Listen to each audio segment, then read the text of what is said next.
for Stiles and Watkins. You can join the show by texting 916-339-1140. Find us on YouTube at Sactown Sports 1140. It's time for Alan Stiles and Chris Watkins.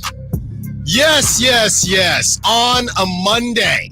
Don't need to look at my Apple Watch this time, Chris. Stiles and Watkins taking you up to 2 p.m. Simone behind the glass. The vibes are right. Going to be an extremely warm week. So get out, enjoy that vitamin D. Get it going. The Kings got it going last night, 107-77. They defeat the lowly Brooklyn Nets. But hey, they took care of business as they have to with the season coming to a close. Eclipse today, right? I don't know if you have plans. My mom asking me about whether we have plans for the Eclipse, so check that out. But also check us out. We will be out and about at Fieldhouse American Sports Pub tonight, 5 to 7 for the national championship. You mentioned Sactown Sports. You get a free I can't say free fries. Now they have me scared from crosstalk. You get a free basket of fries. There you go. To go with that delicious burger, to go with some beverages, to go with those delicious chicken wings, 5 to 7. We will be out there. We're also giving away one more VIP situation, one more booth. So call in. That's at 12 p.m., and we will take care of you. We will let you know the lucky caller, that number, what it will be. And the Kings, Chris, they got us off to a great start because a week technically starts on Sunday. So they got us off to a great start. We're still talking A's. 1 o'clock, we're talking all things A's. We're also breaking down Colby Jones. South Carolina wins the women's national championship. We will be talking about the men's as well. But the future of Caitlan Clark. Chris Watkins, how you doing? Great. Yeah, it was a fantastic weekend. Yeah, you said it best right when you came into the office today. You were like, it's one of those days where I think we might have too much to get to. So definitely might leave a little bit on the table, but that just means better content for the rest of the week. So excited as we are in, Alan Stiles, the final week of regular season basketball, and the Kings are a game back. Even all that we've talked this past couple months about the Kings being up and down and the season's cooked, all that. Even today, they sit one game out of not a play-in, but a play-off spot with, again, we say their destiny in their own hands. If they take care of business, it sounds like a big task, but if they go undefeated the rest of this season, taking out OKC on Tuesday, they play New Orleans, who's the 7th seed on Thursday. They play Phoenix, who's the 6th seed on Friday. Everything is right in front of Sacramento to take this advantage and still somehow, some way, clinch a playoff spot. Yeah. And now that I've said that, I'm definitely worried that they're going to do all three of those things and then lose to the Blazers on Sunday. So stop. I've now Why just would you officially say that? Because once I said it out loud, I was like, oh man, that all sounds great. It all sounds possible. And then I remembered there's one more game after that. So I have to keep, the Kings, this is hurt people, and I'm clearly a hurt person. Well, what was his name? What, Skylar Mays? Was it Skylar Mays? That was right. Well, he's not on the team anymore. Well, Duop Reith is, and he killed us in the second game. So will you stop it? The Kings are going to take care of business. If they come that far, I will not be worried about that Blazers game at all. And it's at home, correct? Right where we want us. Right where they want us. That's true. That is true. The first thing I want to say about the game yesterday is just simply put, they took care of business, which is not something that the Kings have really done consistently throughout the season, which is why which is why you're bringing up the Blazers. But before we get to that, there is plenty to talk about as far as the games that are coming. Also, the Celtics game. Didn't get to chat about the Celtics game. And that one, I'll tell you what, I want to spend a good amount of time on that because I think so many people are in, I guess, different headspaces on that game. So we'll break that game down as well. And Colby Jones, I mean, showing up the way he did, certain guys not showing up. It's getting worse now, Chris. Harrison Barnes, 11 minutes. Okay, and I know it was a blowout, but 2 points. All right, Keon Ellis, he's still doing his thing defensively, but you've definitely seen him look like a two-way player, right? It hasn't been as locked down. We have a superstar in the making, and that's and Coach Mike Brown has told us this is what is going to happen with a young player. So pump your brakes, and I think we're all beginning to do that.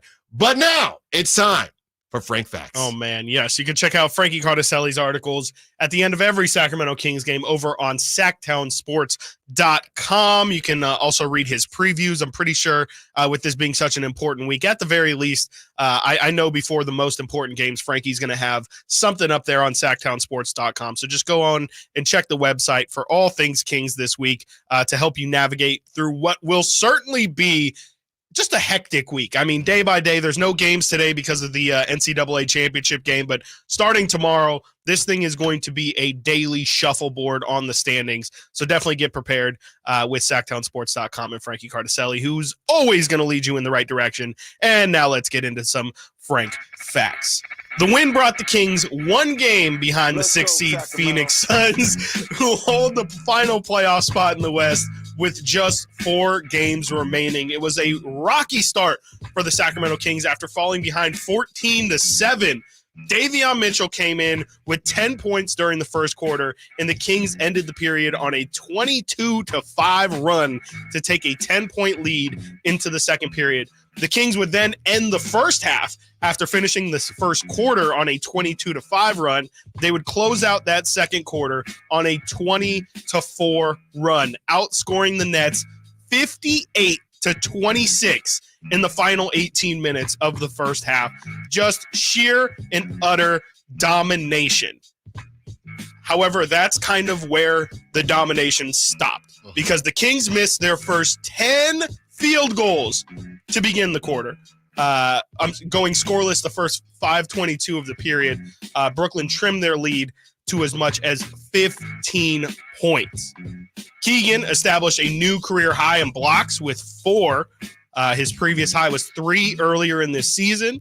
The Kings improved to, here's a number, 13-22 when shooting under 35% from beyond the three-point range. That's been something we've talked about all year long. When this team doesn't hit shots, they normally don't win games. And thankfully, they were playing the Brooklyn Nets yesterday, who were just terrible. I mean, that 10 straight missed field goals, 5 minutes of not a single point, and all Brooklyn could do was cut the lead to 15. So the Kings were definitely fortunate to be playing one of the most downed teams in the NBA, the most down bad team, you could argue, in the NBA. The Brooklyn Nets just have absolutely no life to them. The Kings are 26-6 now, an 8-12 win percentage when passing out 30-plus assists. We talked about that De'Aaron Fox 7-plus assist number, but when the team in total is just passing it around, and obviously big part of assist is making shots, when you're moving the ball around and hitting your shots, usually that leads to good things for Sacramento. So again, 26-6 when 30-plus assists. And now moving on to the double-double machine, the just constant professional that is Domantas Sabonis. He gets a double-double for the 61st consecutive game on Sunday, breaking a tie with Hall of Fame big Elgin Baylor for the 7th longest streak in NBA history. Sabonis now leads the NBA in double-doubles with 73, triple-doubles with 26, but he also leads the league in games with 20-plus rebounds. He has 8 of those. And those are your Frank Facts for Sunday's game against the Brooklyn Nets. One thing I saw from our guy, Brendan Nunez, he was responding to somebody talking about Sabonis missing bunnies. Yes. And we've talked about this on the show, and Brendan said it's funny because Sabonis is at 70%, which is the same as Jokic. Yeah. And it feels like he misses a bunch of bunnies, but apparently he actually doesn't. Or he misses them at the same clip as Jokic. So it's not really an issue, but it feels like it at times. I think that's one of those things where I believe, I think numbers are a thing to supplement the eye test. And I think if the eye test tells me one thing, but the numbers don't, I'm still going to lean towards what I'm seeing with my eyes. And I still think Sabonis misses an inordinate amount of bunnies. Yeah. So tough. And like, I kind of think he misses a lot of bunnies. It feels like I think the numbers are just all of his shots come around the rim where, maybe Jokic isn't taking it. Jokic does some mid-range, does some threes, and so it doesn't look as concentrated. But when all of Sabonis' shots are within 5 feet of the rim and he's missing 3 or 4 of them a game, it's like, well, yeah, that's just kind of stacks up. Yeah, and the main thing is he's still extremely productive, right? But there are games where you just think, man, it feels like a lot. And that's why I always say, they say numbers never lie, but they don't always tell the whole truth. And that's also, what I would say in that situation. Yeah, but we have had conversations about touch. Is touch something that can be taught? To me, him missing those bunnies is yet another example of, and that's where eye test really pans out. It's like, okay, so if I say he can't shoot mid-ranges because it doesn't seem like he has that soft touch, and then around the rim, he has a tendency to just kind of throw it off the backboard and sometimes clank it, that tells me he doesn't have good touch. Period. And I just don't know, again, if that's something, like, with free throws, they'll say, oh, if you're a good free throw shooter, that means that there's a plausible reasoning that you could become a good 3-point shooter because it means, you're hitting open looks. It's just a little bit further. So if you're missing close shots, I just don't think that that's going to mean, oh, yeah, but your mid-range touch or your 3-point touch can be improved. I think it just kind of means you don't have good touch. Yeah, that's fair enough. The other thing, big takeaway for me from the game, at least lately, is, Chris, did you ever think, this is crazy now, did you ever think that you'd feel more confident with Davion Mitchell taking a 3 than Keegan Murray? I still don't. That's where I'm at. As of right now, when Davion Mitchell takes a shot, and it's more of a testament to Davion. I know. I was like, I don't think Keegan. One has to be put down for one to be put up. No, but that's how I feel right now. I still feel really confident about Keegan hitting an open look. I just think he's taking a lot of volume right now, and so he's kind of not taking shots he's comfortable with. But, Davion is, I think Katie said on the broadcast, since the start of February, he's shooting 47% from 3. He's been dynamite for sure. When we return, continuing the conversation, the Kings take care of business. Surprise, surprise. It actually is a bit of a surprise. Also breaking down all things A's and looking forward to the Kings showdown in Oklahoma City. Stiles and Watkins, Sactown Sports.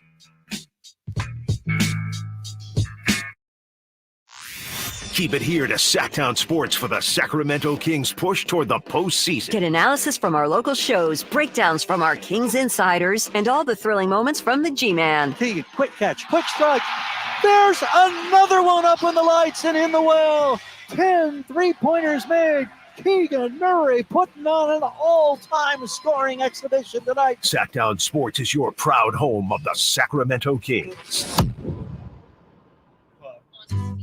So here's a fact. 85% of the population will suffer from foot pain in their lifetime. That's almost everyone. So you'd think there'd be plenty of healthy long-term remedies, but there just aren't, right? Hi, I'm Dan from the Good Feet store.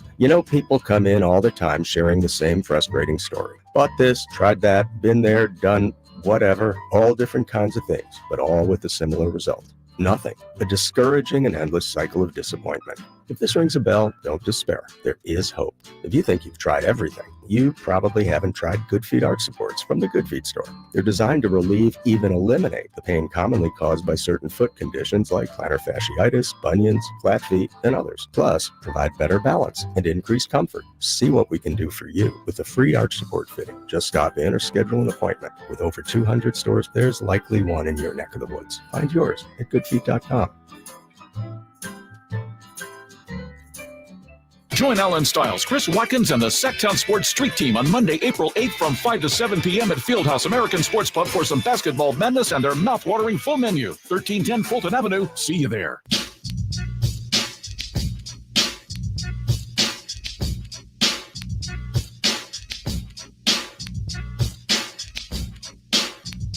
Sacramento has a new tag team in the midday. It's Stiles and Watkins on Sactown Sports. The Kings take care of business, and there's a lot to be happy about there. And Chris, on games like this or shows like this, after games like that, we can be very positive, but we also have to keep it real. The Nets, they might be one of the worst teams in the league. That was bad. That was bad. So as much as we're praising the Kings for taking care of business, the reality is that was a gimme. Yeah. You needed it.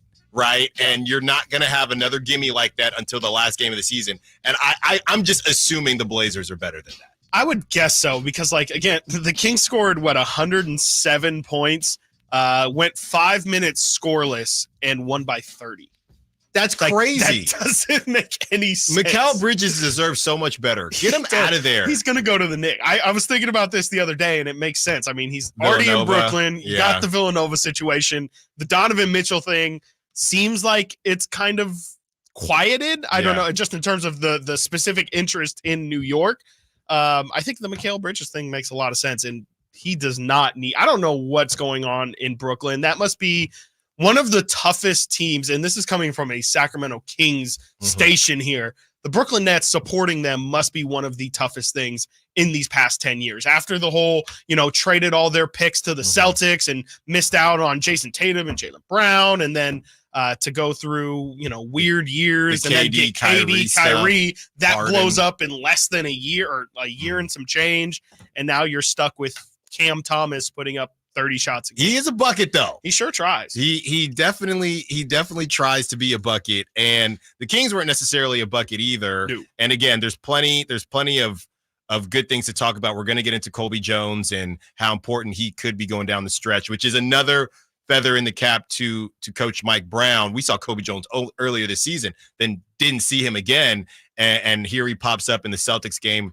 And he plays pretty well. And then we see him play legit minutes, basically taking Duarte's spot in the rotation against the Nets. But I do have to ask, and I know we've asked this before, and I see it on the YouTube. I see it on the SAC chat. We're going to open up the phone lines as well. 916-339-1140. All guests and callers join us from the Folsom Honda hotline. Folsom Honda, your one-stop Honda shop. Chris, what is the deal with halftime? Why are they so bad coming out of halftime? I mean, I don't have a good answer. I mean, there's, it could just be lack of momentum or lack of ability to kind of create your own energy. I don't really have a good answer for it. It has been a couple games in a row now where they've struggled to come out and look different at halftime. I don't know, man. I really don't know. I wish I had a good answer for you, but that's definitely going to be a problem moving forward. That's how I feel. Yeah. That's how I feel. It wasn't a problem last night. You take care of business. But again, things are going to get much harder from here on out. And the Thunder, they're still fighting for seeding. Everybody is fighting in the West, those top 10 teams, for something, right? I think the only team not really fighting would be the Clippers. Yeah, I believe so. That's essentially it. But, the Kings, they really did what they were supposed to do, winning 107-77. The box score, Sabonis, 18 points, 20 rebounds. Keegan Murray, 19 points. And it felt like Keegan sleptwalked through a good portion of the game and then just woke up.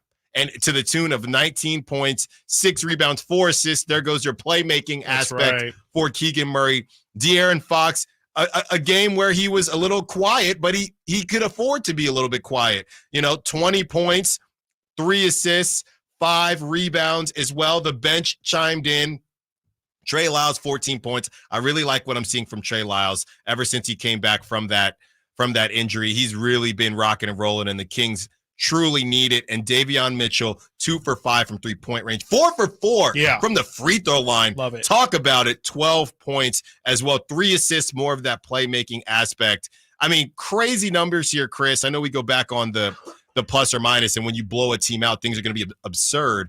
But Davion Mitchell was a plus 36 in 28 minutes, and that wasn't actually the highest plus on the evening.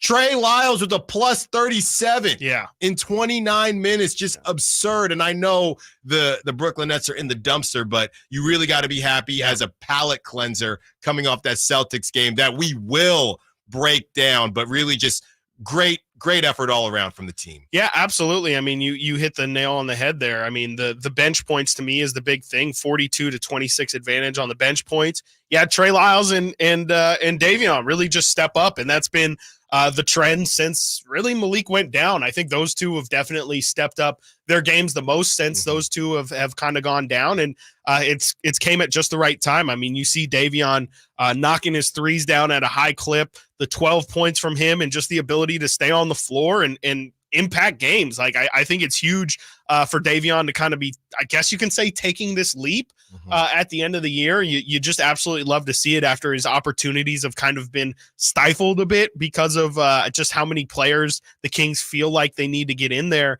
You absolutely love to see it. And then, Trey Lyles, who's had, I don't know, it's been a weird season from Trey where you look at his numbers, and I think technically all of his numbers are better than it was last year, but last year he just felt like he was a little bit more impactful. And I think the guy that we've seen, again, these past couple weeks has been a lot more of the Trey Lyles that we got last year, hitting threes, kind of, mixing it up with attacking the rim. I think yesterday he had 10 rebounds as well. He finished with 10 rebounds in yesterday's game, 2 blocks. I know they didn't play him at that backup center, but those are the numbers that make you feel like, okay, if we needed to go to a smaller lineup, the fact that Trey still gets boards and still protects the rim, to me, those are the 2 biggest numbers that you need to see from Trey. If you're trying to, I know yesterday on the broadcast, they talked about Colby Jones and how he allows them to be a little bit more versatile of a lineup. Yeah. Trey putting up those numbers allows the Kings to be that much more versatile and have that many more options to go to in any game, really.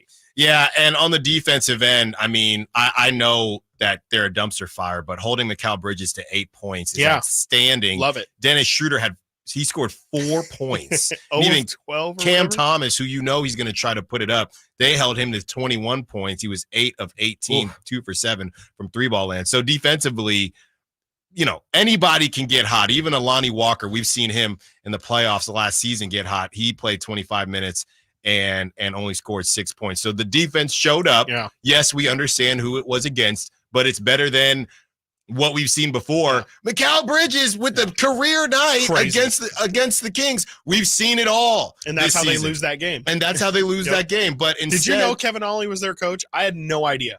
I had no idea. No. I watched tons of basketball. Yeah. I had not a single clue Kevin Ollie was their head coach. He left UConn and disappeared. Just and completely then until last night. He appeared. And shout out Kevin Ollie. Shout out Kevin Ollie. That was my thought. I was like, hey, UConn's in the final. Kevin Ollie's coaching Brooklyn. Right. And now I would assume what's going to happen is Brooklyn's going to revamp. Kevin Ollie will no longer be the coach. Exactly. Poor guy. That's exactly what's going to happen. But hey, he's getting an opportunity to show something to someone. And that's exactly what the Kings did. They showed all the Kings fans what they can do and what we expect from them moving forward, regardless of the competition. Coming up next, we break down Colby Jones. How did he end up in the rotation, and does he deserve to stay there? Stiles and Watkins, Sactown Sports. You never know what you might hear when listening to a Sacramento Kings game. Out of Keegan, going for another triple. Man, is he feeling it. Keegan, can he do it? Yes, there's number 11, Keegan Murray. Keegan steps back. He just knocked down his 12th three-pointer, a Kings franchise record. He's got 45 points. Never miss a moment of Sacramento Kings basketball with Sactown Sports and the Sactown Sports app. The Arnold Law Firm has seen how a collision can turn anyone's life upside down in a heartbeat. So remember to be a little more alert on the road and stay safe. The Arnold Law Firm, providing real justice for you since 1975. Call 916-777-7777. Guys, did you know your testosterone level impacts your energy, libido, sleep, weight, hair loss, mood, and even ED? And right now, Revive Men's Health Sacramento will check your testosterone for free. They're in Midtown in the Cal Sutter Medical Building and also offer telemedicine appointments. Schedule your free testosterone test, exam, and consultation today. Call 916-365-4566. That's 916-365-4566 or visit ReviveMen'sHealth.com. Capital Casino has been serving the greater Sacramento area in the same convenient downtown location for over 20 years, with plenty of close-by, well-lit parking monitored by security staff and offering the most variety of table games in the region in a safe and friendly environment. Best food, best service, and the best action. That's Capital Casino. For more information on tournaments and gaming, check out their website at capital-casino.com. And please remember to gamble responsibly. 1-800-GAMBLER. Are you stressing about your IRS tax problems? Have you received notices from the IRS threatening to garnish your wages, levy your bank accounts, or seize your property? You need an ally. Allies Tax Relief has tax attorneys and enrolled agents that are ready to fight for you. They have saved millions for taxpayers just like you. Allies Tax Relief can help put a stop to IRS collections and, most importantly, negotiate your tax debt. Here's Brenda, a happy client of Allies Tax Relief. I owed the IRS around $57,000, and they're about to start garnishing my paychecks. I heard a commercial on the radio about Allies Tax Relief, so I thought I'd give them a call. After a day, they were able to at least stop the garnishments, and after a few months of negotiations, I walked away owing the IRS only $301. If you owe the IRS, call Allies Tax Relief right now for your free consultation. Call 800-230-5174. 800-230-5174. That's 800-230-5174. Get in zone, AutoZone. Welcome to AutoZone. What are you working on today?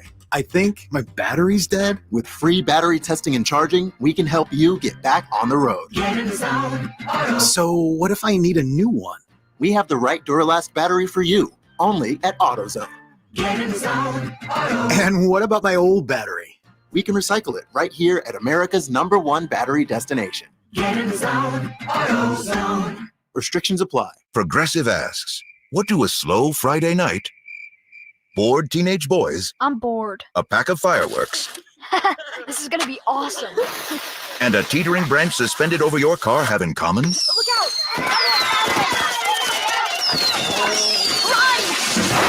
They can quickly wreak havoc on your slow Friday night.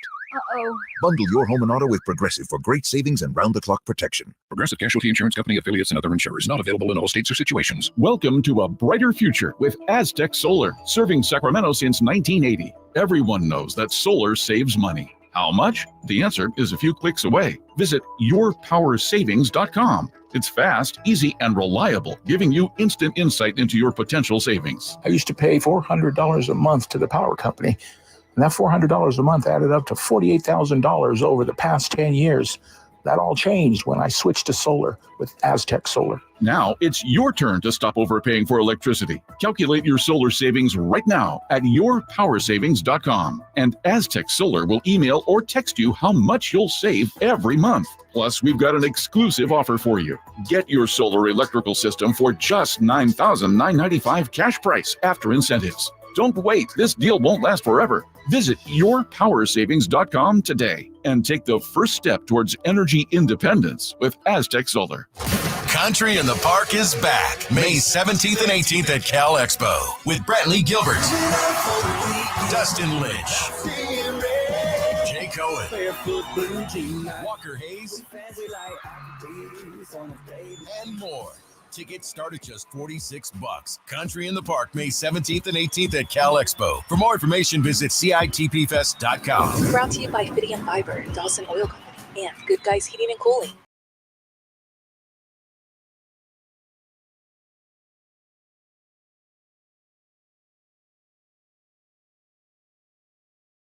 And local, it's Stiles and Watkins. Watch the show on youtube.com/Sactown Sports 1140. Or listen on the Sactown Sports app.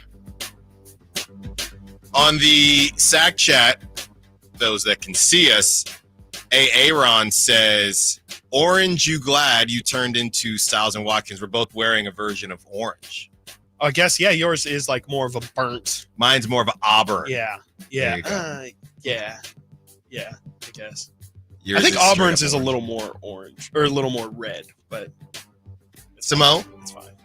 Yeah, you have like a brick red going on to me. A Brickford red. A Brickford Okay. red. Yeah. Yeah. Well, hey. Color is subjective, of course. There you go. Yeah. We'll come out tonight and you make the call make the tonight. call. You make the call. What color shirt is Alan wearing if you right. are in the car right now or cannot see us, but you will be at Fieldhouse American Sports Pub. And why wouldn't you be? That's right. Why wouldn't you be? Am I allowed? You Can better I be show there. up? It's going to be a Please. problem if you're not there. Awesome. to I be think I'm going to completely make it honest with happen. Definitely over under people asking where's Simone.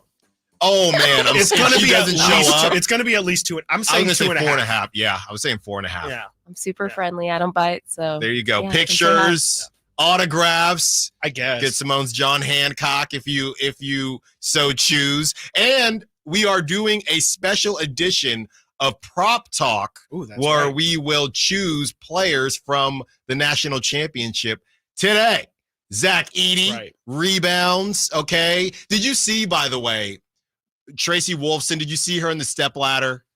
So I had a problem with that. I did see that. I had a problem with that because when she got on the step ladder, she ended up being taller than the coach. Too tall. If I'm the coach, I'm saying, hey, take one step down. Yeah, didn't need to do that. Take one step down. You got me looking crazy. Come on. Yeah. You got me looking crazy out here. And we will see what Zach Edey and the Purdue Boilermakers do tonight against the UConn Huskies, who just look like a buzzsaw. Yeah, well, they're getting ready for the NBA playoffs. So. Oh, yeah, that's right. Eastern Conference. They're in the play-in. And Chris and I will give our predictions and prop talk later in the show around 1:30. So you do not want to miss that. We do want to continue to talk about Colby Jones. And Chris, the way he showed up was outstanding. Crazy. Did you see it coming? Because this is what happens. You just never know. And maybe that's part of the reason we don't believe this team is going to win a championship, but it does make it fun. You literally never know who is going to play in the next game. Kessler Edwards might pop up. We thought he was going to break into the rotation.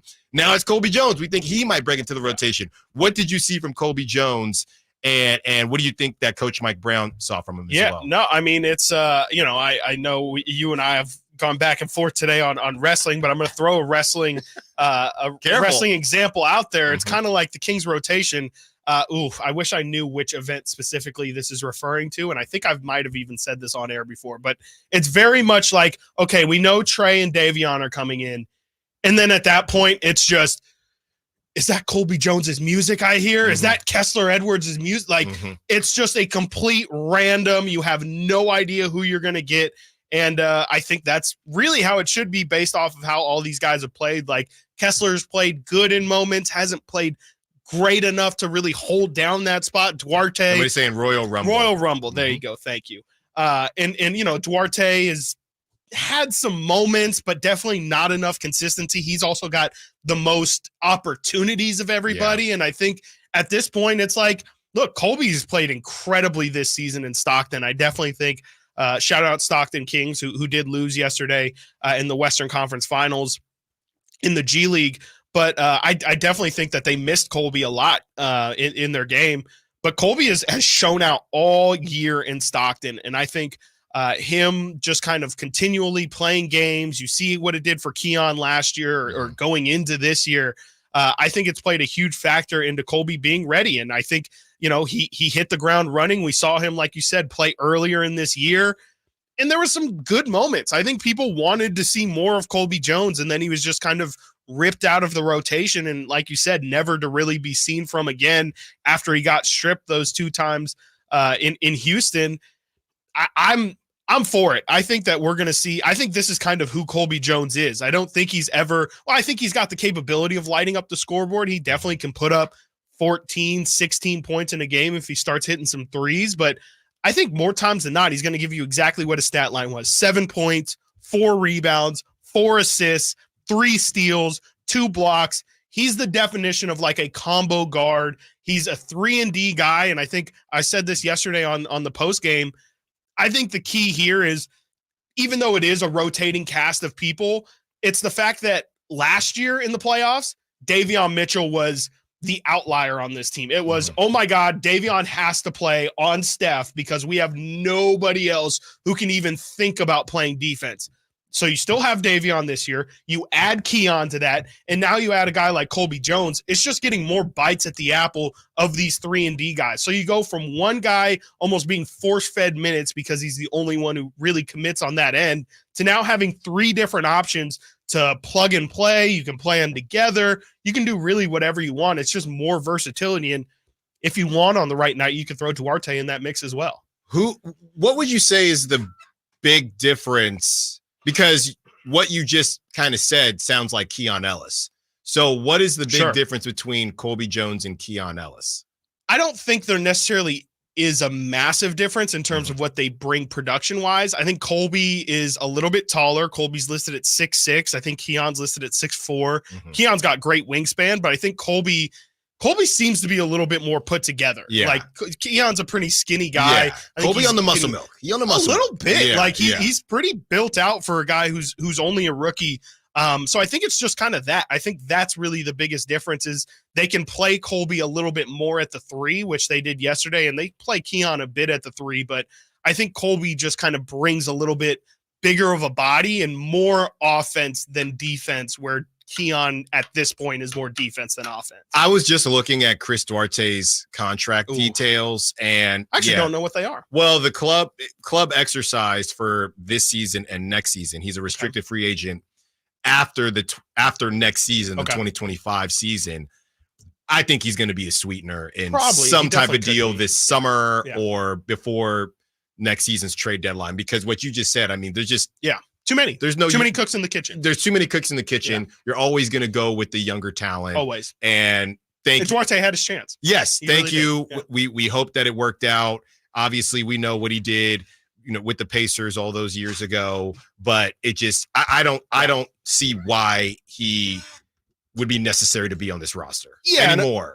No, totally. And the big selling point, honestly, with Duarte at the beginning of the year, like once they traded for Duarte, it's really hilarious. Actually, I remember making fun of it quite a bit. If you look at the first, I don't know, maybe 3 times Chris Duarte was available to the public, the amount of questions about, hey, you played with Domantas Sabonis, how is that going to affect, like, how is that going to help with your familiarity in the system? And that was really like, that was the selling point, is that he had played with Domas before. They had a familiarity. It was meant to be, okay, the Kings do this thing, but then you could just go to this Duarte Sabonis 2-man game because they're so familiar with each other that it's additive to the team. It's not necessarily like Duarte is a plug and play guy. It's almost like he brings his own separate thing because of his 2-man game with Sabonis. We've seen literally none of that. No. None of it. So I think that when you throw that on top of the fact he hasn't really hit shots this year, had trouble staying on the floor defensively because of his foul trouble early, and then never really could mix playing good defense with hitting shots at the same time, I think you're right. I feel like he's a guy who, I don't know what his salary figure is, but at the very least, it's a name that So when you're throwing him, like you said, as a sweetener in the deal, it's not like you're getting, and this is no shot at all to these, but, Kessler Edwards probably isn't going to get a fan base like, oh my God, and we got Kessler, the same way Pacers fans are like, and Buddy Hield. Don't forget and Buddy Hield in the trade. It's like, Chris Duarte is a name you've heard of before. I think he still has that. Yeah. And I think he's barely holding on to, okay, I remember that guy. And again, Kessler Edwards, even Keon. Like Keon, obviously, I think is better than all of those guys right now in terms of production. But Keon Ellis, as a name thrown in a trade, unless you're really deep into NBA basketball circles, you're probably not too excited about. No, that's a great call. He's making $4.1 million this season, Chris Duarte is, and next season he will make $5.8 million. Okay, yeah, I mean that's not much. It's not much. It's not much. So yeah, and the ascension of a Keon Ellis and the ascension of a Colby Jones, these are good problems to have. Yes, and sometimes you take swings and they don't work out. Yep. It helps to take those swings when you have somebody in the on deck circle that's ready to go. And Chris Duarte struck out. Yep. But fortunately, Keon Ellis got the job done, and now it seems like Colby Jones might be getting the job done as well. And I'm really excited for it. Yeah. It does seem like the Kings have a type coming out of Stockton, right? They know what they like, and right now it's these combo guards, and they're all working on their handles, trying not to get the cookies taken out of the cookie jar, and do some more playmaking to alleviate some of that stress from De'Aaron, because we don't know what's going to happen with Malik Monk. But to have guys like this, to have guys that can hit threes, that can defend at a high level, is always a good thing. When we return, talking South Carolina and the national championship, also having a really, really in-depth conversation on Caitlan Clark and the hate that she's received. 11:15, we're doing some pocket watching because the injuries, they're starting to cool off, which is a good thing for the Kings, but also could make things a little spicy. Stiles and Watkins, Sactown Sports. Our first year as the radio home of the San Francisco 49ers is one we will never forget. So Charleston McCaffrey, a cutback run 30, breaks 340. McCaffrey midfield. McCaffrey 40, 30, 20, and toasted all the way down to the 3-yard line on the first play of the game. CMC Dynamite! Congratulations to the 49ers on a terrific year.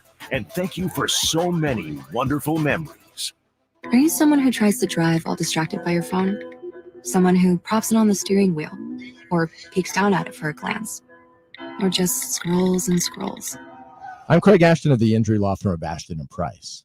Whether you've been injured on a bicycle, as a pedestrian in a slip and fall, auto, Uber, Lyft, or big rig accident, you need Ashton and Price in your corner. When you call Ashton and Price, there's no chatbot telling you to hit 3 for accounting.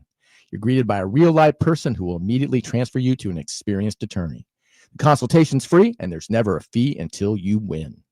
Remember, for the best advice, don't think twice. Call Ashton and Price. Elevate your golf game at Timber Creek Golf Course in Roseville. Just named to the prestigious Golfer's Choice 2024 Top 25 Public Golf Courses in all of California by Golf Pass. Timber Creek offers an unparalleled experience. Our revamped practice facility features a grass driving range, expanded putting greens, and a chipping area complete with sand traps. Whether you're a pro or just starting your golf journey, Timber Creek is the place to be. Visit us and discover why we're the talk of Sacramento and beyond. Unwind and tee off at Timber Creek Golf Course.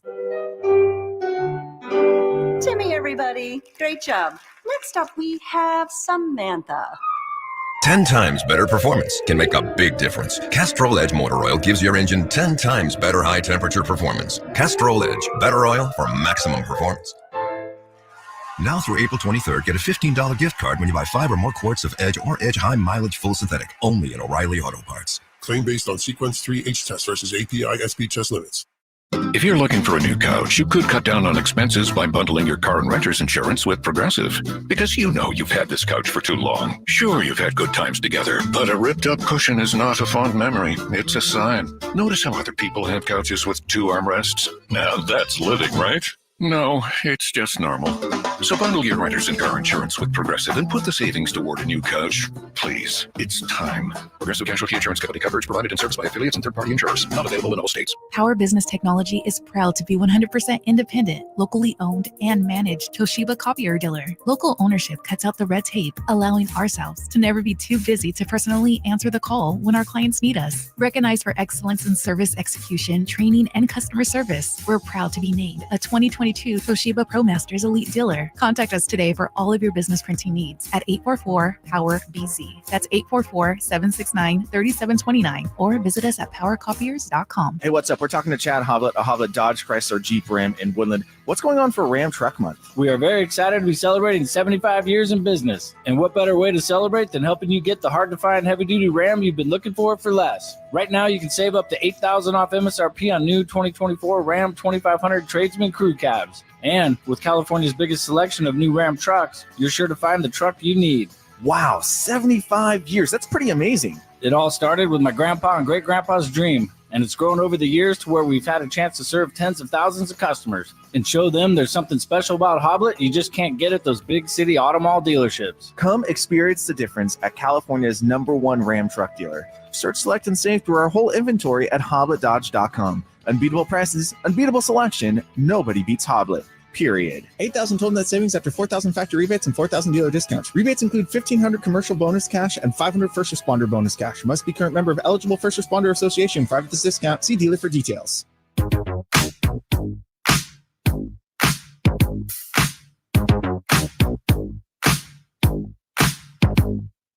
Sactown Sports. Call or text at 916-339-1140. Perfection with a touch of sweet redemption. Undefeated South Carolina has won its 3rd national championship.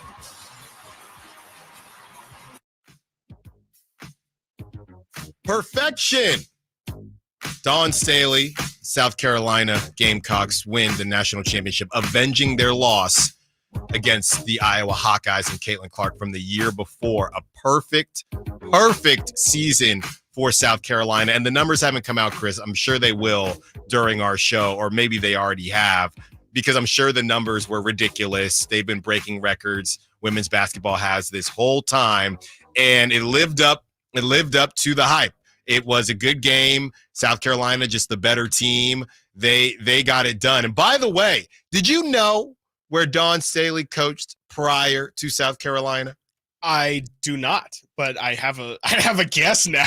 T for Temple U. She was at Temple for 8 years. Really? And they won the Atlantic 10. She just ran it. Yeah. She ran it and then moved on to South Carolina and did her thing. So shout out to Philly native Dawn Staley and holding it down for Temple. So Temple gets like 2% of that national championship. We got no, it was a long time ago. Sure. But Dawn Staley just does her thing, and it was just a great game. And I was locked in. Yeah. I was locked in the whole time. I'm gonna be locked in tonight with the men's, but it's just different because of those brand names and everybody that you saw. And it was so interesting having Caitlan Clark, but there really wasn't a big name. You had Cardoso, the Brazilian, and she's outstanding. Ridiculous. But there wasn't really as much star power with South Carolina. Yeah. They were just the better team and the bigger team, whereas you had the Hawkeyes where it was Caitlan Clark. And some people are kind of talking down on who she had as teammates. All right, she didn't have the same amount of 5 stars as a UConn or South Carolina, but she wasn't playing with scrubs.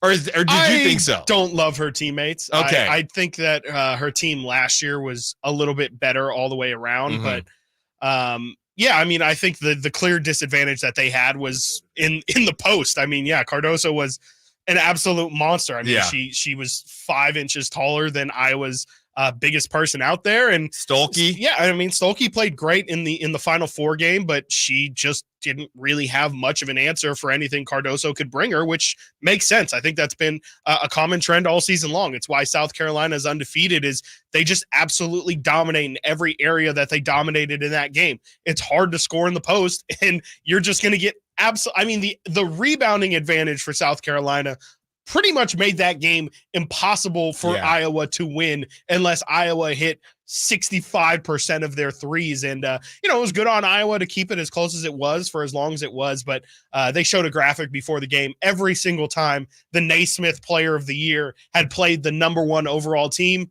the number 1 overall team ends up winning, especially in a sport where, if you're dominant, you kind of rise above everything else. And I think that at the end of the day, the right team won. It would have been, I mean, just an incredible story, obviously, if Caitlan would have pulled through and won. But I think ultimately this is the result that I think they need. I think this is the result, not that the sport needed, but I think this was the right outcome for these two teams. And the most impressive thing is that Dawn lost all of her starters. Yeah. They all got drafted and went to the WNBA, and she reloads freshmen coming out of nowhere. I'll tell you what, freshmen were ridiculous. Malaysia Fulwiley was talking so much trash to Caitlan Clark. She did the too small. I loved all of it. And some of the other players, I mean, Pow, they would just make threes when you least expected it. And Tessa Johnson. So I mean, that was huge. That was just impressive. Let's hear from Dawn Staley though, who had some really cool things to say about Caitlan Clark and gave her flowers. I have to congratulate Iowa on an incredible season. Awesome. And I want to personally thank Caitlan Clark for lifting up our sport. She carried a heavy load for our sport, and it just is not going to stop here on the collegiate tour. But when she is the number 1 pick in the WNBA draft, she's gonna lift that league up as well. So Caitlan Clark, if you're out there, you are one of the GOATs of our games, that we appreciate you. The question is now, with Caitlan Clark gone, and maybe the momentum that Caitlan Clark built for this sport moves to the WNBA. So there's 2 separate questions. Yeah. The first question that we'll get to a little bit later about Caitlan Clark and the WNBA, we will pocket that for now. The question I want to ask now is, as far as women's college basketball, maybe this isn't sustainable because there's only one Caitlan Clark. Right. But do you think the growth is sustainable and people will continue? Will there continue to be bigger names in women's college basketball and storylines? Now you have the Paige Beckers story that has just now started because she just lost because they don't go to the NBA after 1 year and things like that, and the G League. Do you think that this is sustainable to some degree?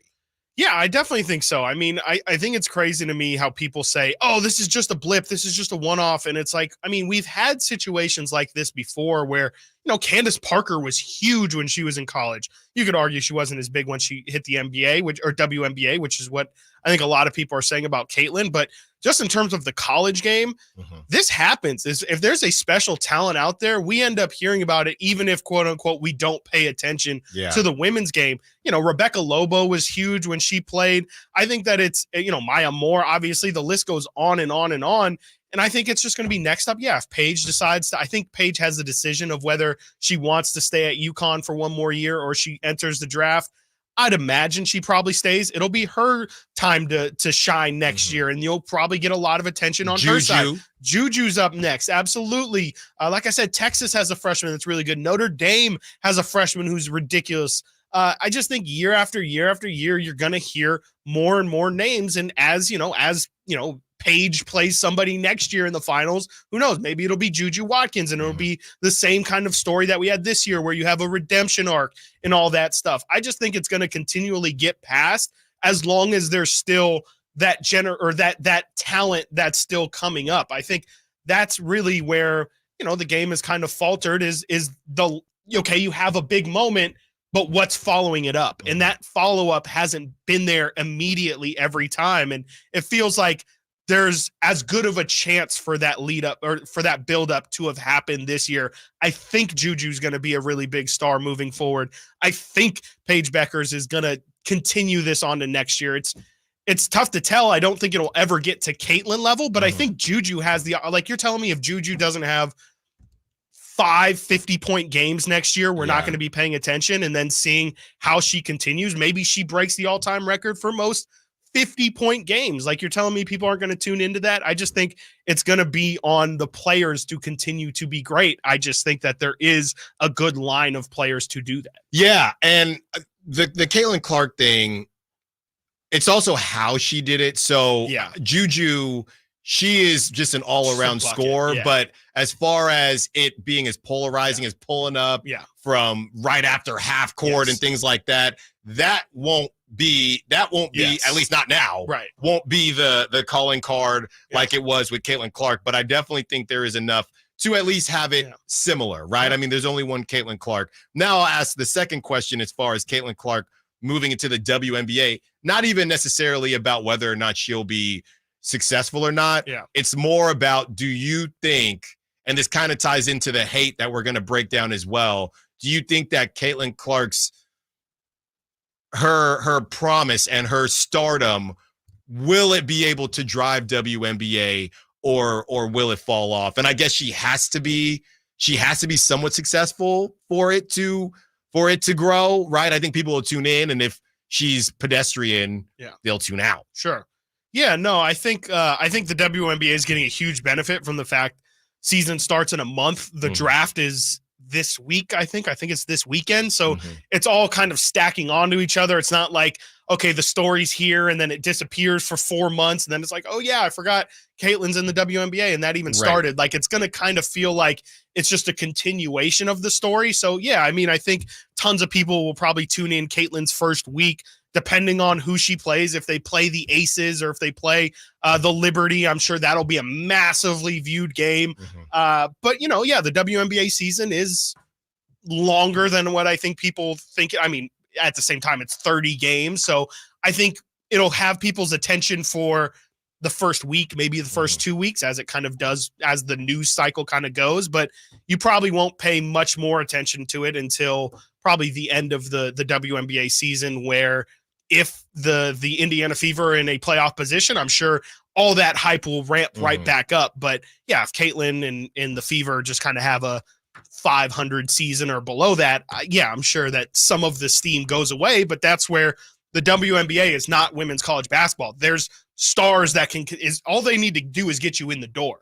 Once you're in the house, that's where you get to see, oh my gosh, the Aces and the Liberty and, the Connecticut Sun. There's really good teams out there that'll draw your attention, and that's where they're hoping you continue to watch. Caitlan is just kind of the gateway drug, I guess, if you will. Sure. Well, and relatively speaking, the NBA struggles with the same thing. Absolutely. The NBA struggles with the same thing as far as getting people to watch. That's why they came out with the in-season tournament. Right. So this isn't watch regular season basketball. Right. It's a struggle. So I think the WNBA, their whole thing is, hey, if we can get Caitlan in to the playoffs, that's where our bread's going to be buttered. Any game that she has moving forward. I mean, this is essentially, to me, this is LeBron James status. Yeah. This is Wembanyama. Absolutely. This is Michael Jordan. I mean, get her on ESPN. Every time she plays the Aces or Liberty, that should be on ESPN. It has to be.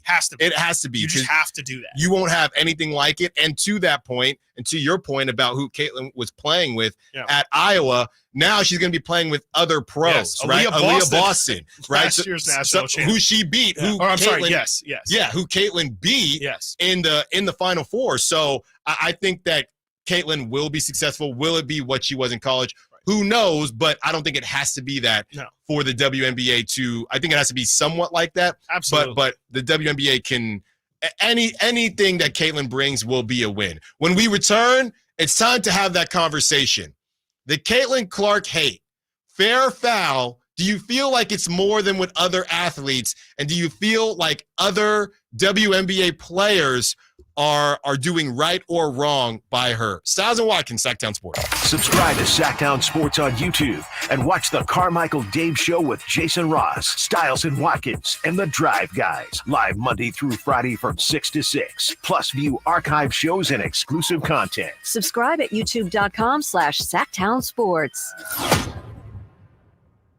Golf to Go is brought to you by the Hagen Oaks Golf Super Shop. Here's Frank LaRosa. Everywhere you look, someone is always telling you how to get more fit. While we may feel like we're fit, we can all get fitter. Maybe you have a favorite pair of jeans that don't fit anymore, or maybe you just want to lower your blood pressure a bit. Here are a few suggestions. Walk. Walk more. Walk more rounds. Walk to work. Walk to the store. Walk the dog, but walk. Strengthening the most important muscles in the golf swing, your glutes. Even Tiger couldn't fire his. Buy a foam roller and knead the muscles of your body 3 times a week, especially your hips. You can do this while you watch television. Eat more vegetables, and potato chips and carrot cake don't count. Stabilize the muscles of your core by raking leaves or sweeping floors, and eliminate soda, especially the ones with artificial sweeteners. Maybe you'll be able to take a little bigger turn. Maybe you won't get tired around the 15th hole. Either way, you're going to be much happier with yourself. That's your Golf to Go. I'm Frank LaRosa. When I want to stretch out after a long day, my sofa needs to be comfortable, but it also needs to look attractive and inviting when guests come to visit. Hi, I'm Frank LaRosa with a word about Naturewood Home Furnishings. We spend so much time on our living room sofas that we forget they're a focal point and a hint to our decorating tastes. Right now, during Naturewood Home Furnishings sofa sale, you can save on every sofa, including gallery-exclusive custom-ordered flex steel furniture. Whether you're interested in a new sofa, sectional, or recliner, you can choose from hundreds of colors and fabrics. Nobody has more styles and choices than Naturewood Home Furnishings. And when it comes right down to it, it's all about choices and always about quality. Shop Naturewood for the look you love at a price you'll love even more. Visit Naturewood Home Furnishings right now for this remarkable sofa sale. Off Highway 50 at Hazel, look for the water wheel.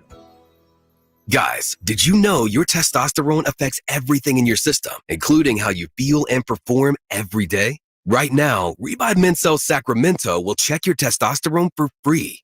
Knowing your T level is the first step in understanding if you have low T. Your testosterone level impacts your energy, libido, sleep, weight, hair loss, mood, and even ED. Maintaining an appropriate T level can change your whole life. Most men start to see changes in their hormone levels in their 30s. Get your T levels checked today by local, experienced, and trusted men's health experts. They're in Midtown in the Cal Sutter Medical Building and also offer telemedicine appointments. Plus, with free shipping directly to you, Revive takes the hassle out of treating low T and ED. Schedule your free testosterone test, free exam, and free consultation today. Call Revive Men's Health at 916-365-4566. That's 916-365-4566 or visit ReviveMen'sHealth.com. For a precision-crafted performance, the decision is easy. A new Acura from Acura of Stockton. Get the driving experience you've been waiting for in a new Acura. Get the best selection and customer service you deserve from Acura of Stockton. Shop in person or use our online express store at AcuraofStockton.com. Acura of Stockton will buy your trade, even if you don't buy from us. Don't settle for less than precision-crafted performance of a new Acura from Acura of Stockton and AcuraofStockton.com. Imagine taking a nice warm bath in your shower. Let's fix that. Right now, get that clogged drain unclogged for just $67. Plumbing, sewer, electric, heating, and air. Bonnie.com. Some restrictions apply. License 696-355. All guests come to you from the Folsom Lake Honda Hotline. Folsom Lake Honda, your one-stop Honda shop. KHTKAM Sacramento, KYMX HD2 Sacramento. Take it on the local level. Live and local, 6 a.m. to 6 p.m., Monday through Friday. From the Power Business Technology Toshiba Studios. Sactown Sports.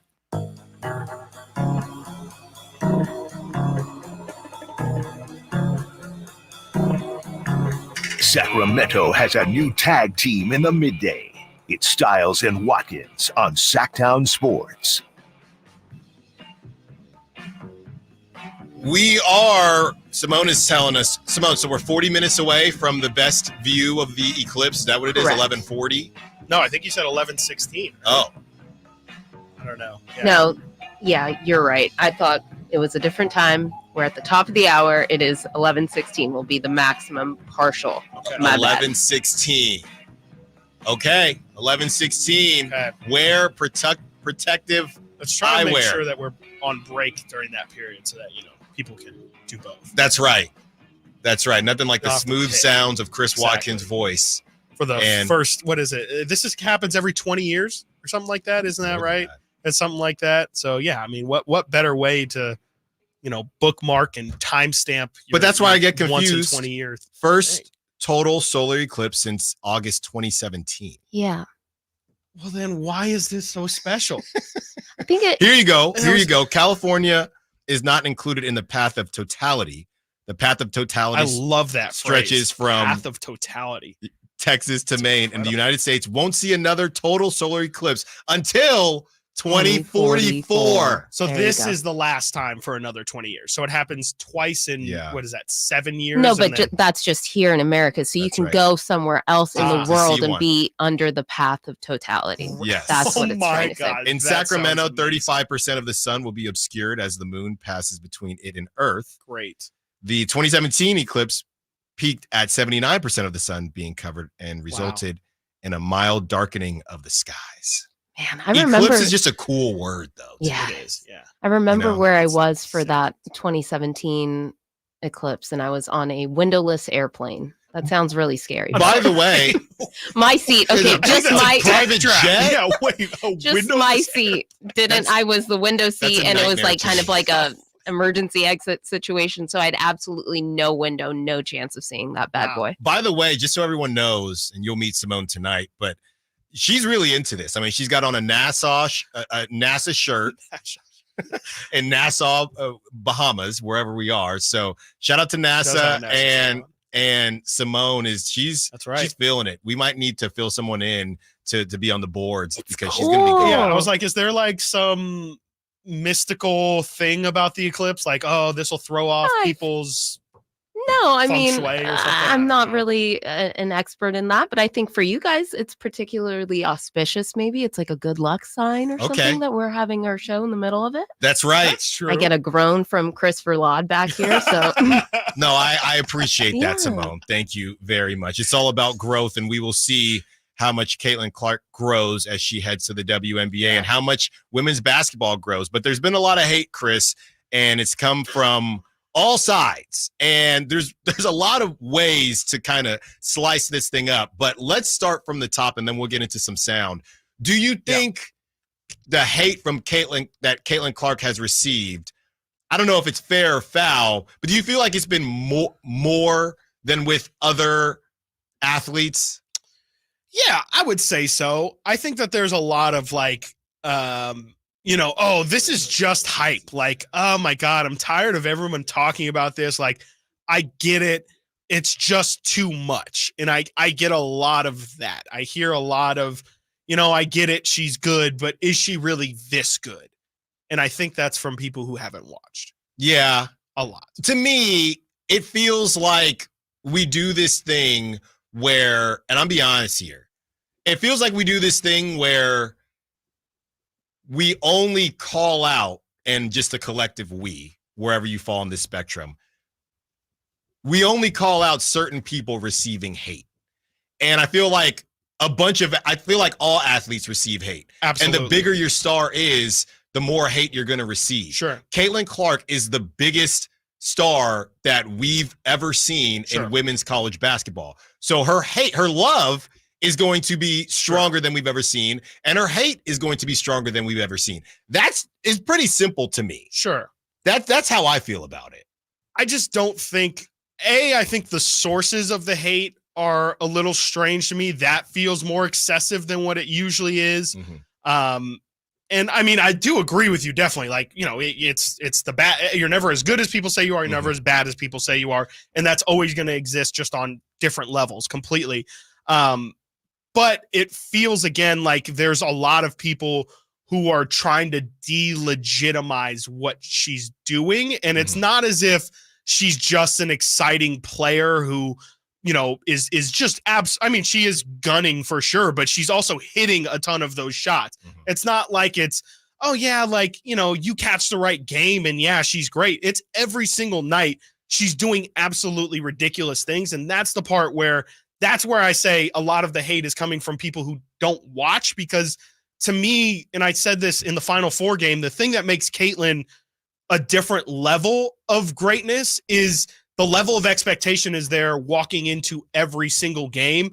And she doesn't have 5 of 25 games. Like, she's always on and always delivers. And that's where I don't understand. If you actually have watched her, I don't see how you can say this is overblown, this is overrated, it's not that impressive, because you can't not be impressed when, I mean, she had 18 points against the best team in the country in the first quarter on like really efficient shooting. Was pretty much, I wouldn't say single-handedly, because her teammates did play really well in that first quarter, but she pretty much was keeping them afloat in that first quarter. And then you see she has, I think, 7 or 9 points the rest of the game, and they get absolutely blown out. So I don't know. I feel like she's always lived up to the hype. And in terms of a college athlete, I've got nothing bad to say about really any of her performances. Yeah.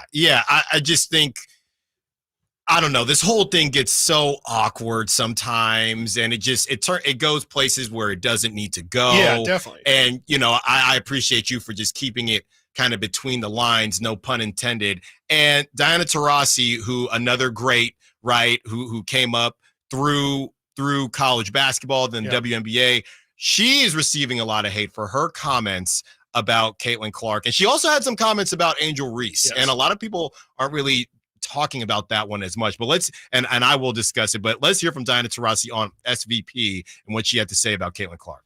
Look, SVP, reality is coming. Okay. You know, there's levels to this thing, and that's just life. We all went through it. Of course. And you see it on the NBA side, and you're going to see it on this side, where, you know, you look superhuman playing against 18-year-olds, but you're going to come with some grown women that have been playing professional basketball for a long time. Not saying that it's not going to translate, because when you're great at what you do, you're just going to get better. But there is going to be a transition period where you're going to have to give yourself some grace as a rookie. And, you know, it might take a little bit longer for some people.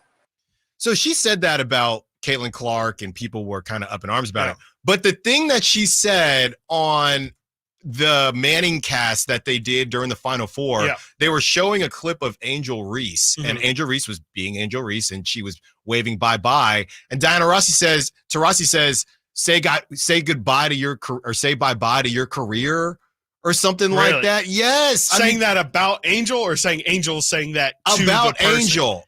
Angel. So to me, and now everybody is calling Diana Taurasi words that they really shouldn't be calling her. And yeah, she says, wave bye-bye to your own career. That's what Diana Taurasi says. She's laughing about it. So people are coming down Diana Taurasi's road. Sure. And I'm gonna put it to you like this.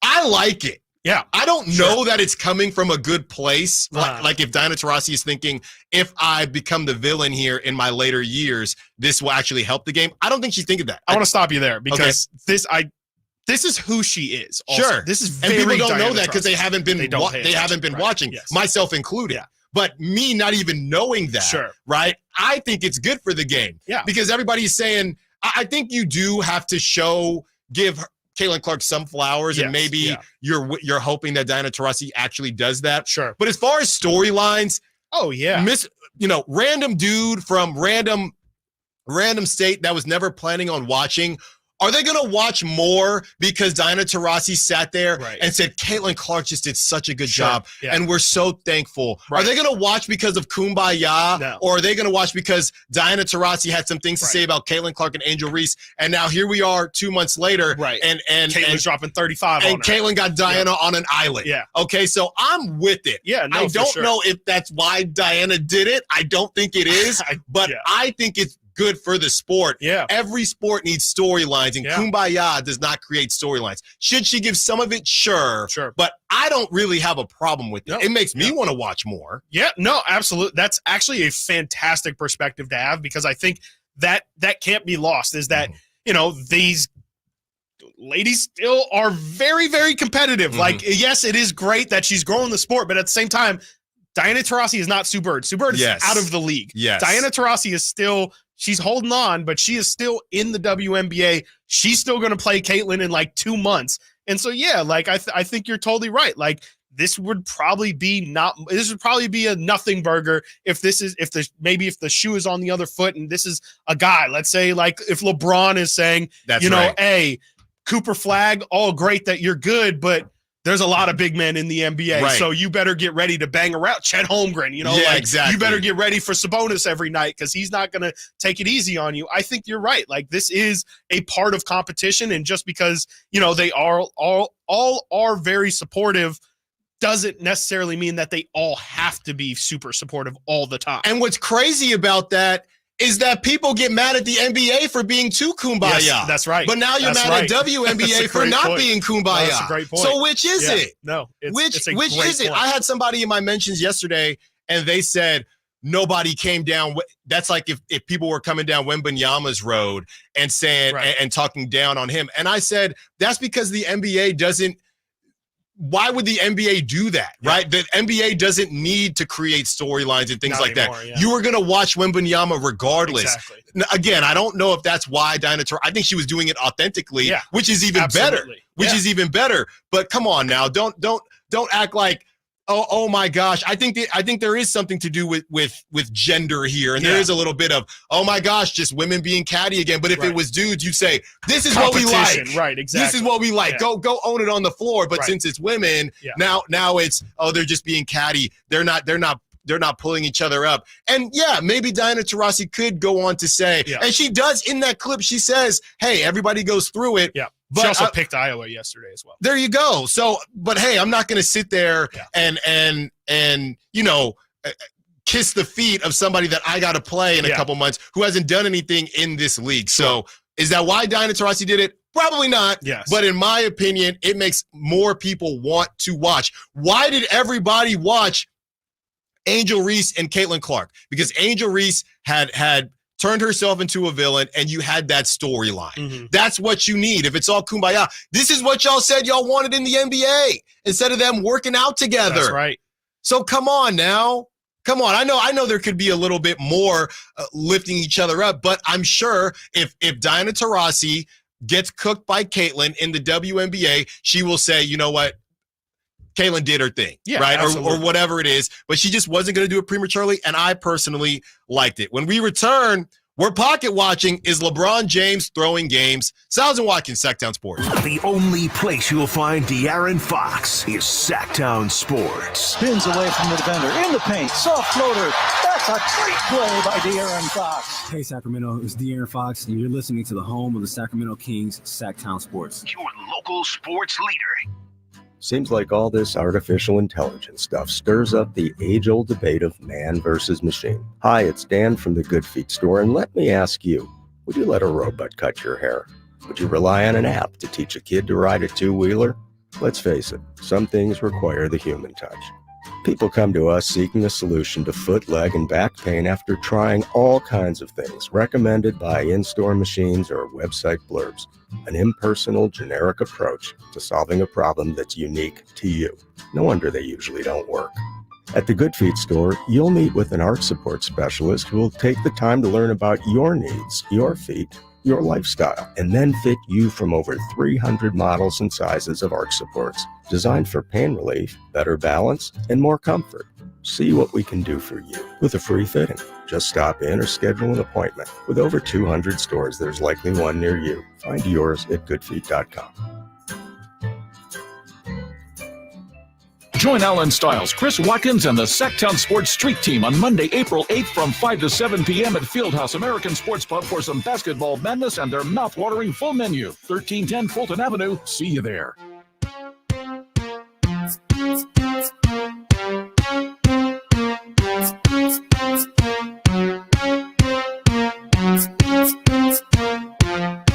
Sacramento has a new tag team in the midday.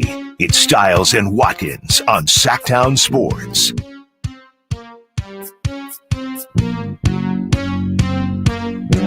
In 45 minutes, we will be giving away one more VIP package to join your boys, Fieldhouse American Sports Pub.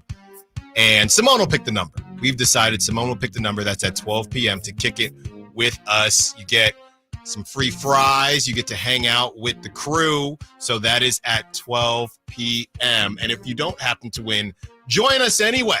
Hang out, have a good time, take some pictures. We'll watch some basketball. You'll get to see the Alan Stiles experience watching basketball, which Chris enjoys. I do enjoy it. Every single home game. I really I'll never forget when Chris said I had to miss one of the Kings games. And you said, I don't know how you want to take this, but it was just different with you. It is. It's so much more quiet and not the right ways though. It feels low energy. I'm like, wow, is this what it used to be like? Yeah, seriously. Well, who did you sit next to last season? I think Brendan came late in this. I can't remember if he did all last season. I mean, Frankie always. Right. Yeah, usually the table is, and that's another thing, is the table has definitely gotten bigger since you've gotten there. Well, now dinner is everybody's crazy. just like, I have to come sit at this table. Well, dinner People is call a us spectacle. Cool table or whatever, and I'm like, you do not, trust me, you do not want to be involved in the conversations that go on at this table. I purposely never sit right next to Chris during dinner. I don't think we've never sat directly next to each other. It's coming off we like a show. To send looks though. Yes. We do someone will say something at the table and you and I will just kind of look at each other like, you heard that? Yep. It's time to get out of there. So get the full experience, Alan and Chris, outside of the studio, outside of the booth today, Fieldhouse American Sports Pub. I think I'm going with you got to get wings, right? That's just a staple. That's my staple there. And I got to relook at the menu. Remember they had their version of the chizza. Yes, so you can check that out as well. I've gotten their nachos. They're pretty decent. Definitely pretty decent as far as nachos go. I saw somebody big too. I saw somebody post on the timeline the KFC chizza, and they just said, it was somebody that I used to work with, and they said, "Don't judge me." And I still don't know if it's good or not. Yeah, that was my thing about the other. What was the KFC? The Double Down. Remember they had come on, I can't. What was it? Was the chicken patties, was the bun, and then what was in the middle? Bacon and cheese. That's what it was. It was bacon and cheese. Yeah, I'm like, that's crazy. See, my thing about those are it's probably it's not bad, right? Like you have chicken, cheese, and bacon. There's no way that's bad, but at the same time, you definitely have to feel that for 20 hours after, right? You're going to go into your doctor, your next checkup, and they're just going to say, do you enjoy life? Yeah. Because those arteries are getting not going to last long, man. Okay. You need some Drano. This is ridiculous. Honestly. It's also getting ridiculous how people can turn anything into a conspiracy theory. And you have people saying that LeBron James, he had flu-like symptoms, purposely sat out the game yesterday so that the Lakers would lose and help the Timberwolves get the 1 seed, assuming that the Lakers would be in as the 8 seed. Is that insane or no? Because part of me thinks it might not be insane. Yeah, I don't know. Because he was tweeting a bunch. He was in a great mood. He was tweeting about Caitlan Clark, all that stuff. So he did not see. If I have flu-like symptoms, that's true. I'm not on my phone. I'm trying to recover. It wouldn't surprise me if that crossed LeBron's mind. I don't know if it was ultimately the reason why, but at the same time, I don't know, because last year around this very same time, there was some really, really weird reports about how the Lakers are positioning themselves so that they could play the Sacramento Kings in the first round, who's believed to be the weakest of the top 4 seeds. So who knows? I guess maybe the Lakers do this, but I think it's pretty wild to say that you're positioning yourself when you're not even in the playoffs. Exactly. So. Yeah, I mean, out of all the who out of all, and let's just have some fun here. Sure. Out of all, and it's really 2 teams, right? Okay. It's the Warriors and the Lakers, Okay. but I'll Okay. open it up ball. to the field. Yeah. Who out of all the play-in teams have the most delusional fan base? Because every team just thinks, all right, we're going to be the first. I saw Warriors fans saying we're going to be the first team to win the whole thing out of the play-in, and they're dead serious. Insane. Laker fans, they just assume, to your point, they just think the play-in is just a warm-up game. Yeah, it's just a formality, and then they'll get in and they'll get to face it. Who's more delusional, Laker fans or Warriors fans? I think if Warrior fans actually think they're going to make noise in the playoffs, no, they truly do. Then Warrior fans. Because the Warriors are saying all the right things. We're playing the best basketball. They won yesterday without Steph. That's right. As well. So they're feeling good about. They beat the Jazz without Steph. Good accomplishment. And they truly feel like we're playing our best ball. We just got to get in. That's crazy. The whole thing about the plan is that you have to be playing your best ball because you were trying to get into the play-in. You were fighting for your life. Exactly. You're fighting every single night for 2 weeks. Of course, you're playing the best basketball of your life. I mean, they're both just delusional. Yeah, they're honestly neck and neck. I mean, that's really the standings watch. But that I we blame need to be national paying attention media. to. Yeah. I blame national 100%, media because that's what they lead everything They've been with. pumping it all season. Who's scarier coming out of the play-in, the Lakers or the Warriors? Neither. That's why they're in the play-in. That's why they're there. If they were ever scary, they wouldn't be in this situation. 8 other teams have played better than them over the course of 82 games. And they keep going back, the Lakers do, about last season, but then they keep forgetting that they made all of those trades. Yes. They made all of those trades. It was a completely different team. They're also ignoring the fact that LeBron and AD have played more games together this year than I think they have their entire time together. So it's like you don't even have the built-in excuse of, oh, yeah, we were resting guys and injury prone all year, and now we're getting healthy. Like, if anything, maybe the Warriors could say that. But no, I think really. that there's enough proof through 82 games that these two teams very much are who they are, and they've been passed. I'm sorry. They've been leapfrogged by the entire rest of the Western Conference playoff teams. I think all of the other teams make sense to be ahead of them. I'm sorry. I know the Warriors have Steph Curry, but if you're playing Brandon Pajemski and Trace Jackson Davis like 30 minutes a game and you're heavily relying on GP2 to win these games, I'm sorry. I know we played that Bill Simmons audio on, what was that, Friday, where he's like, the Kings have the worst 3 through 9. You're tripping if you think the Kings are throwing out anybody who's like, I mean, I guess you could say Pods and, Pajemski taking the most charges. Most charges. Sure. Maybe you could say he's some of the Kings' lower level guys right now, but I just think it's crazy. I think that neither of those teams have really any shot of winning a first round series. Maybe they even make it. That's even if they make it to the playoffs. I don't think I would pick either of those teams to make it to the playoffs. I trust the Warriors more than the Lakers because CP3 was out for a decent amount of time. GP2 was out for a decent amount of time to win a series. Not any type of delusional, we're going to be the first team to win a championship out of the play-in. And then on the East, I mean, it's just more realistic in the East. The only team the Heat, obviously, because they literally did it last season. But the only other team would be the Sixers because they didn't have Embiid this whole time. But there's at least reason to say. Yes. Like, that's not delusion. The Lakers, you didn't have Vando and Gabe Vincent. Okay. Are they gonna hop in during the playoffs and just hit the ground running? Like, I don't know. I think I like the Lakers team better than I like the Warriors the rest of the way. I think the Warriors are a little bit scarier just because they have, the Steph Curry pop factor. But, with the fact that the Lakers have 3 legitimate guys that you need to be afraid of, and then who knows if Austin Reeves goes off on a given night, they still have, I just think the Lakers are the better team of those two. If either of those two are actually going to make noise, it's going to be the Lakers, but I don't think the Lakers are going to make it out of the play-in. I just don't. I don't think, even though I say I'm afraid if the Kings play them in a 1-game series, the Kings have dominated them all year long. Even if they do make the playoffs as an 8 seed, I don't think they're going to beat Minnesota. Minnesota has the height advantage. Like, the one thing the Lakers have is Anthony Davis is so tough to deal with. Well, Minnesota has Gobert, Towns, Naz Reid. That's not going to be an issue for them. So I think neither of those teams realistically have a shot, but I guess in a weird way, the Lakers are better positioned to. Well, you talk about players returning, and could Malik Monk return sooner than we all thought? Injury report for the Western Conference and pocket watching when we come back. Stiles and Watkins, Sactown Sports.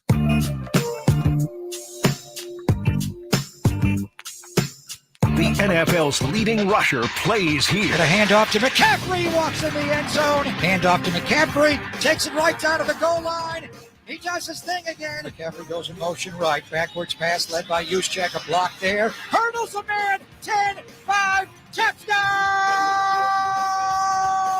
CMC! You can hear all of Christian McCaffrey's touchdowns on your home for 49ers football. Sactown Sports.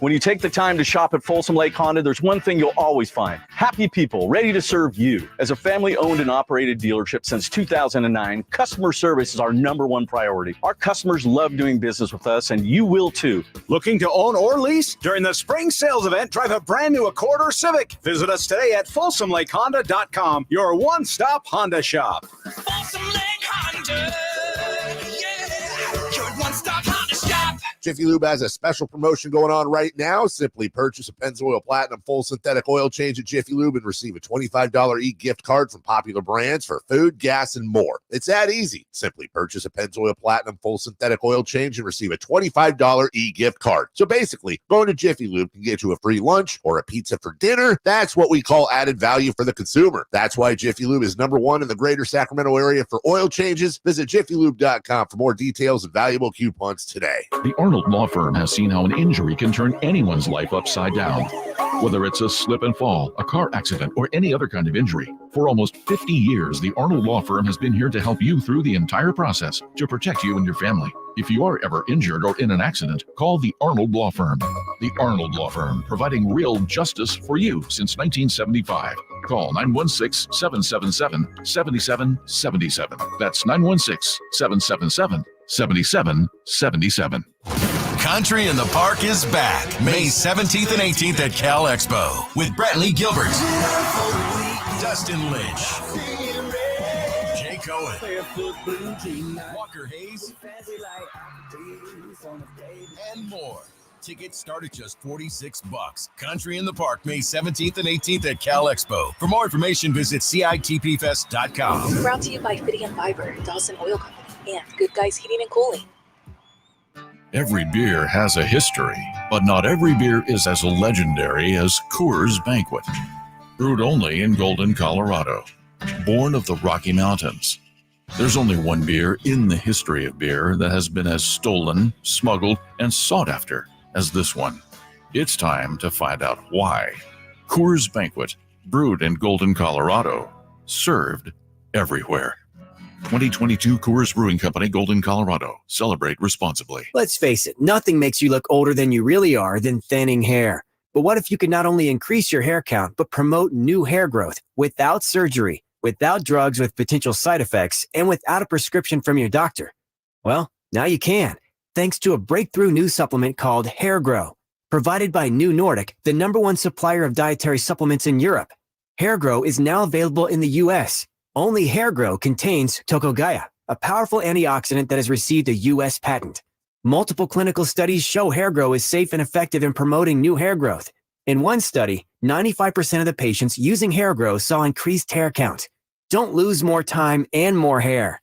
Try Hair Grow today to feel and look your best. Just go to newnordicusa.com or visit Walgreens or Amazon to purchase. Look younger and feel more confident with Hair Grow by New Nordic at newnordicusa.com.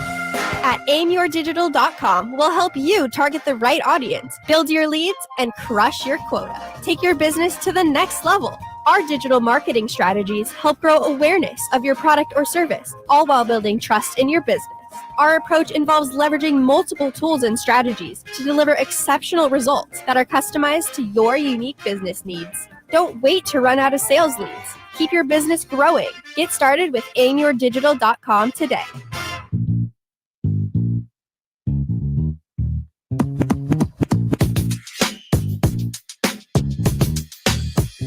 Live and local, it's Stiles and Watkins. Watch the show on youtube.com/Sactown Sports 1140.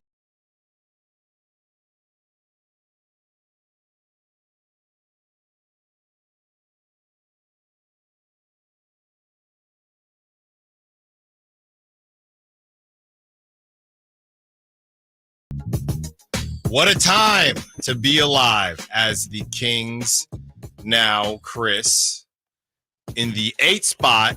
They would face the Pelicans. And by the way, Brandon Ingram, he's going to be back soon.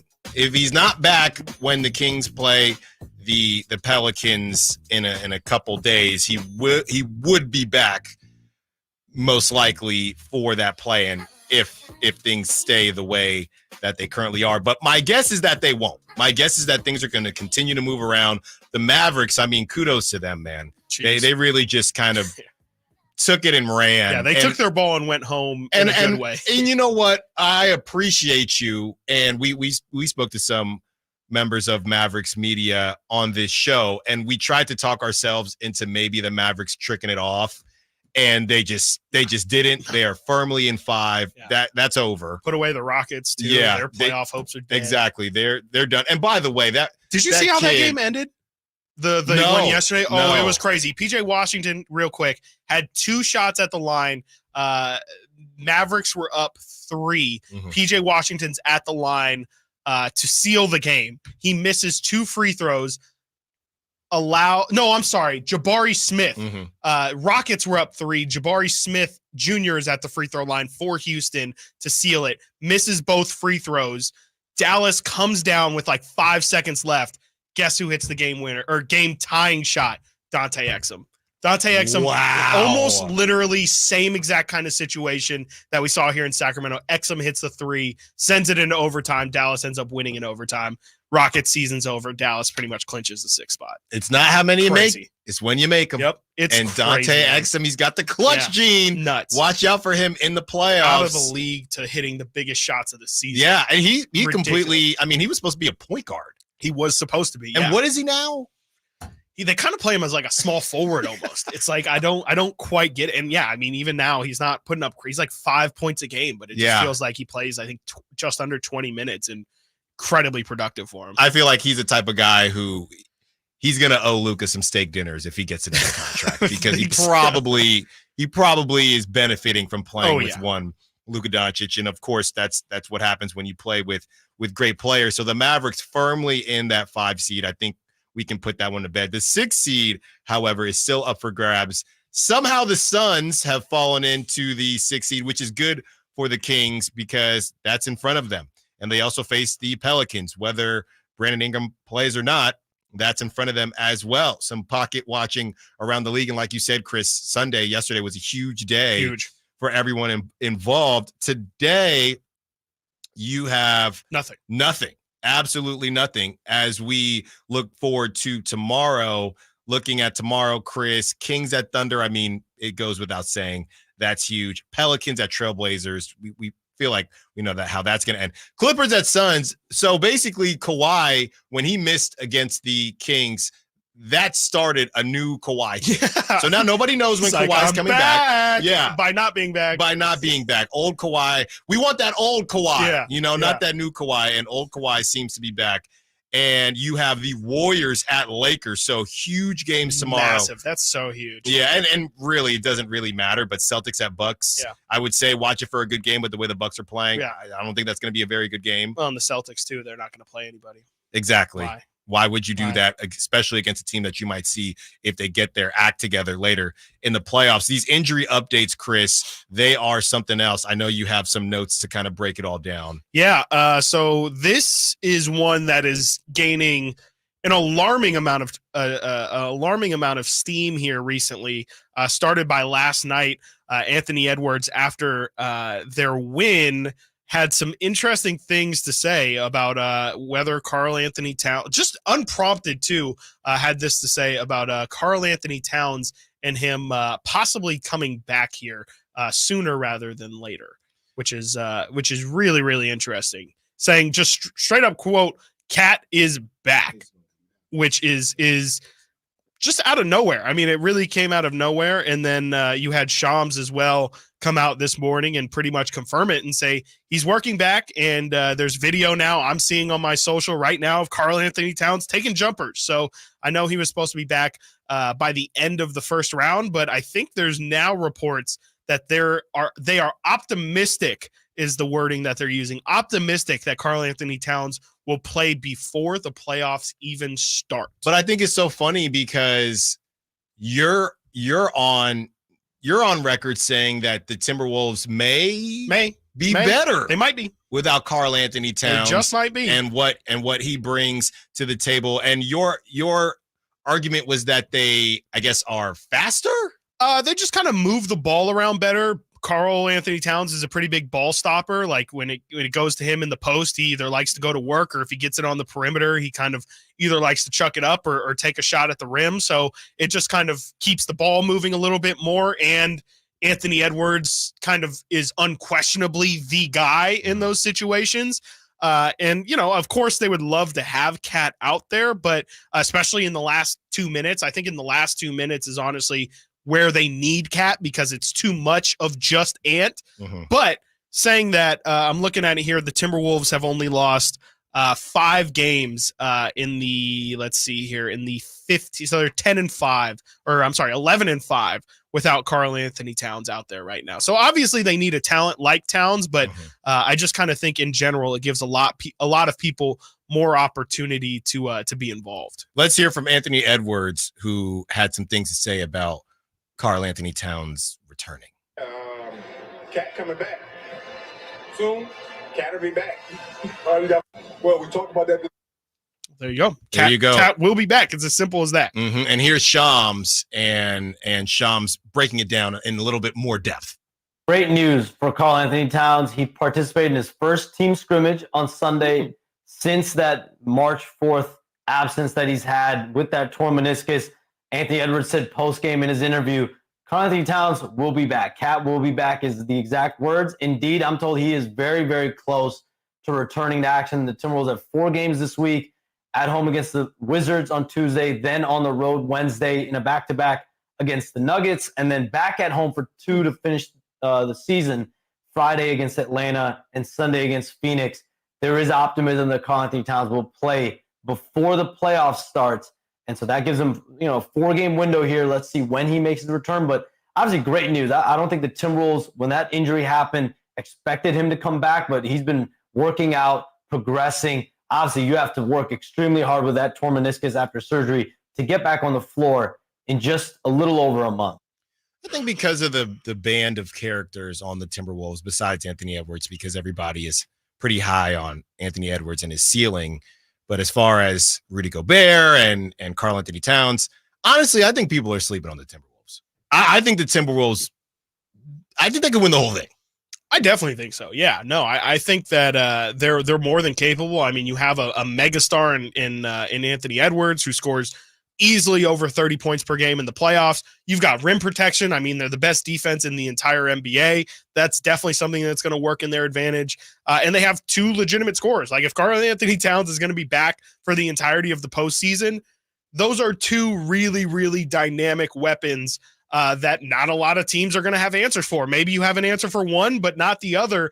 I think they're an absolute matchup nightmare. And if you just look at the other teams that they could play in the Western Conference, I mean, besides Denver, really, I don't know if there's anybody who matches just the pure depth that Minnesota has. So I think that they'd be one of my probably top 2 favorites in the West, obviously behind Denver, but I still think the Clippers can make some noise in the playoffs, but I would have Minnesota ahead of them. Yeah, this is what the Clippers do, right? Yeah. They get quiet. I mean, they're sleepwalking right now. Yeah, they're literally played so bad for like a month now. Yeah.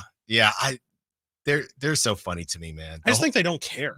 I really think they could care less. No, Ty Lue is just so tired of it. Oh yeah, because he's just sitting here thinking, what am I supposed to do? I'm like, guys, come on. We have 4 Hall of Famers on this team. Like, can we not just get it together? I know Russell Westbrook cares. Oh yeah, he but cares big that. time. Oh, by the way, Russell Westbrook, there was some back and forth after that. their huge comeback victory, and I guess the other team was It was dancing. our boy Tristan Thompson. Yeah, Tristan Thompson, the TT. Cavs, they were dancing. Yeah. I don't know, but I'm assuming based on what Russell Westbrook was you doing, saw what he they did. were dancing during the game, and they were up 24, I believe.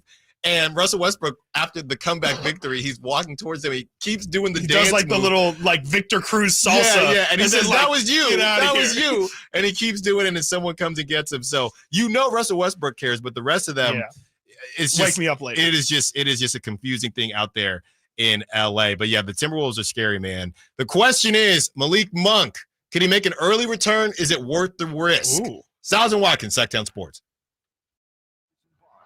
Urgent Camp Lejeune settlement message. The government will soon begin providing fast, guaranteed settlements to Camp Lejeune Marines, families, and civilians. Awards will range between $100,000 and $550,000 with an option for higher amounts. If you or a loved one spent time at Camp Lejeune and suffered cancers of the bladder, liver or kidneys, leukemia, non-Hodgkin's lymphoma, Parkinson's, or kidney issues, you may be entitled to a significant financial reward for your Camp Lejeune claim and could be paid within 60 days after accepting your settlement with your VA benefits fully protected. But the deadline for filing is fast approaching, so you need to act now. Call the James Harris Law Camp Lejeune helpline now to get the compensation you deserve. We're already fighting for thousands harmed by the water at Camp Lejeune, and with the deadline coming, you need to call now or you may forever lose your right to a settlement between $100,000 and $550,000. For your free evaluation, call 800-808-2626, 800-808-2626, 800-808-2626. Guys, did you know your testosterone affects everything in your system, including how you feel and perform every day? Right now, Revive Men's Health Sacramento will check your testosterone for free. Knowing your T level is the first step in understanding if you have low T. Your testosterone level impacts your energy, libido, sleep, weight, hair loss, mood, and even ED. Maintaining an appropriate T level can change your whole life. Most men start to see changes in their hormone levels in their 30s. Get your T levels checked today by local, experienced, and trusted men's health experts.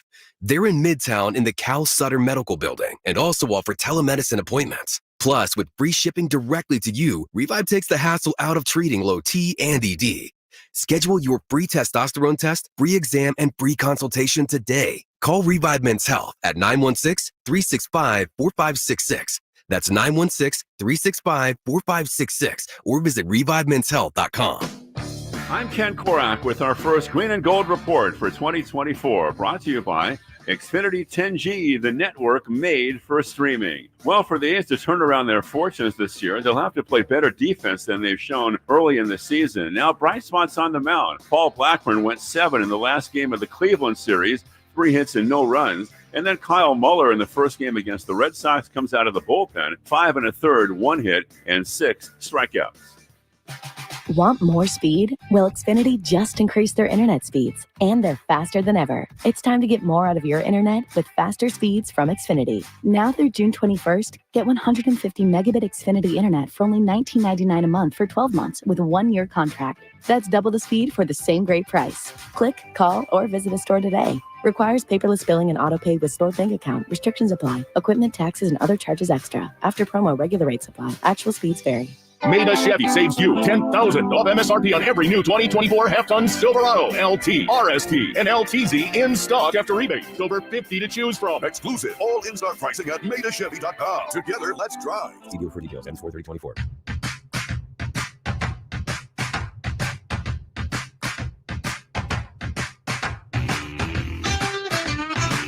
Sacramento has a new tag team in the midday.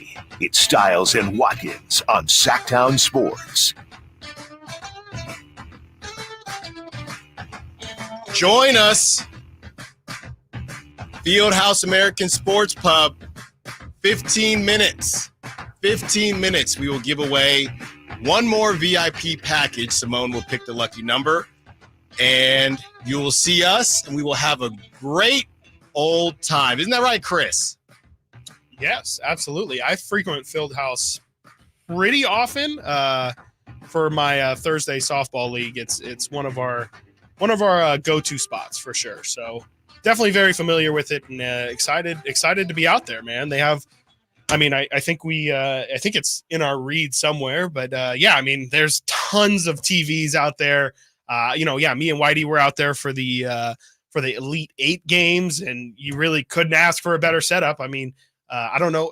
Are you a bar game person? Do you like to dabble in, shuffleboard or yes? What else do they usually have? Shuffleboard, I don't really play, but really. I mean, I played it before. They got a shuffleboard table out there. Well, we will be playing tonight. Yeah. And of course, just for fun. I think it's wink, the funnest. wink. I think shuffleboard is the funnest bar game you can have. I like cornhole's okay. But what constitutes a bar game? A game that you what can about play darts? Yeah, I would say that's a bar game. Yeah, for sure. I get down with Connect Four. I get down with pool. I get down with Pool darts for sure. I get down with cornhole.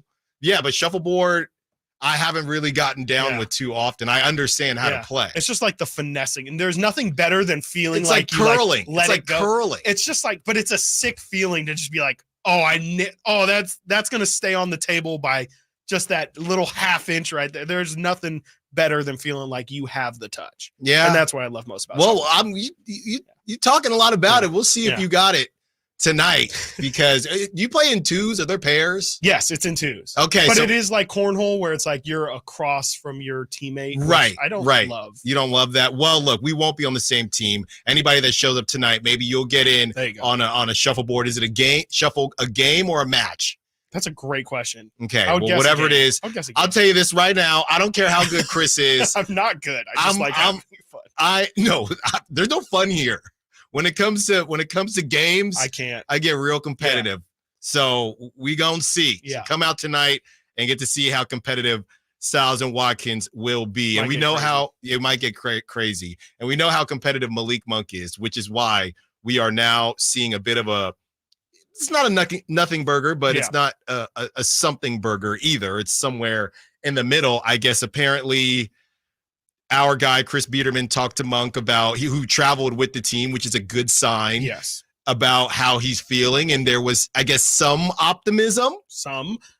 Did you see the video yesterday as well? The Kings posted Mike Brown was messing around in practice as the point guard, and he threw a dime between his legs, and I think they swung it and hit the corner three. Mike Brown then runs into the state because it's during shoot around, so they're on the floor, the actual court. Right. Runs into the stands, finds Malik, and is daps him up and is like, "You see me?" That's, and I was like, "Look at this man recruiting right now. Love to see it. Love to keeping the energy high. Always be recruiting. Always. He learned it from recruiting Sasha last year. But yes, to the Malik Monk, possibly coming back from injury. Malik spoke with, as you said, our guy Chris Biederman on Thursday, and Chris Biederman asked Malik Monk straight up, who's traveling with the team, about a remark that Mark Jones made on the broadcast on ESPN during Wednesday's game against Boston, in which Mark said essentially, or hinted at, Malik returning earlier than the 4 to 6 week timeline. And to that, Malik said, and I think this is one where you can read it however you please, "I really can't tell you that being so early in the injury," Monk told Biederman, "but it's feeling good. That's what I can say." Monk also told Biederman he feels great and, quote, "better than expected" after suffering his right MCL sprain. And now maybe just on face value, these quotes aren't much, but when you look at the injury on top of hearing these quotes, I have faith. I have some faith that he could return earlier than what we think, because again, when the injury happened, didn't look serious at all. Just kind of looked like maybe he banged knees, and I'm not saying that that's the end all be all, but when you hear it didn't look significant when it happened, Malik walked off with his own power after it happened, and then you hear he's recovering faster than he anticipated, the fact that this is even being floated, I'm not saying he's going to return by the end of this week, but I think people were pretty much saying unless the Kings make the Western Finals, that's it's what over. it turned into. Yeah. And then this report came out, and I see people saying if the Kings play in a second playing game, he could be available. I'm thinking, I don't know. Come on, that, guys. But who knows? I mean, maybe. I don't know. I think that would be 3 weeks after his injury. Yeah. It could happen. I mean, a 4 to 6 week I'm not re-examination period. I don't want to set myself up to be hurt. You shouldn't. No, you definitely shouldn't expect it. It should be something that's only a cherry on top. But at the same time, I think that this little shred of hope is better than the ultimate he's just not going to be out there. I mean, if there's any hope that even by game 3 of the playoffs, Malik would be back in the first round, I think you have to take it and feel majorly good, because I think everyone had kind of chalked this season of, okay, whatever, even if you make it through the play-in, you don't have Malik Monk. So all the faith that you had that this team could surprise in Minnesota or in OKC is lost because you need to be at full strength. Well, maybe they will be at as close to full strength as you can be at this point. And if the Kings do go on a run, and I know I always make promises on this show, and then you say not to make them. But if the Kings do go on a run, let's say they finish hot, and then will there be the conversation, or will there be the conversation? I don't know, Adam, Malik, they're rolling now, because it just feels like a sports staple that has to be done. No. They need him. They need him. Yeah, I would invite just the thought of the Kings going on the run. And I will love to be in that situation to have that quote-unquote problem. And now I'm thinking, because there is a possibility that, maybe I think as a whole. Don't do it. Absolutely, you can't make the argument. But don't do it. When you look at the Kings defense here recently, you could make an argument that throwing Malik those minutes that has been going to guys like Davion and Keon and now Colby. Maybe I'm not saying the Kings should play Malik 40 minutes if he's available, but I'm just saying it might throw off the team that you've became here to go on the run that you're talking about. Right. If there is a run, and that's a great problem to have, let me tell you. I would love to have that problem. Right. If there is a run that the Kings end up going on, and I'd love to see Malik out there.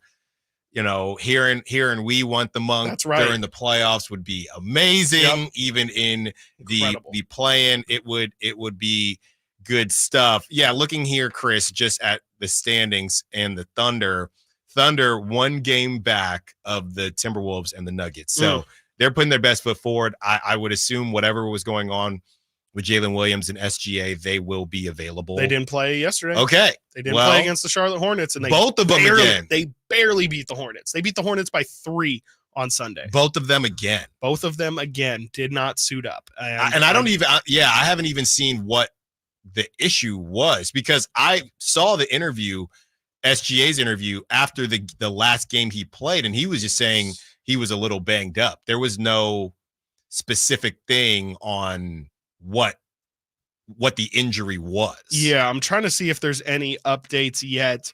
No, just their last injury update was the other day. Jalen Williams out with an ankle for Sunday. Shea on April 5th. Dagnall said Friday.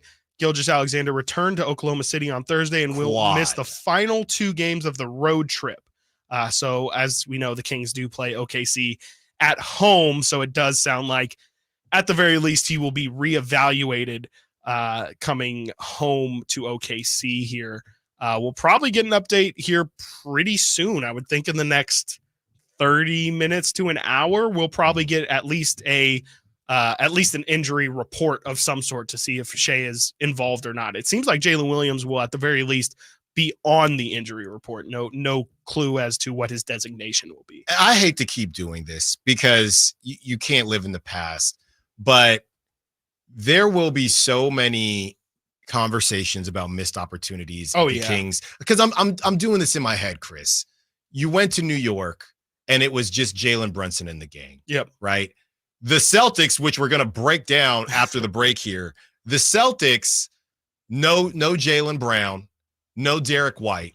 You got to handle that, right? Or you didn't handle it, but you had an opportunity. If you're looking at this stretch and how worried we were about this stretch. So you got gifted that for the back-to-back. You couldn't get one of those games. You face the Nets, fine. If they don't get SGA, if Shea does not play tomorrow, and maybe even Jalen, it's a gotta have it. You look back at this road trip or this trip that they're on, and you're thinking just throughout the season, and I get it, everybody deals with injuries, but their guys, the Kings are playing. The Warriors just rested Steph and Andrew Wiggins, and they won. De'Aaron Fox and Sabonis, they have not been able, because of the games that they've tricked off, they have not been able to rest all season long. No, completely. And I don't know what that says about this team. I don't know if maybe there is some validity to what Mr. Simmons had to say on Friday about their, them being so heavily reliant on those 1 and 2, and then the rest of the guys can't really hold up their weight. But definitely the Kings have to take advantage.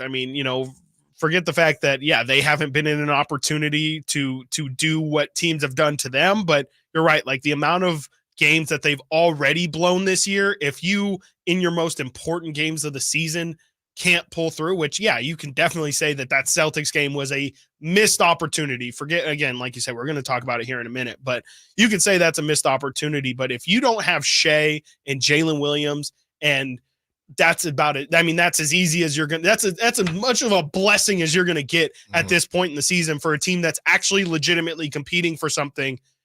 That's where you can say the Kings will deserve whatever spot they get at the end of this. Truly. If they don't make the playoffs, if they don't get that 6 seed, it's because they tricked off one of these games to an opponent that they just had to win, which is the situation they've put themselves into by tricking off all these games earlier in the year. But if they do, if they clean the slate the rest of the year, if they win 5 in a row to end the season and they beat OKC and they beat New Orleans and they beat Phoenix, they definitely will have earned that number 6 spot. It wouldn't have been the prettiest way, but at the end of the day, you took care of business in the most important games, and that's going to get you that 6 spot. So ultimately, again, it is nice because the Kings do kind of hold their own destiny, but they've also put themselves in a situation where, it's win or go home at this, but not go home, but right. It's win or else you're going to be really putting yourself in a situation to go home. When we come back, let's break down that Celtics loss. I am not quite sure where Chris stands on this. We are doing this live. We don't do the show before the show. Where are you at with that Celtics loss? Opening up the phone lines, 916-339-1140. Stiles and Watkins, Sactown Sports. Last season, the Sacramento Kings gave us a little bit of everything. A Pacific Division title, GM of the Year, Coach of the Year, Clutch Player of the Year, All-Stars and all NBA performers. Plus, we got to light the beam. Here's a steal by Fox, a breakaway. He's got the rip with the left hand. What does this season have in store? Find out. Each and every Sacramento Kings game can be heard right here on your proud home of the Beam team, Sactown Sports and SactownSports.com. Getting quality employees to fill positions in your company is essential. But finding those people can be a major hassle, unless you use ZipRecruiter. ZipRecruiter makes finding quality people a breeze. And right now you can try it for free at ZipRecruiter.com/free. With ZipRecruiter, one click sends your job to hundreds of top job sites. But more than that, ZipRecruiter's advanced technology identifies the candidates with the skills you need, sends you a list of great matches to review, then actively invites them to apply for your job. And the results speak for themselves. 4 out of 5 employers who post on ZipRecruiter get a quality candidate within the first day. That's right, the first day. Now you can focus on your business and let ZipRecruiter do the work finding the best people for you. See for yourself. Experience the ease, efficiency, and power of ZipRecruiter for free. Just go to ZipRecruiter.com/free. That's ZipRecruiter.com/free. ZipRecruiter.com/free. Hey, what's up? We're talking to Chad Hovlet, a Hovlet Dodge Chrysler Jeep Ram in Woodland. What's going on for Ram Truck Month? We are very excited to be celebrating 75 years in business by doing what we do best, helping you get the truck you need for less. Right now, save up to $11,000 off MSRP on new 2024 Ram 1500 Bighorn Crew Cabs. And with over 500 new Rams available, you won't find a better selection in all of California. Wow, 75 years. That's pretty amazing. It all started with my grandpa and great-grandpa's dream, and it's grown over the years to where we've had a chance to serve tens of thousands of customers and show them there's something special about Hoblet you just can't get at those big city auto mall dealerships. Come experience the difference at California's #1 Ram truck dealer. Search, select, and save through our whole inventory at HobletDodge.com. Unbeatable prices, unbeatable selection. Nobody beats Hoblet, period. 11,000 total net savings after 5,000 factory rebates and 6,000 dealer discounts. Rebates include 2,000 Chrysler Capital bonus cash. Must finance through Chrysler Cap to qualify. 500 first responder bonus cash. Must be current member of eligible first responder association. More than 5 of this total net savings. See dealer for details. Fans, the NBA playoffs are on their way. But before they begin, it's the SoFi NBA Play-In Tournament. Winner advances, the loser goes home. 8 teams vying for the last 2 spots in each conference. Curry. Some teams will get in. Do or die. Others, they're coming up short. Forget about X's and O's. Who wants it more? It's now or never. The playoffs are calling, but first, you gotta win to get in. The SoFi NBA Play-In Tournament, April 16th through 19th on ESPN and TNT. Jiffy Lube has a special promotion going on right now. Simply purchase a Pennzoil Platinum full synthetic oil change at Jiffy Lube and receive a $25 e-gift card from popular brands for food, gas, and more. It's that easy. Simply purchase a Pennzoil Platinum full synthetic oil change and receive a $25 e-gift card. So basically, going to Jiffy Lube can get you a free lunch or a pizza for dinner. That's what we call added value for the consumer. That's why Jiffy Lube is #1 in the greater Sacramento area for oil changes. Visit jiffylube.com for more details and valuable coupons today. So here's a fact. 85% of the population will suffer from foot pain in their lifetime. That's almost everyone. So you'd think there'd be plenty of healthy long-term remedies, but there just aren't, right? Hi, I'm Dan from the Good Feet store. You know, people come in all the time sharing the same frustrating story. Bought this, tried that, been there, done whatever, all different kinds of things, but all with a similar result. Nothing. A discouraging and endless cycle of disappointment. If this rings a bell, don't despair. There is hope. If you think you've tried everything, you probably haven't tried Good Feet arch supports from the Good Feet store. They're designed to relieve, even eliminate, the pain commonly caused by certain foot conditions like plantar fasciitis, bunions, flat feet, and others. Plus, provide better balance and increased comfort. See what we can do for you with a free arch support fitting. Just stop in or schedule an appointment. With over 200 stores, there's likely one in your neck of the woods. Find yours at goodfeet.com. KHTKAM Sacramento, KYMX HD2 Sacramento. From the Power Business Technology Toshiba Studios, your flagship station for the Beam team. Should we light the beam? Light the beam, baby. Sactown Sports. Sacramento has a new tag team in the midday. It's Stiles and Watkins on Sactown Sports. He feeds it into Fox. Fox drives it, plants, launches off the rim. Barnes crashes, put back, missed at the rim by Keegan Murray, and the Celtics will win it 101-100. The Kings had opportunities. Yes, they did. But before we break this down and open up the phone lines for Kings Celtics, we're opening up the phone lines for your chance, your last chance at the VIP package, free fries, a booth next to your boys at Fieldhouse American Sports Pub today for the Natty, for the National Championship. 916-339-1140. Right now, Simone, caller number 5. Caller number 5. Caller number 5 for your chance to get the VIP package, free fries, and sitting next to your boys while Chris beats me at shuffleboard. That's right. That is what's coming up. So right now, caller number 5, 916-339-1140, 916-339-1140, 916-339-1140. If you want to be next to your boys tonight, Purdue, UConn in the swamp. That's right. Where Watching are they playing? Is it? I know the women were in Cleveland. They're in Cleveland. Yeah, I'm not sure. I don't know where the guys are playing, actually. Is it San Antonio? In a swamp. Yeah, in a swamp. That's where they're playing. And I'm looking here, Chris, I'm back on the menu. Philly cheesesteak, club sandwich, French dip. I know it's lunchtime, too. Somebody's getting hungry. Reuben sandwich, Southwest veggie wrap, barbecue chicken sandwich, steak sandwich. What else you got? Mac and cheese with a little bit of bacon in it. Chili cheese fries, quesadilla, rally nachos that Chris has already raved about. And, of course, you can get those wings and things like that. Call I will. Number 5. Looks like Simone's got someone. All right, Chris. This Celtics game, and I was really torn on it and how people were reacting to it, because this is the land of multiple things can be true. And the 2-minute report came out, and Colby Jones, he got fouled. All right, he got hit in the face. I just was telling people, just stop, though. Like, I don't want to hear it. Yeah.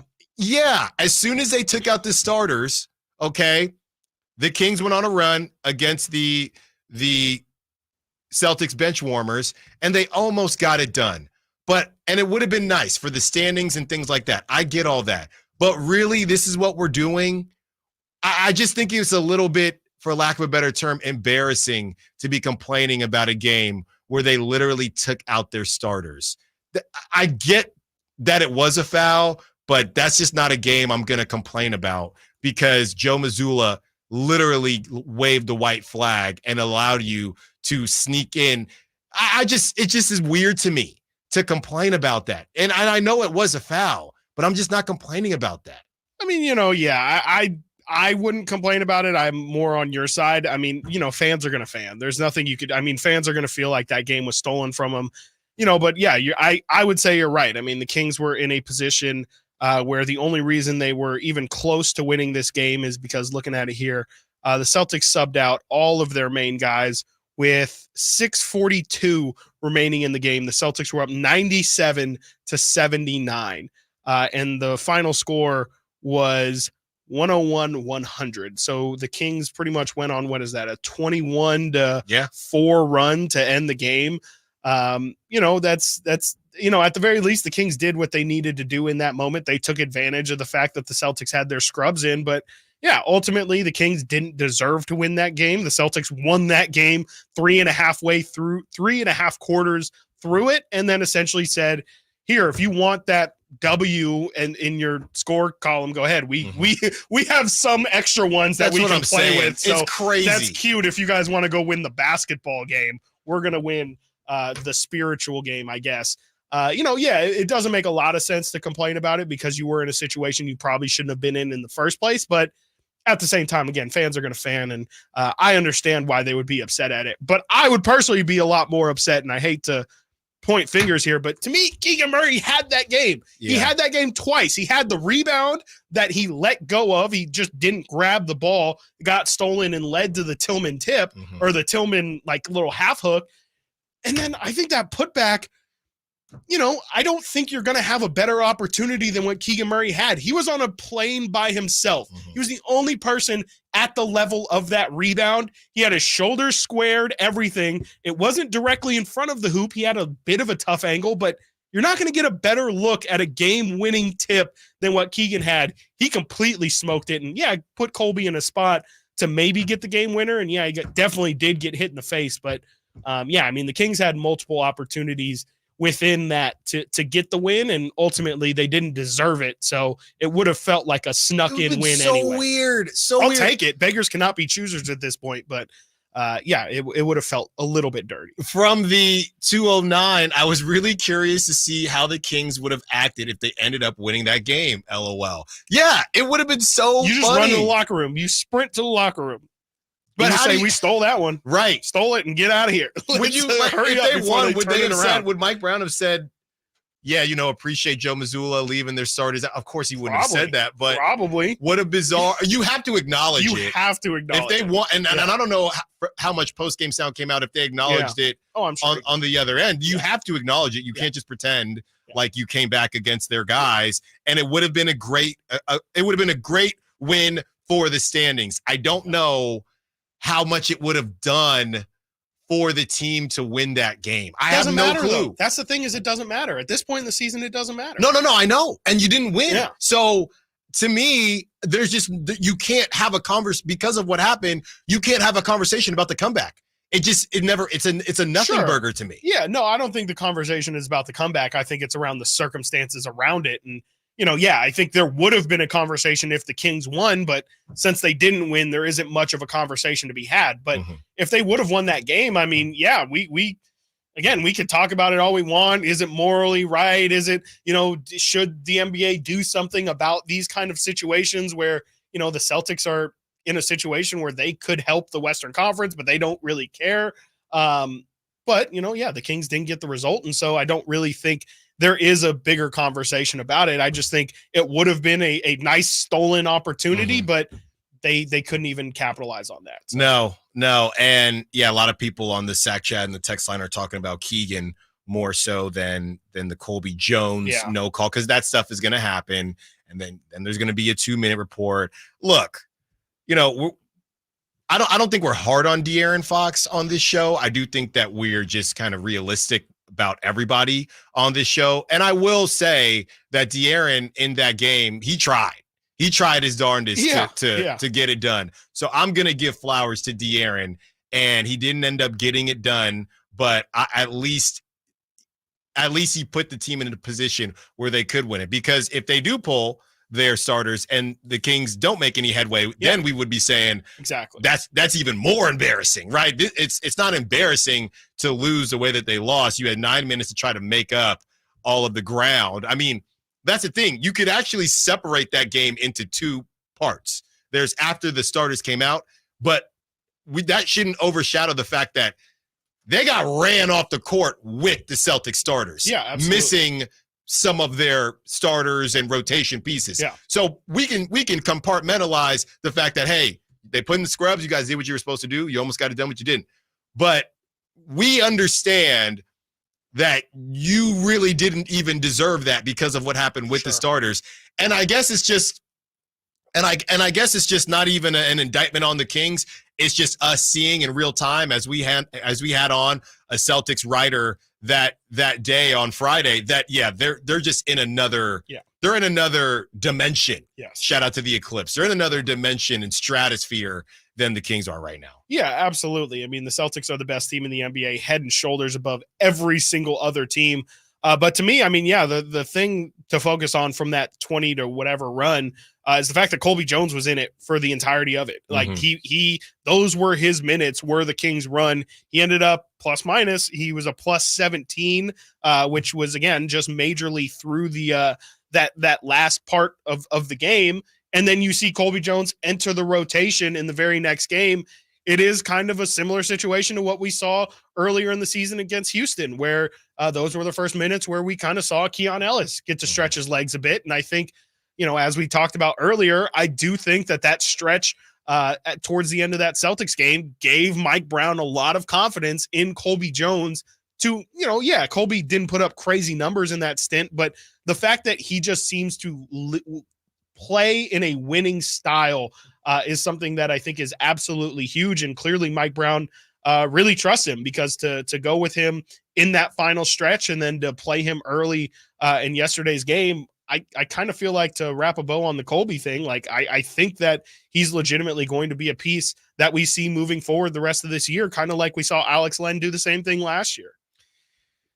You're going to need it all. You're going to need it all for the rest of the season. And it's I think you're spot on. That's the correct takeaway from this. And really the only takeaway I have from it, besides, okay, the Celtics are really, really good, and I'd be surprised if they don't win it all. And also, at least we know that Colby Jones might be a bigger part of this rotation moving forward. Now, does that change if Malik does come back sooner than we think? I guess we'll just have to stay tuned, because we know that this rotation has been a bit all over the place, and we understand why with injuries to Kevin Huerter. I mean, we continue to not gloss over the fact that Kevin Huerter is out, but I mean, you lose a starter and then you lose a sixth man. That's a big deal. It's a big deal. Huge. And what Kevin Huerter did, even if it wasn't scoring wise this season, it is that stability that you're missing. So we cannot mention that enough when breaking these things down. When we return, continuing the conversation, Keegan Murray can be so frustrating. Also breaking down Harrison Barnes. And could somebody from the Bay save the Kings in terms of keeping one Malik Monk? Stiles and Watkins, Sactown Sports. Has Monty put together a roster that can help make a deep playoff run this season? Just trying to give coach options, give him guys that can help us win in a variety of areas. Obviously, our top guys are going to play every game, but there's going to be other times, whether it's injuries, matchups, we've got to have some variety on the bench for coach to point to and say, go in there and help us win. Tune into every Kings game this season on Sactown Sports and SactownSports.com. Hey, what's up, everybody? It's Kyle Draper here for Mercedes-Benz of Stockton. I get a lot of compliments from my friends about my new EQS SUV. Mercedes has proven that electric cars can be gorgeous and stylish. My EQS is the finest vehicle I've ever had. And some of my friends have even asked, what's it really like to have an electric Mercedes? Is it easy to own and operate? Is it easy to charge? Well, it's as easy as owning a regular gas guzzler, except you never have to put gas in it. And I never stress about battery charging. It's got a long range, so no problem there. And it's easy to charge. You just plug it in, and that's it. Right now, Mercedes-Benz of Stockton is offering up to $19,000 in Mercedes-Benz incentives on select new vehicles and certified pre-owned Mercedes vehicles, as low as 1.99% APR for qualified buyers. So head on out to Mercedes-Benz of Stockton. It's just a half hour from Sacramento, right off I-5, or online anytime at mbfstockton.com. Join Alan Stiles, Chris Watkins, and the Sactown Sports Street Team on Monday, April 8th from 5 to 7 p.m. at Fieldhouse American Sports Pub for some basketball madness and their mouth-watering full menu. 1310 Fulton Avenue. See you there.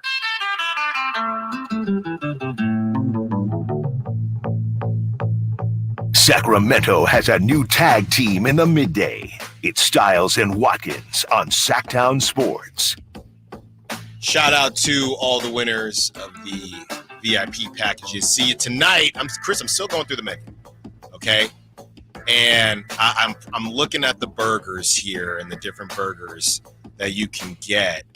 What's your favorite type of cheese on a burger? I usually go American. Thank you. Yeah.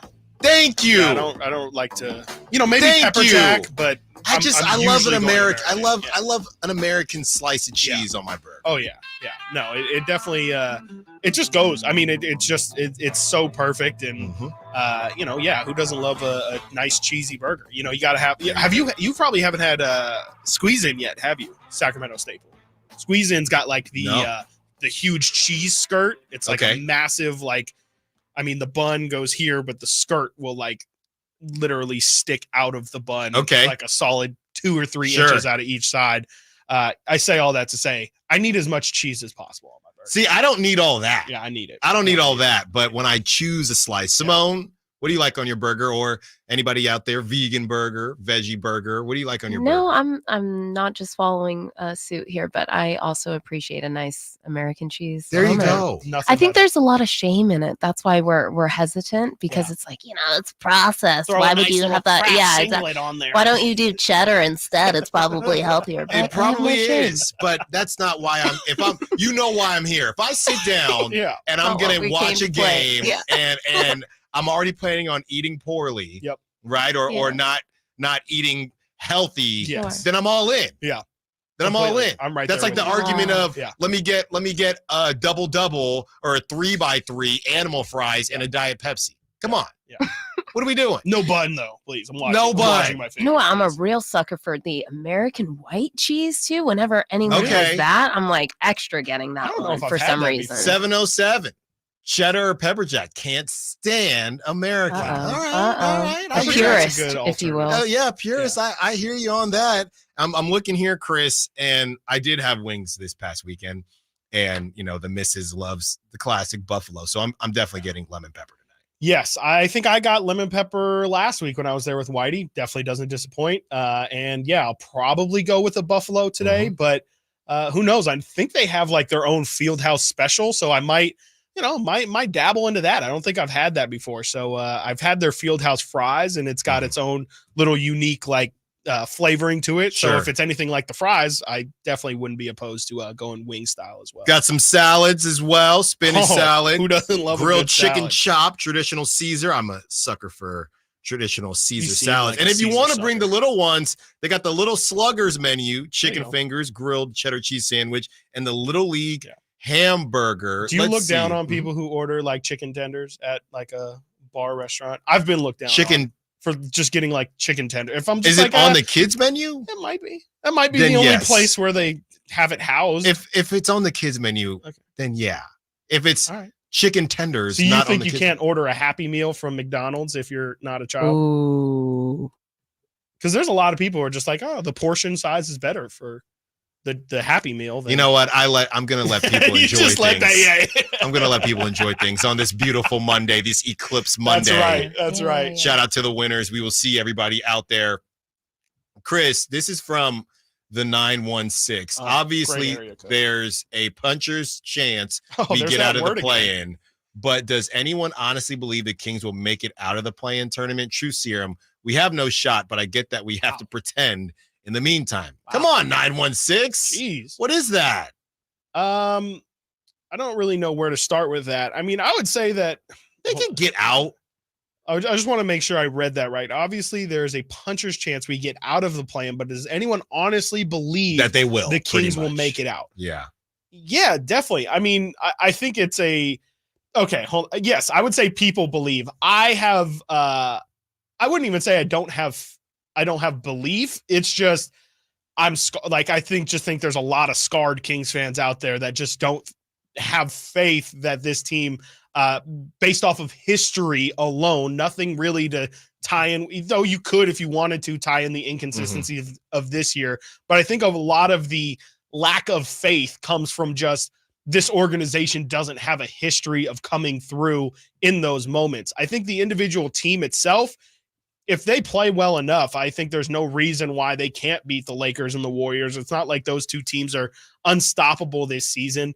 It's going to be a tough task for them to get out of the play-in, especially if they have to win two. But I really think, especially if they get that 7-8, I just full-heartedly believe that they'll make it out if they get the 7 or the 8 seed.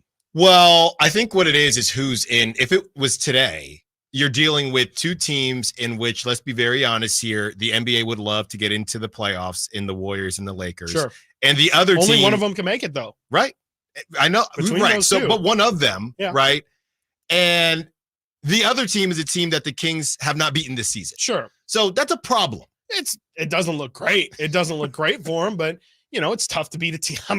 I'll just keep adding games. It's tough to beat a team for a fifth time in a row. You just four, keep going. 4 might be something, but yeah, you add another game in. The law of averages here is going to average out at some point, right? Like at some point, the Kings will have to beat the Pelicans, but it's definitely going to be a tough task. You can lay it out however you want. It's going to be some version of the Kings have to get through one of Steph and LeBron and or Zion or KD or something. It's going to be a tough looking task on paper, but these things aren't decided before the game. Like, as much as we like to joke around for the most part that the NBA rigs these things so the Warriors can make it and the Lakers can make it. I mean, the play-in tournament in its inception had, if I'm not mistaken, a Warriors-Grizzlies play-in game, which everyone would have said, why would the league want the Grizzlies to win?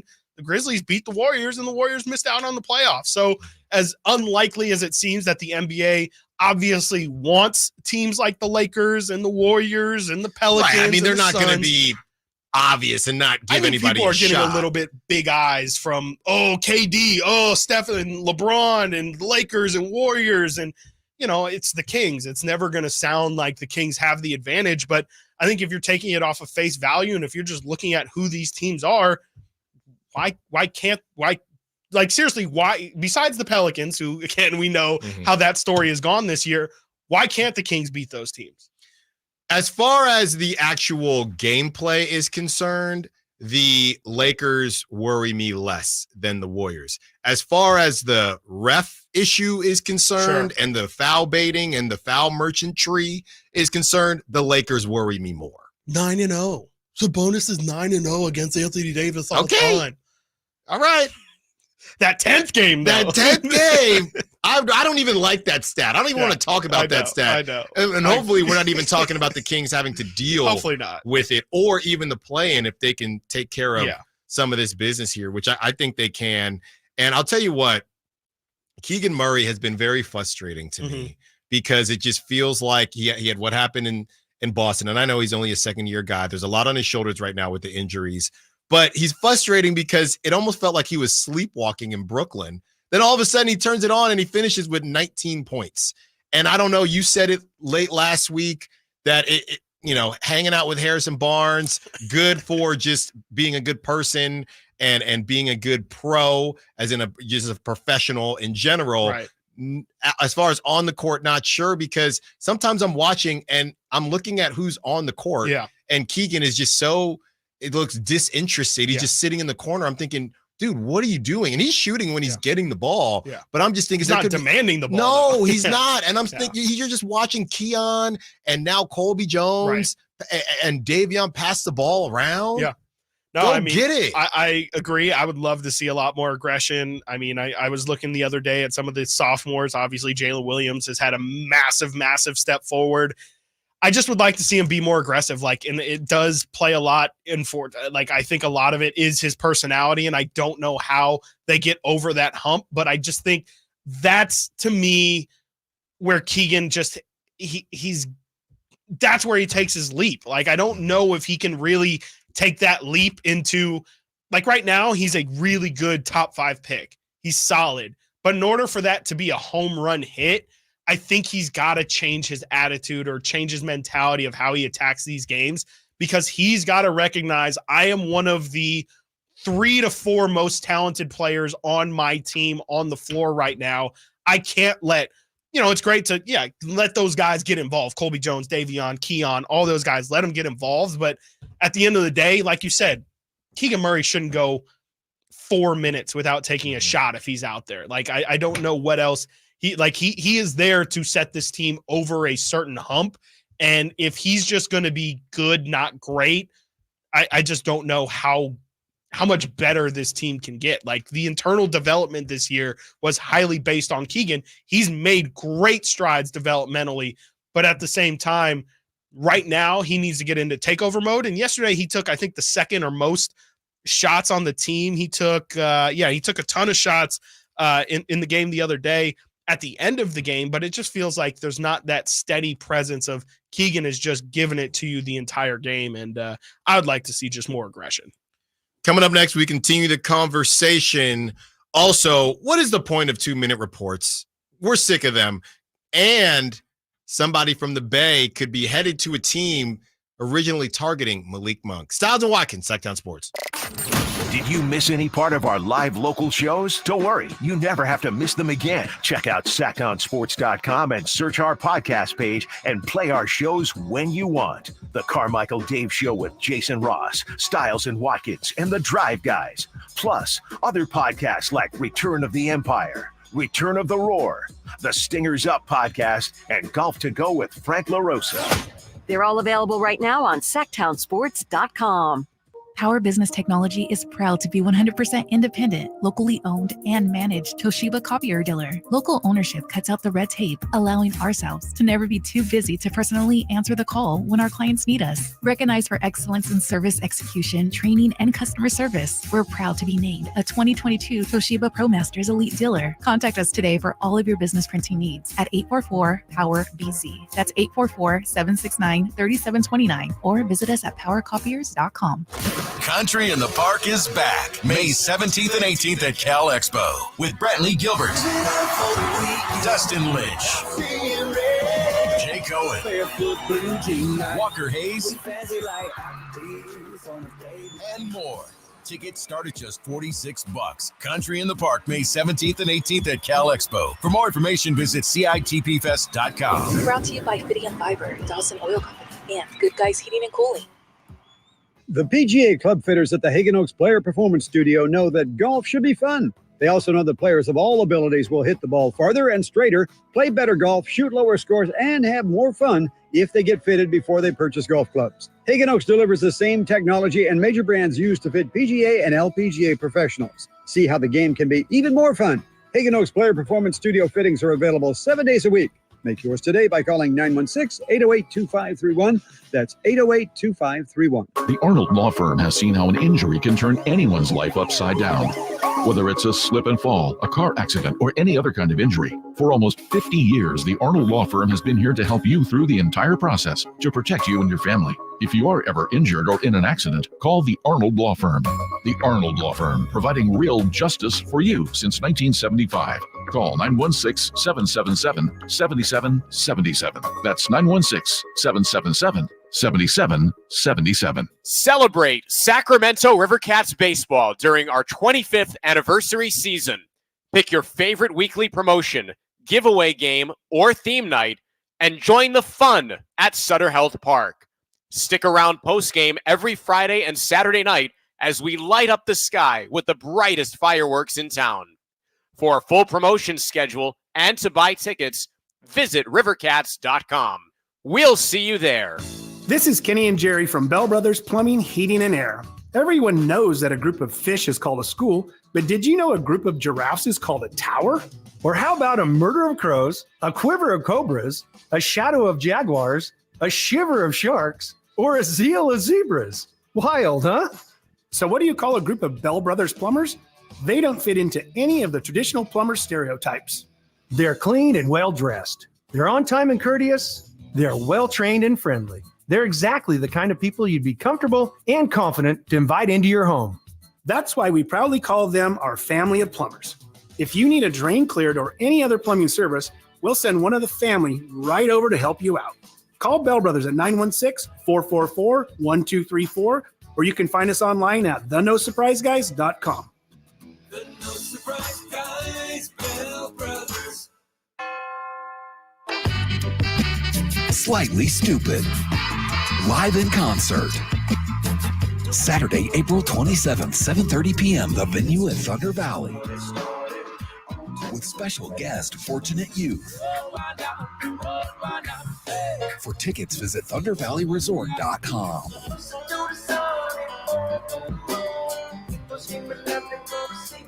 Don't miss Slightly Stupid live.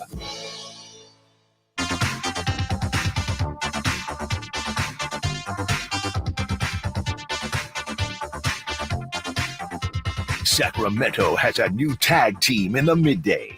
It's Stiles and Watkins on Sactown Sports. Coming up after this segment, you will hear from David Samson of Nothing Personal with David Samson. Levitard Show, Meadowlark Media, also on CBS Sports headquarters. One of the biggest interviews as it pertains to the A's move. It is doing numbers on YouTube, and want to give everybody a chance to hear that. Carmichael, Dave, and Jason Ross did an incredible job with David Samson. We will play that coming up here at 12:45, and we will react to it, opening up the A's conversation. Zach Geloff had some things to say about Sutter Health, who literally played in that park. So that's all starting at 12:45, and then we will get back into Kings, some fair foul to end the show, and some prop talk as promised for the national championship.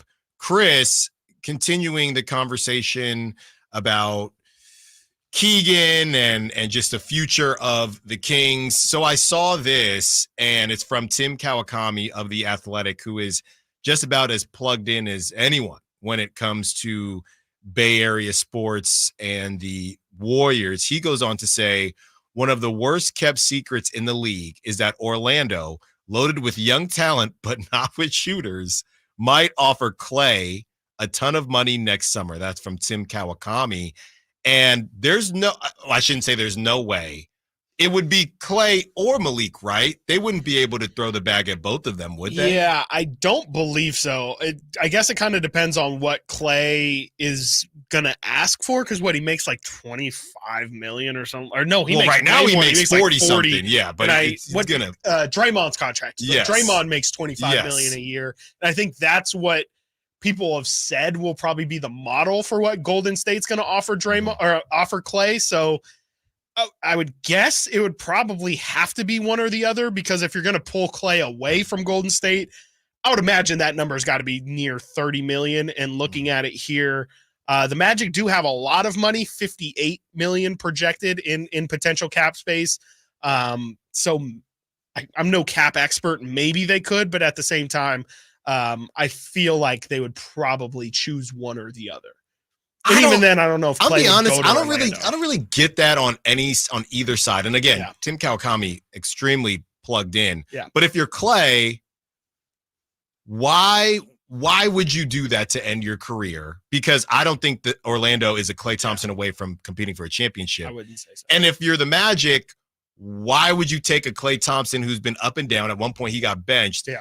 And you're not a Klay Thompson away from a championship. So I don't know why either side would do this. Doesn't really make any sense either way. Plus, like, Clay is not in their timeline at all. That's what I'm saying. Like, they got you're looking at a 3-year deal. I mean, Clay is 32. Yeah.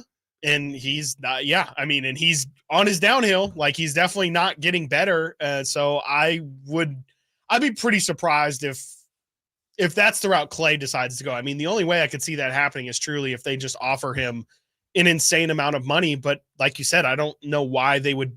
That would mean that they would believe that they are a Klay Thompson away.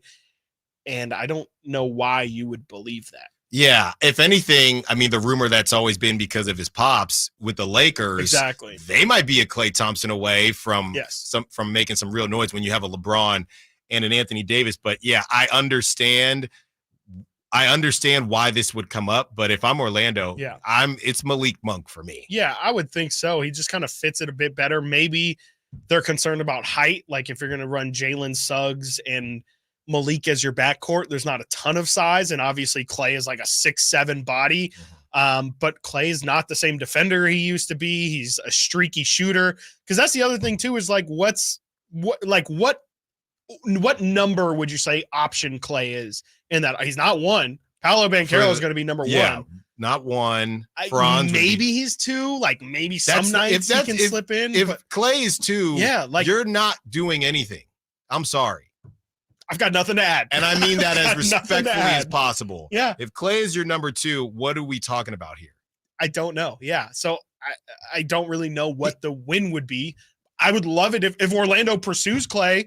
That's one less team that I think the Kings have to worry about, because I think Malik is going to be somebody who's like, I want to be your priority. I don't care where I'm going. I want to feel like I'm wanted. And if you're going to mess around with wanting Klay more than me, then you might as well sign me off. Because I'm not going to be second. Much like Vivek said the other day, I don't think Malik's going to play second fiddle to anybody. He shouldn't have to, because it won't. That's only one team. You would still have the Spurs. You got Philly. You got Sacramento, obviously. You got other contenders. But I hope Orlando is interested in Klay, because that's just one less team for Malik Monk. But I did find that interesting. And it's always interesting, the timing.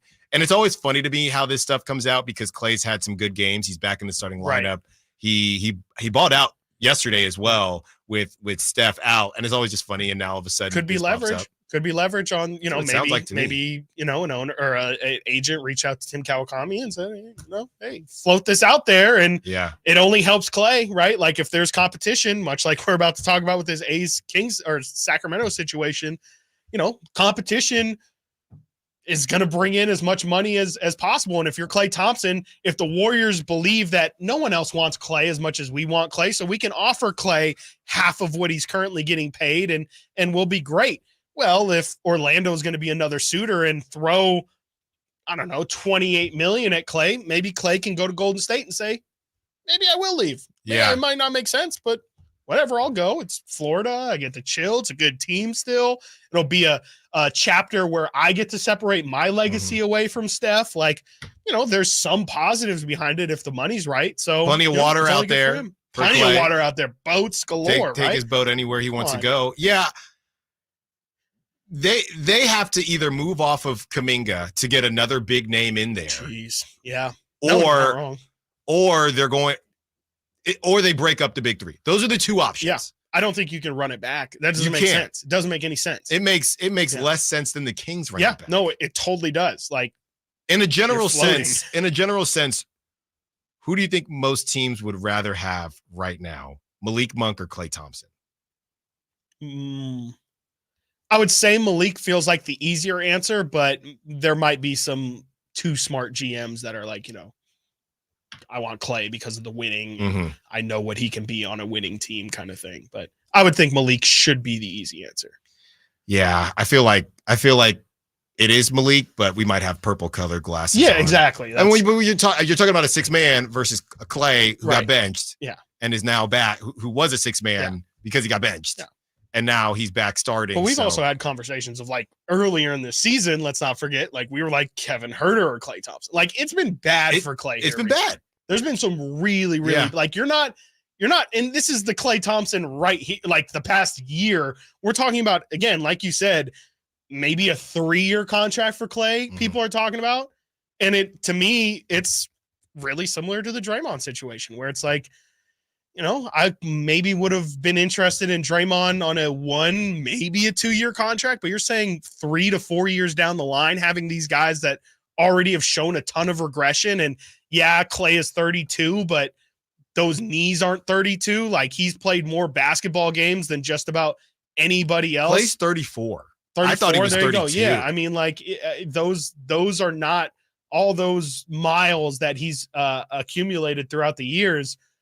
I don't know if I would bet on Clay from age 35 to 37, 38. That's not at $20+ million per year. I think you hit the nail on the head. I think this is some leverage. It's got to be for the Warriors. It's got to be. I mean, it just doesn't make a whole lot of sense. And it'll be interesting for the Warriors because the Warriors have to, and they were confronted with this decision last offseason and decided to double down. Will they triple down? Like, are you going to continue to run this thing back and try and squeeze one more out of these three? Or are you going to do what probably most sober people looking at the situation would do and say, you got to move on. Like, you have to move on. There's no justifiable reason besides vibes for keeping Clay at that dollar figure. At a smaller number, it makes a ton of sense, but you can't pay Clay for the guy that he was. You have to pay him for the guy he's going to be. And that's the biggest mistake every GM will make. I'm taking Malik Monk. When we come back, we will hear from David Samson, who was on the Carmichael Dave with Jason Ross show, and just a really good conversation. We'll break that down in all things A's. Chris, real quick, from Front Office Sports, the Phoenix Mercury are marketing their game against the Indiana Fever as the GOAT versus the Rook before Caitlan Clark has even been drafted. That's what I told y'all. Yeah. That doesn't happen with Kumbaya. Yeah. That's also an interesting factor as well, as Diana Taurasi is kind of like she's already stepping on my territory. Like, I had just locked down this WNBA GOAT conversation, and she hasn't even played a game, and people are already trying to step on my territory. There you go. Coming up next, we'll hear the interview from David Samson. Stiles Watkins, Sactown Sports. What's the missing piece for the 49ers? Which names will they add during free agency? Whether it's in season or off season, the coverage never stops. Get the latest 49ers news on Sactown Sports at SactownSports.com. For a precision-crafted performance, the decision is easy. A new Acura from Acura of Stockton. Get the driving experience you've been waiting for in a new Acura. Get the best selection and customer service you deserve from Acura of Stockton. Shop in person or use our online express store at AcuraofStockton.com. Acura of Stockton will buy your trade, even if you don't buy from us. Don't settle for less than precision-crafted performance of a new Acura from Acura of Stockton and AcuraofStockton.com. Hey, what's up, everybody? It's your boy, Kyle Draper. Equip your staff with top-notch uniforms, professionally cleaned and delivered weekly to your workplace by Alsco Uniforms, proud sponsors of the Sacramento Kings Mop Crew. Our services include uniforms, towels, floor mats, mops, first aid supplies, and restroom essentials to uphold cleanliness and safety standards in your business. Discover why it pays to keep clean with Alsco Uniforms. Visit alsco.com to learn more. Again, visit alsco.com. We love the game because anything can happen. There's no sure thing. How did that go in? Every play, every shot, Are you kidding me? every swing is a risk if you bet. I can't believe that just happened. There's no easy money. There's no luck. And no one wins all the time. If you bet, bet responsibly and always set a limit. Learn more at responsibleplay.org. At Progressive, we know money can't buy happiness. But money did buy your boat, where you find peace fishing, unlike at home with 3 teenage daughters. Because fish never argue about who stole whose crop top, or get mad the other fish used up all the hot water. No, they just swim around, never embarrassed to be seen with you in public. So save money by bundling your boat or RV insurance with home or auto from Progressive. And buy more happiness, or something close to it. Progressive Casualty Insurance Company affiliates and other insurers, not available in all states. Without the ones like you, who work tirelessly to keep things running, everything would suddenly stop. Hospitals, factories, schools, and power plants, they all depend on you. No matter the weather, emergency, or time of day, you're the ones who get it done. At Grainger, we're here for you with professional-grade industrial supplies. Count on real-time product availability and fast delivery. Call, click Grainger.com, or just stop by. Grainger, for the ones who get it done. Guys, did you know your testosterone level impacts your energy, libido, sleep, weight, hair loss, mood, and even ED? And right now, Revive Men's Health Sacramento will check your testosterone for free. They're in Midtown in the Cal Sutter Medical Building and also offer telemedicine appointments. Schedule your free testosterone test, exam, and consultation today. Call 916-365-4566. That's 916-365-4566 or visit revivemenshealth.com. Lead generation is one of the most important aspects of any marketing campaign. Let us help you identify your target audience and market your products or services to them. Go to aimyourdigital.com today. aimyourdigital.com.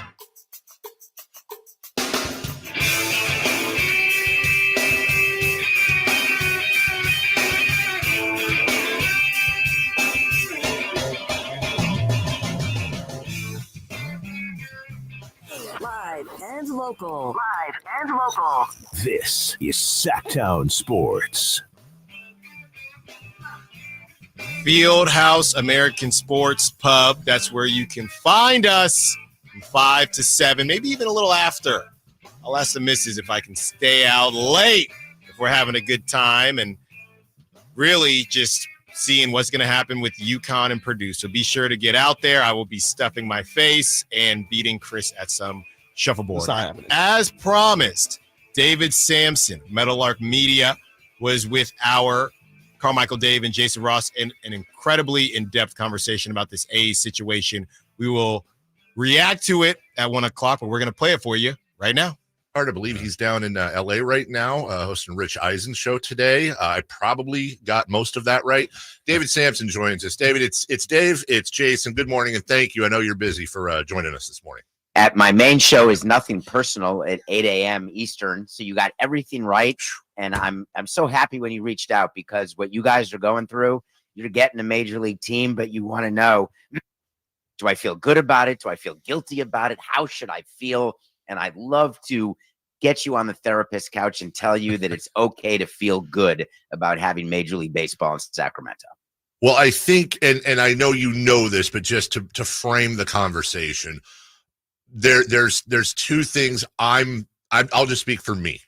I'm struggling hard with the Oakland situation and if we're deleveraging Oakland in any way and helping break those fans' hearts and assisting John Fisher, which is worse. But secondly, and as you know this, David, we went through a relocation issue with the Sacramento Kings about 10, 12 years ago. And I feel a little bit hypocritical. I'm just being honest. I'm on your couch. So help me out there. Everything you feel is exactly normal. And the problem is that as a fan, we bring you with us on the roller coaster. And I really hated doing that when I was getting a ballpark done in Miami, when I was threatening relocation, when I was using Vegas as a possible leverage point to move the team. But the reason I had to bring the fans on the roller coaster is it was the only way to get the politicians to understand the game that I was playing, which is I want money to get this ballpark done because everyone else got money who I'm competing with. So fans, unfortunately, are brought on this ride, and you represent the fans. So let's talk about your guilt first very quickly. Mm-hmm. I totally get that. However, the benefit that you're doing is you have put yourself in a position to be in a city that was willing to take a team that, in theory, there's about 15 or 18 major league teams that draw from areas. Sacramento, Oakland, pretty normal. You go to a Cardinals game, a Cubs game, a White Sox game, other than Florida, where you'd have to come from the water, there's people who drive to games all the time. So keeping them close by is good. Secondly, leverage. You're not hurting the chances of the team staying in Oakland long term. You're not guaranteeing the team stays in Sacramento long term. But most importantly, you're not opening the door for them to move to Vegas. This Sacramento deal has nothing to do with the Vegas deal. You are simply taking advantage of the opportunity that you have now. Okay. All right. Did that help a little bit or no? A little bit. I know we're all, and the thing is, we're processing all of this. There's a lot of emotions, David, from people that are genuinely excited to people that are completely frustrated. And I think that on the side of those that are frustrated are probably looking at it the way of the departure of the A's, the way the last couple of years have been of the A's, the way they are currently being operated. thinking that it's also going to be operated the same way here. I think a lot of people are frustrated with A's ownership. So how do we compartmentalize maybe being excited of seeing baseball here in the capital city, but also this version of the A's? Here's what made me crazy yesterday, and I talked about it a little bit on Nothing Personal, but I'll go into more detail with you guys. When you do a press conference announcing this, you're talking about being in Sacramento for 3 years, maybe 4 years. What about the team? Why was there no mention of, listen, we're in the middle of a rebuild, but we expect to have a window over these 3 years where we hope to have a competitive team in the American League West? Or say, listen, we're at the beginning of our rebuild, but we are hoping that we have young players who you will love to watch because you're a community that's used to watching great young players in minor league baseball. Talk to me about the team other than saying that this is a audition for permanent team, which is what Vivek said, the owner of the Kings, in his press conference, or John Fisher just saying, hey, we're just so happy to be here. Sorry, Oakland. I wanted a little more meat on the bone, and they just didn't do it. Now, I don't know how, I mean, I know obviously you're very familiar with John Fisher as an owner. I wonder if part of that, and that's another part of my reticence here, David, is, what he and Dave Cavill have how they have kind of treated these fans over the last few years. And the fact that this is, and I'm not joking here, I mean, this is arguably a major league team. It's more like a quad A team. They're losing money in the Comcast deal. Fisher, whether it's baseball or his MLS San Jose Earthquakes, doesn't seem to show that he's willing to spend any money. So why, as a fan, am I thinking, I said yesterday, I think this will be a 100-win team over 3 years. Why should I feel any differently about that? I've never heard that one before. That's outstanding. 100-win team over 3 years. That's not very good. No. Historically bad. That I'm going to use that. I may use that one. You absolutely can. So let me ask you this: when you're taking, I don't know if you have children, or I don't know if you take your employees out. When you're taking your child to a game, you're making a memory. You're having an opportunity to see Major League Baseball. I don't think that it matters who the owner is and who the president is. And it's not a popularity contest. They've got to do whether they're doing it well or not. We could argue, but don't sacrifice the chance to make a memory with your family, because at the end of the day, no one will care who the owner was of the game you went to. They'll care about the experience that you had. Talk with David Samson. One of the things I'm trying to understand, David, is kind of MLB's part of this. So no relocation fee, I think, draws a lot of people's attention. Terrible. Why would that happen? And so, again, clear this up if I'm wrong on this. Like, it feels like Major League Baseball wants them out of Oakland. I think they obviously want out of Oakland. So maybe as a general question, if this was your team, like, would any other owner take a deal to be in Oakland? Is this an Oakland problem, or is this a different problem? It's a different problem. When I went to Miami from Montreal, no one wanted to be in Miami. As a matter of fact, the executive who just passed away, Larry Lucchino, had told baseball that Miami will never get a new ballpark. And so they said, all right, we'll send Laurie and Samson there and see if they can do it. It took us 9 years to do it. No, it's not an Oakland problem. And let's be clear, baseball would prefer the team to stay in Oakland. It really is actually an expansion problem. The owners are pressuring the commissioner to get to expansion as quickly as possible because of the influx of money that it will be for expansion fees, which will be split 30 ways. And they know you can't do expansion until Tampa and Oakland have their stadium situations dealt with, no matter where they are. And what the owners felt was that giving up the relocation fee to Vegas would be the fastest way to get the deal done in Vegas faster, to get a building built faster in order to get to expansion faster. But it totally got screwed up, because not only is there no expansion relocation fee, but then they eliminate Vegas as an expansion city if the team moves there. But now they get to add maybe Oakland and maybe Sacramento. So the interesting thing to me is, are Oakland and Sacramento going to compete for an expansion team if, in fact, the team that's currently the A's goes to Vegas? Because what the owner of the Kings was saying very clearly is, listen, this is an audition for us, and we want to prove to baseball that we can be a major league city. So that, when you're thinking about what makes you feel guilty, Imagine competing with Oakland, where only one of you two could get a major league team.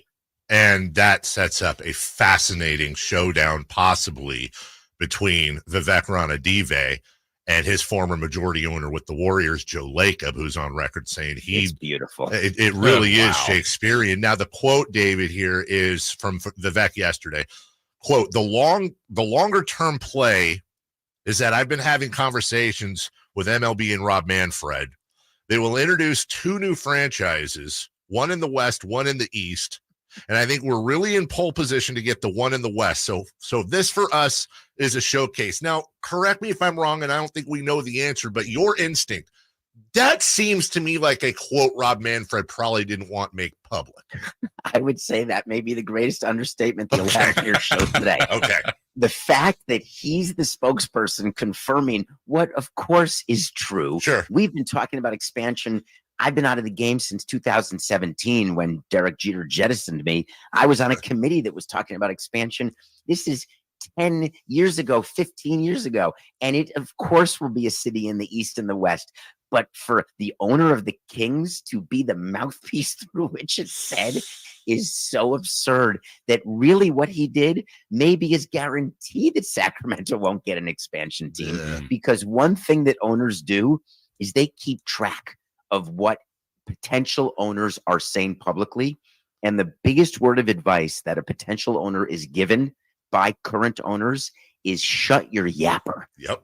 Don't talk about anything publicly because you won't get the 23 votes that you need to accomplish what you want. It's like asking for an Augusta National membership. Exactly. You don't do it. Exactly. Right. David, on that expansion thought, was Sacramento even mentioned? Because I don't know that we'd heard it here. Was that even a possibility on anybody's radar back when you were with the Marlins? No, and that's what's so great about it, because the more cities that are possible, the higher the fee is going to be. You want cities bidding against each other. And that's why in my head, it would be fascinating for Oakland and Sacramento to actually be going against each other, which I don't think would be to the benefit of the people in Northern California, because basically when you're doing that, you're saying, okay, I'll give MLB, I'll give you $1 billion. I'll give you $1.1 billion. I'll build a stadium for $1.3 billion. And so you just keep bidding it up while the owners sit there and say, okay, good, keep going, keep going. And the reason we know this is go back to Washington when the Expos moved. Washington built Nationals Park. They paid for the entire thing, which enabled the owners of the Nationals to pay baseball for that franchise a very, very high number that is more than what the team was worth. David, I know you're very, very busy. We got about 30 seconds because I want to get you out of here. He's got a bunch of other stuff going on today, obviously. Just real quick. Las Vegas, there is a ballot initiative trying to get this ballot initiative for the $325 million subsidy on the ballot.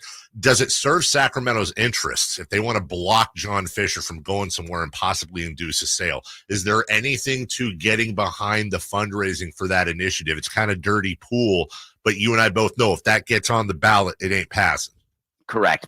Ballots don't pass. You saw it in Kansas City, and in 20 seconds or fewer, don't do that. If you're Sacramento, let it play out, because the deal in Vegas has so many other problems. The ballot initiative is like number 7 on the list. So I think you just sit it out and let the deal implode on its own. You don't want to be the cause of that. Okay. You got to go. I'd love to talk to you again. We're big fan. Great convo, and you know what the hell you're talking about. Thank you so much for your time. I'm looking forward to the next time. Have a great day. You too, David. That is David Samson, former president of the Miami Marlins. Reacting to all of that when we get back. Stiles and Watkins, Sactown Sports. On the move? Got somewhere to be? Take Sacramento Kings basketball with you. The Sactown Sports app will let you stay connected to your passion. Never miss a moment of Sacramento Kings basketball with the Sactown Sports app. Are you someone who tries to drive while distracted by your phone? Someone who props it on the steering wheel, or peeks down at it for a glance, or just scrolls and scrolls? At Fisher Investments, we may seem like other money managers, but we're different. Are you really that different than the rest of us? We are. As a fiduciary, we always focus on what's best for our clients. What services do you offer besides investing? We have a team of specialists in financial planning, estate planning, and more. Your clients rely on you for all that? Yes, we ensure clients receive unparalleled service at every step of the relationship. Okay, but you still sell commission-based products, right? No, because we believe that's a conflict of interest. We prioritize service over sales goals. So then how do your fees work? We have a simple and transparent fee that's a percentage of our clients' portfolios. So we do better when our clients do better. Wow, we're more different than I thought.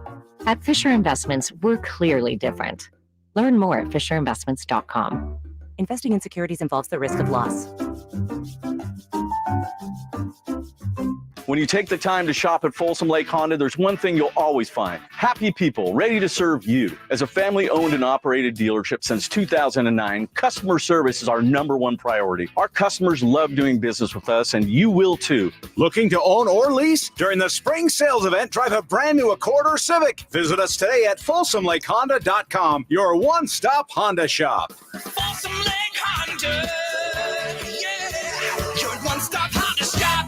Get in zone, AutoZone. Welcome to AutoZone. What are you working on today? I think my battery's dead. With free battery testing and charging, we can help you get back on the road. Get in zone, AutoZone. So what if I need a new one? We have the right Duralast battery for you, only at AutoZone. Get in zone, AutoZone. And what about my old battery?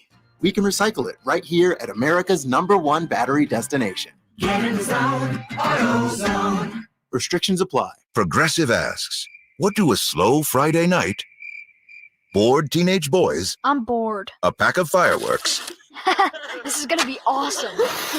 and a teetering branch suspended over your car have in common? Look out!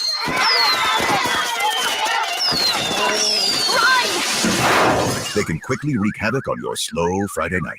Uh-oh. Bundle your home and auto with Progressive for great savings and round-the-clock protection. Progressive Casualty Insurance Company, affiliates, and other insurers. Not available in all states or situations. Hey there. Wanted to take a moment of your time so I could talk to you about insecurity.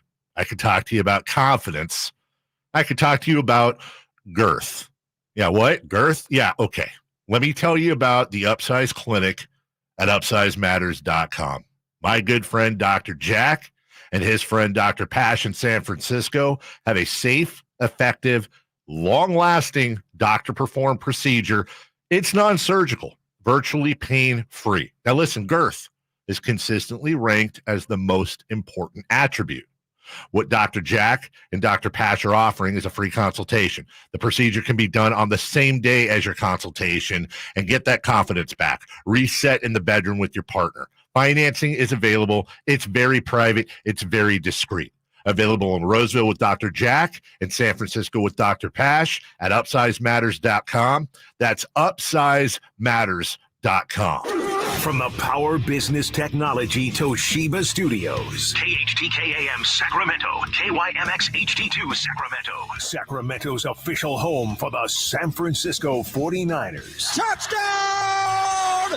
San Francisco! Sactown Sports.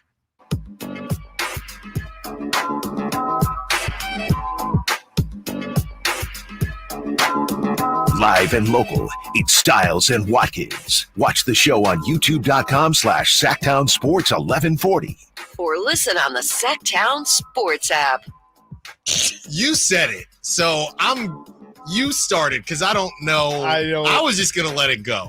I mean, we can't just let that roll and not acknowledge it. Like, what do you what do we? I mean, I don't.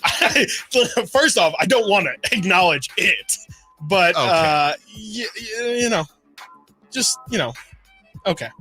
Okay. That's all I gotta say. That's really all I gotta say. Stiles and Watkins, 10-2. It's so quiet in here. It's deafening. Hey, man. It is deafening. Hey, you got to do what you got to do. Got to do what you got to do, man. You got to do what you got to do. Some people need help. That's right. That's right. You got to do what you got to do. That's right. That's our And guy. that's how Vivek felt when it came to the A's and bringing a pro baseball team, Major League Baseball team, to Sacramento. David Samson, yeah, we see you on the text line from the 916. That was really good stuff. Yeah, that was outstanding stuff by David, outstanding stuff by Carmichael Dave and Jason Ross. And really, Chris, want to open with the most important part of this, and I think that we've done as good of a job as we could with this part of it. He opened by saying it's okay to feel good about Major League Baseball coming to Sacramento. And I think that above all else, that is a good thing. I just wanted to start with that. Yeah. And I mean, I think it's even hearing somebody else say it, I still think a lot of those Oakland A's fans, still probably won't agree with it. But I do think,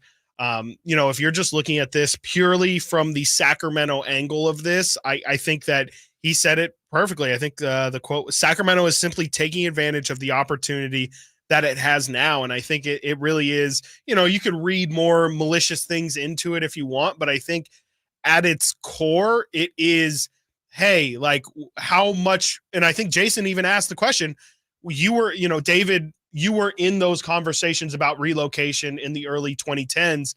Was Sacramento even a thought in those conversations?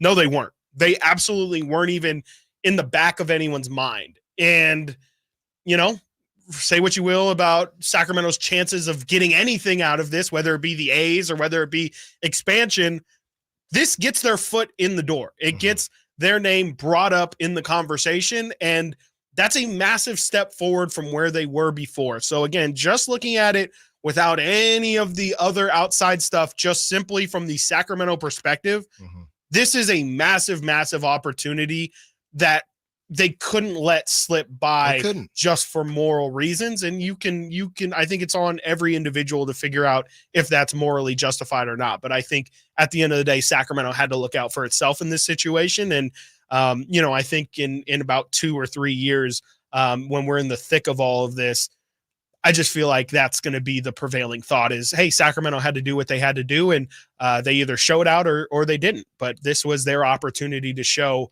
what they had in store. Yeah. The other thing, and, we had some callers call in on Friday, and, we maybe disagreed on certain things, but, this is from David Samson as well. And this is a quote that we heard in the interview. It's not an Oakland problem. And let's be clear, baseball would prefer the team to stay in Oakland. About that either. It really is an expansion problem. The owners are pressuring the commissioner to get to expansion as quickly as possible because of the influx of money that there will be for expansion teams that will be split 30 ways. So they just wanted a resolution. Yes. And I guess what he's saying is they would have rather John Fisher not gone in this direction or figured it out in Oakland, but Fisher just was refusing to do so. And now you have Vivek coming in saying, hey, I can help this thing along. And either it falls through in Vegas and it's just, hey, we're already here. John Fisher would maybe sell it. There's a Sports Illustrated article that we'll talk about in a couple minutes here that talks about what would happen there. But just as far as the expansion piece of this, going into a Vivek versus Laker battle, I'm gonna be honest with you, man. I mean, nobody owes anybody anything, and I don't know how much he really put his foot in his mouth by saying what he said. I don't think Vivek probably realized what he was saying. He was just vibing. He was just out there vibing. He was flexing hard, and some of them jackets that keeping it real goes wrong. When keeping it real goes wrong, and now all of a sudden, years later, whenever it is time for the expansion, it might hurt him. And that's what David said as well. Really what he did, maybe this is the quote from the piece or from the interview, has guaranteed Sacramento won't get an expansion team because one thing that owners do is keep track of what owners say publicly. Yes. That might brotherhood. Be it's a good old boys club. Arguably the most good old boys club. Hey man, you weren't supposed to say all that. I mean, just come on, just play your role. Yeah, know your role. 100%. Know your role and know your rank, if you will. Bench players talking like starters. And to be honest though, whether this happens or not, first of all, where I'm at with this. Enjoy this. Yeah. Enjoy this. I can't say that enough. And Zach Geloff went off yesterday, by the way. Home run and a triple. Yeah. Enjoy this for what it is. We have no clue what the future holds. We don't know what's going to happen tomorrow. We don't know what's going to happen next year. But the A's are coming to Sacramento. So fans and non-fans that just want to enjoy something different, enjoy the next 3 years. Mm-hmm. Boom. That's it. But looking forward from Vivek's perspective, Vivek versus Lacob, I don't know if Major League has the stones to do what they did to Oakland and not let that expansion team go to Oakland. Mm-hmm. I don't know. And obviously it depends on how much they care about how they look to people, their perception of them and things like that. But you're talking about Lacob, and now he's connected to the Warriors and how much the success from the Warriors might bleed into this as well. I don't see how they could say no to Oakland. I mean, I know, we still need a venue. That's a pretty big hurdle. But they have it all set up though. But so the Coliseum. I mean, no. The waterfront. So if they say, hey, we're doing the waterfront as it was, but you got to get that nailed down. You have to get that nailed down. But it's waterfront versus, and look, there's other. According to Vivek, there's going to be East and a West, but there's going to be other cities involved in this that all want a crack at this.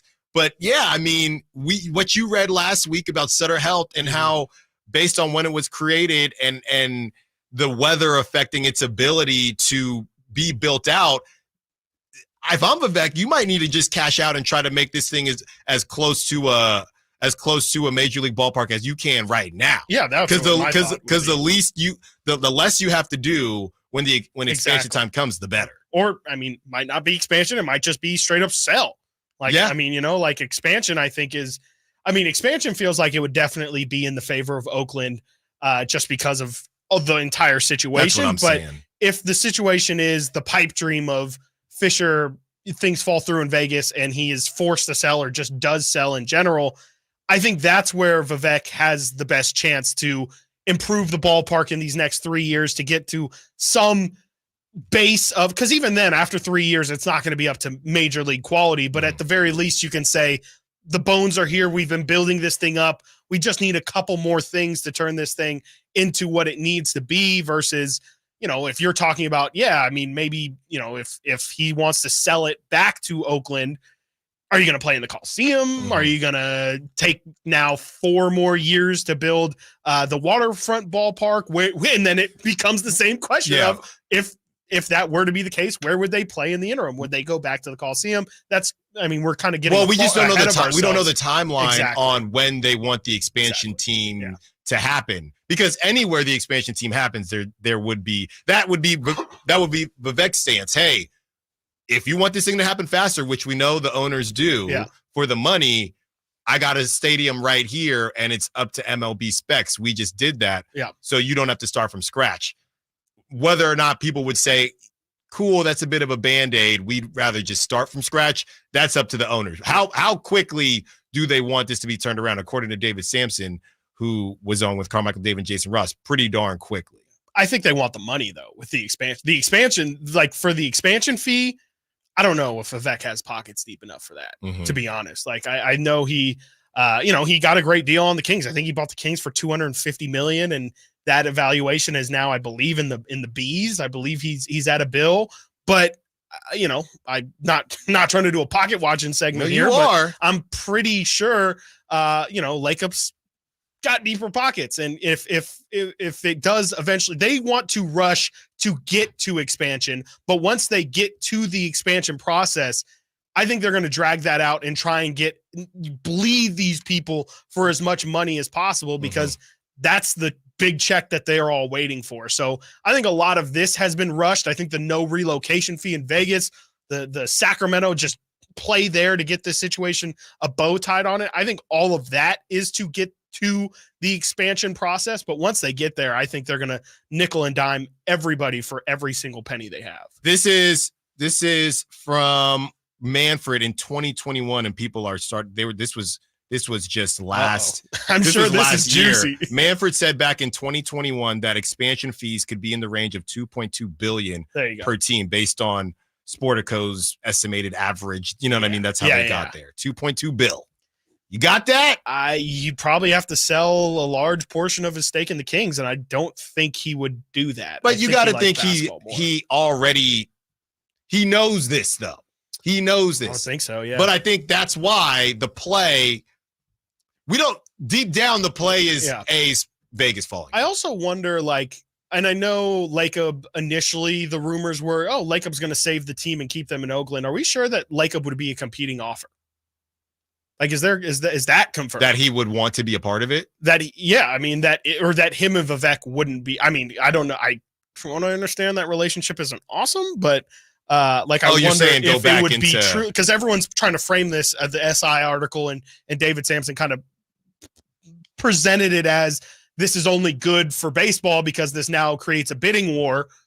Well, I mean, I literally don't know, but like, are we sure that they wouldn't want to go in together? They wouldn't want to go in together. It depends on how they view that relationship, and Lacob views Vivek. When we return, we will talk you through that Sports Illustrated article and the potential battle. I feel so conflicted here between Sacramento and Oakland. And no, we're not talking Kings and Warriors. Stiles and Watkins, Sactown Sports. The NFL's leading rusher plays here. The handoff to McCaffrey, walks in the end zone. Handoff to McCaffrey, takes it right down to the goal line.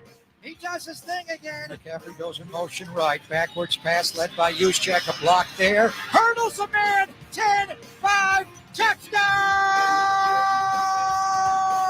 CMC! You can hear all of Christian McCaffrey's touchdowns on your home for 49ers football. Sactown Sports. If you need bold banners to boost your business, but you're on a budget, think Staples. Posters, flyers, signs, and menus for less? Think Staples. Staples can print anything you need to move your business forward. Now at Staples, save $50 on your print purchase of $150 or more. Same-day service available on hundreds of items if you order by noon. And all backed by Staples' Print Perfect guarantee. So it's done right or it's printed again free. Staples, your local print and marketing expert. N61, visit staples.com/print for details. With no fees or minimums and no overdraft fees, banking with Capital One is the easiest decision in the history of decisions. Even easier than choosing Charles Barkley in a pickup game. We'll take Barkley. Ha! First pick. Sorry, kids. Yep, even easier than that. With no fees or minimums and no overdraft fees, is it even a decision? Okay, here's the plan. Pass me the ball every time. This is banking reimagined. What's in your wallet? Terms apply. See CapitalOne.com/bank for details. Capital One NA, member FDIC. Join Alan Stiles, Chris Watkins, and the Sactown Sports Street Team on Monday, April 8th from 5 to 7 p.m. at Fieldhouse American Sports Pub for some basketball madness and their mouth-watering full menu. 1310 Fulton Avenue. See you there.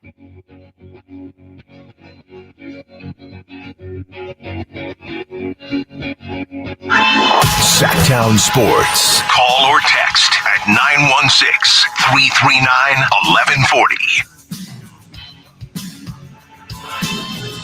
From QQ on the Sac Chat, SF Giants might have something to say about getting an expansion team in their territory. Basically going on to say how much the Giants helped the A's pull this off. And hey, we don't even know. You can share with the River Cats and things like that. Yeah, I don't know how that works. I don't know who can block who and what the Giants would be able to prevent, by the way. And Giants Kings fans out there that might be conflicted on some of this stuff. I mean, the Giants, and look, man, it's working. I had my first A's fan friend to tell me that I'll probably just root for the Giants now. I had a friend tell me the same thing this weekend, which I just feel like is sad.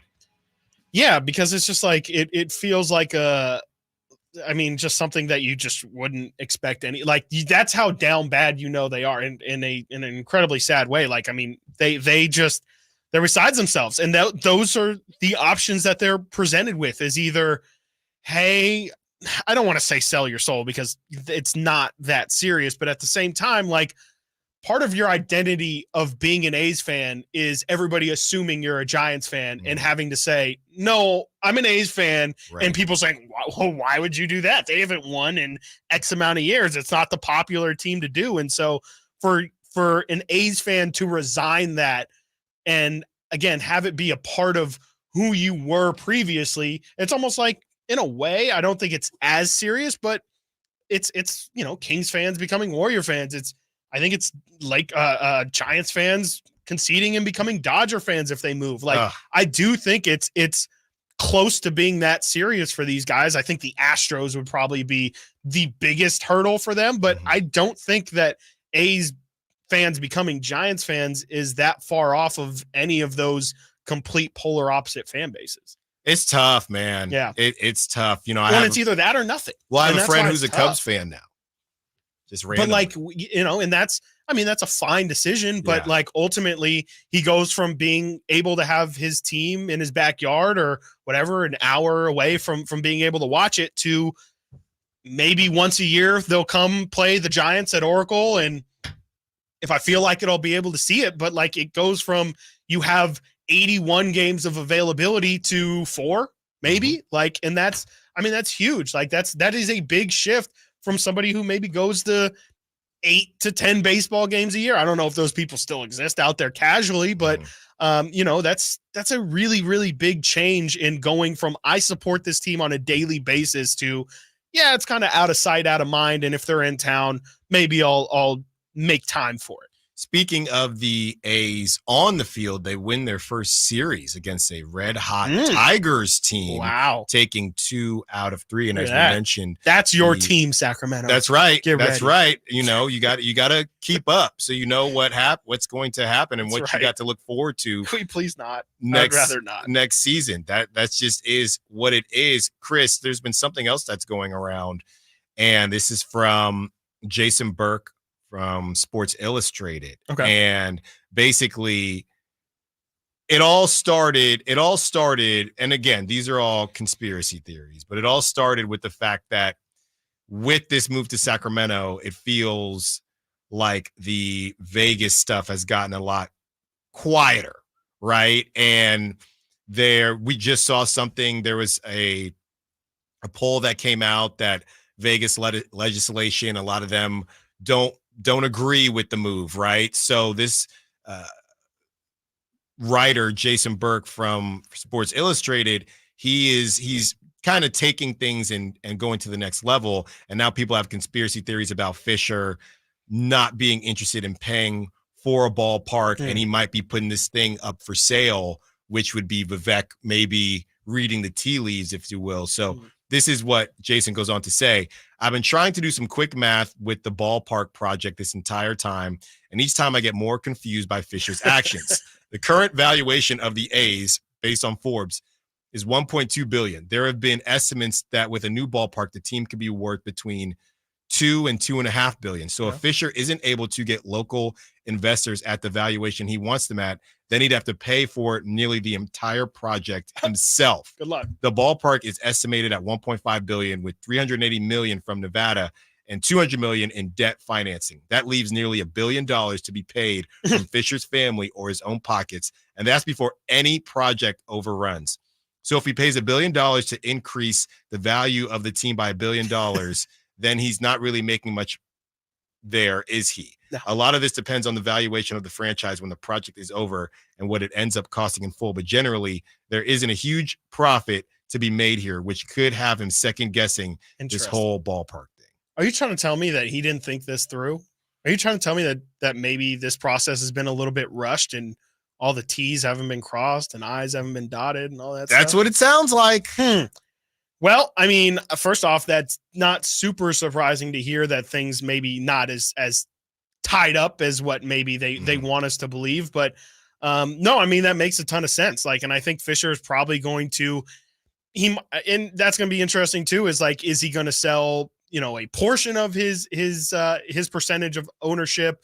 Is he going to outright sell? I mean, you know, I think the bigger problem too is we just don't know what what his overall goal is. Like we know that in the interim, it's get the team to Vegas, which I think is also a way, a ploy of getting the team itself to be more valuable. You know, is he trying to make money out of this? Is he just trying to raise the value before ditching it? I think that it just kind of all ties into what is this guy's plan with any of this. The article goes on to say that if he did sell, that this would be a different battle between Vivek and Lacob. But based on that timeline, and again, this is all speculation, but based on that timeline, if he puts it up for sale in 6 to 12 months, that would be while they're playing in Sacramento. essentially, right? Because it would be if it's the 12 month, closer to 12 months than 6 months, or they'd be preparing to play in Sacramento. So then they'd be in Sacramento, and then let's say Lacob. How terrible would it look if Lacob, if he sells to Lacob, and Lacob wouldn't have them continue to play in Sacramento? I don't know what happens there. Does Lacob get to axe the deal with Vivek because it's his team now, or do they have to finish? I don't know. Or this would be crazy, and I don't know how long it would take the stadium to be built, right? Do you keep them in Sacramento while they're already there, while you're building Oakland? And then you come back to Oakland? I don't have a good answer for you, but what I would tell you is these are all things that you probably should have figured out before you said you were going to move to Vegas, before you said you were going to move to Sacramento. Like, these are all things that definitely should have been flushed out a long time ago. But again, as David Samson put out there, as the article put, this has all just been done in a rush. They don't care about the actual details. They don't care that Vegas' stadium is kind of, it doesn't really make sense, and none of the renderings make any sense, and none of the renderings are accurate, and it doesn't seem like anybody actually wants a team in Vegas. None of that actually matters because they just wanted to say, it's done. Can we get our money now? That's it. And, I mean, this is really a bigger example of how baseball just, it's not thriving at all in the 2020s here. It is just like, I don't understand how an organization or a league or whatever that is a capital B billion-dollar organization, maybe at one time was America's pastime, and it sure is looking like it right now. It is really looking like they're dealing like past their time. This is truly like ownership in the 60s, 70s, like the Baltimore Colts just moving teams in the middle of the night. This should not happen in today's era of sports where these franchises are worth billions of dollars and there's so much at stake. I just can't believe that they're operating like this is 1967. Doesn't make any sense to me, but it does make sense that we should return and continue the conversation. Also, some prop talk. Stiles and Watkins, Sactown Sports. Subscribe to Sactown Sports on YouTube and watch the Carmichael Dave Show with Jason Ross, Stiles and Watkins, and the Drive Guys. Live Monday through Friday from 6 to 6. Plus, view archive shows and exclusive content. Subscribe at youtube.com/Sactown Sports.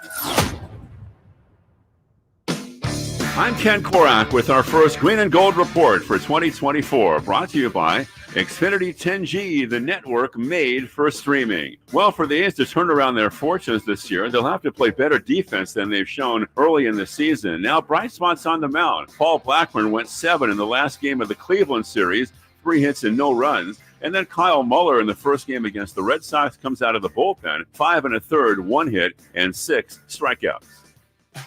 Want more speed? Well, Xfinity just increased their internet speeds, and they're faster than ever. It's time to get more out of your internet with faster speeds from Xfinity. Now through June 21st, get 150 megabit Xfinity internet for only $19.99 a month for 12 months with a 1-year contract. That's double the speed for the same great price. Click, call, or visit a store today. Requires paperless billing and auto-pay with stored bank account. Restrictions apply. Equipment, taxes, and other charges extra. After promo, regular rates apply. Actual speeds vary.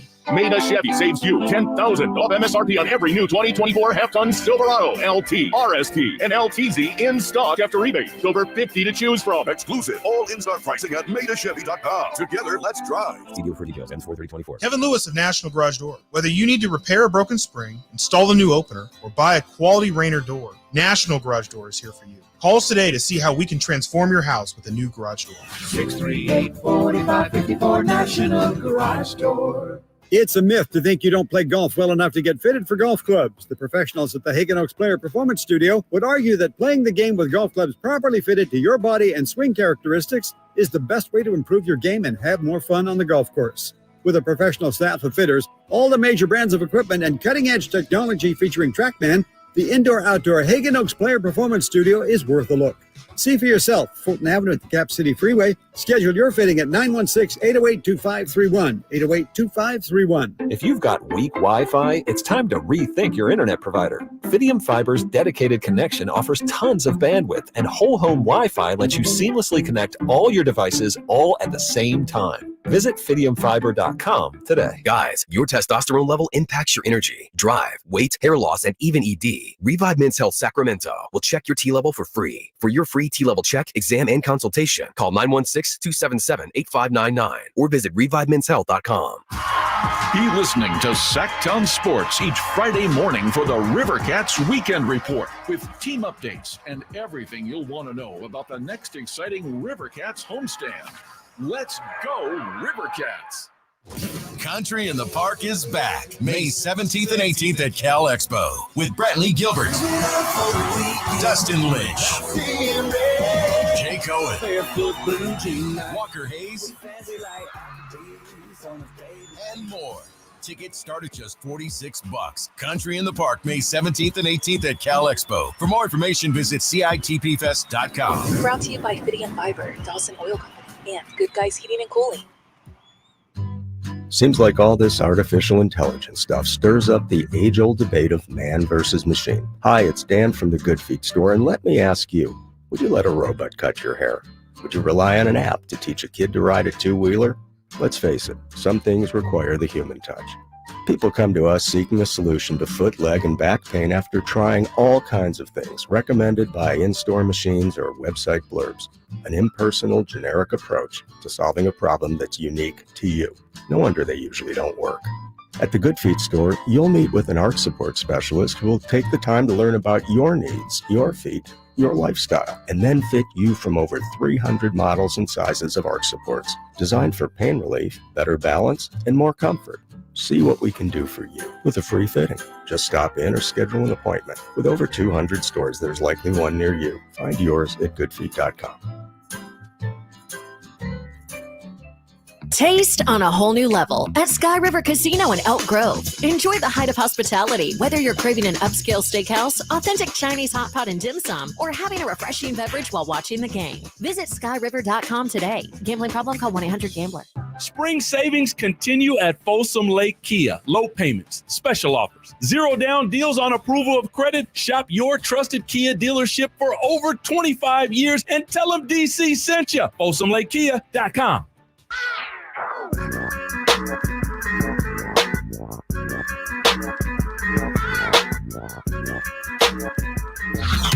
Sactown Sports. Check us out on YouTube. Search Sactown Sports and subscribe.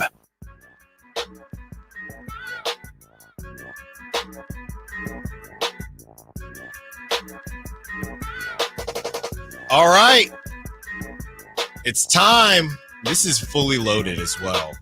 Really good. Really good. For the OGs will appreciate this one. And I am part of the OGs, I think, now. Especially when I hang out with Chris, Brendan, and Frankie. Yeah, then you're the OG. It's time for Fair or Foul.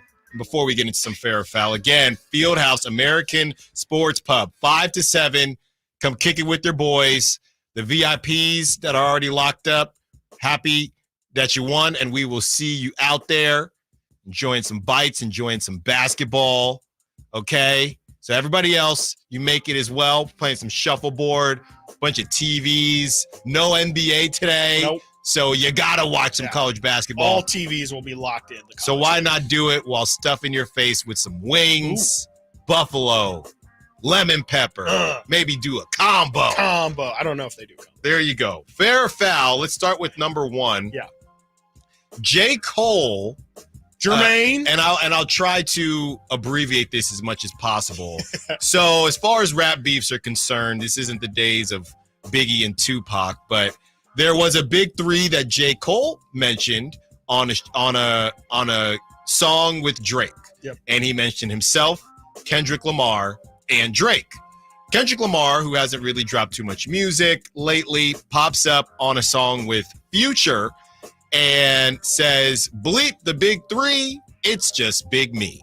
He goes on to send some shots at J. Cole and Drake as well. J. Cole, about a week goes by, maybe a little bit more than a week. J. Cole comes out with a project called Might Delete Later. After he drops the project, The last song on the project, he is throwing shots at Kendrick Lamar from everything about the fact that Kendrick doesn't drop that much. He even talks about Kendrick's arms being too short to box. Kendrick is a Zont. Yes, if you're curious, he goes about 5'5" or 5'6", something like that. And everybody was on fire. It was a surprise drop. Nobody saw it coming. Yeah. Then during J. Cole's music festival, Dreamville, he gets on stage and apologizes to Kendrick, calling what he did corny and something he is not proud of. And Chris, what is happening? We're losing recipes. What happened to this country? What happened to the game I love? Oh my God. We used to be a proper country with proper rap beefs. Now you're apologizing. So we got people coming down Diana Taurasi's road for calling out Caitlan Clark and Angel Reese. Meanwhile, the rappers are apologizing to each other. Fair foul, dropping a diss tape, then apologize, and then said, if you still want to come at me, that's okay. That's okay. What? I get it. What are we doing? No, I'm right there with you. Fair foul. Incredibly foul. So foul. Like, I mean, if there's literally one thing you cannot do, unless you just completely step over the line, talk about somebody's, I mean, I was even going to say talk about somebody's wife, but as we know, like you said, these are not the days of Biggie and Pac, right? Where literally the song starts with talking about somebody's girl. I mean, well, shout out Pusha T. I mean, he let us know that Drake had a kid, but besides that, everything that J. Cole said was inbounds to me. It was all inbounds. It was all about rapping and some personal shots, but nothing about Kendrick's family or. It's all game. Like, we know, like, these guys aren't really out here slanging. Exactly. You know? This isn't Biggie and Tupac. We know none of y'all are really about that life, especially if you're including these are Drake. Just bars, right? What are we talking about? Like, there's way too much to lose for those guys. Him apologizing was, it's just like it's. I could hear every real OG out there, their eyes rolling so far back into their skull. Yeah, you can't have this. This is an like completely, you can't defend it. Like, you just cannot defend this. If J. Cole's your guy, if you're a modern rap, still got it guy, sorry, this is a huge L. Question for you. I saw people saying that J. Cole essentially committed career suicide by doing this. Do you think he goes that far? I don't think so, but it is ammunition that people will use against him in the future. He also just proved if this was a big three, my guy is Chris Bosh, for sure. LeBron said he was the most important, on his podcast and things like that. Simone, where you at with this? And don't come on. No. Don't start. I mean, it's weak sauce, but yeah, I'm at a loss for words. It breaks my heart because I love Jay so much, and I think it's admirable that he wanted to be the bigger man and apologize. But yeah, I mean, you should just let this ride out a little bit longer. I just don't think it's that serious. It's not. Again, if he was like, it didn't require I'm sending shooters at your head, watch out every time you turn a corner, then it's like, okay, yeah, I get it. Maybe apologize, say like, hey, like, we're not trying to take it there. Rap, definitely lost some icons by going there. I don't want to do that. But like you said, it's all in bounds. He literally said, you're short. You have small arms, so you can't even box because you don't drop enough. Your stuff was overblown. Okay, like it's just wasn't that serious, and it definitely undercuts everything tough that was about this beef. There you go. So foul on that one. The next one, Angel Hernandez, who has been an umpire for years. It is foul. And he had two terrible situations in this Blue Jays versus Yankees. The first one, or in whichever order. So at one point, he called a ball that was so easily a strike that it's just bad, right? It was just terrible. Yeah. It's a slider that falls right into the zone. Slider curveball falls right into the zone. He just calls it a ball. Also, the Yankees were hitting, and maybe this was his version of a makeup call. And basically, the pitcher on the Blue Jays, he never you have to look at the batter. You have to engage. The pitcher looks down as if he's fixing something. He's looking down at the ground, decides to pitches it anyway, and Angel Hernandez doesn't call doesn't call the balk, right? And you see Glaber step out. The ball was out on top of that, and it just gets called a strike. And Aaron Boone is just losing his mind. How does Angel Hernandez still have a job? No idea. I know it's foul, but at the same time, is there nothing? I don't understand how Major League Baseball understands that it's a joke at this point, but he gets employed. Yeah. I don't understand that. And I know it's similar with some of the NBA refs. I just don't understand how he's so bad that it's a full-on joke and Major League Baseball just lets him do his thing. If you had a living and breathing commissioner, maybe they would do something about it. But unfortunately, baseball has whatever you want to call Rob Manfred. So, yeah, he's just going to continue to let Angel Hernandez blow these games. And, it'll be great. It'll be awesome.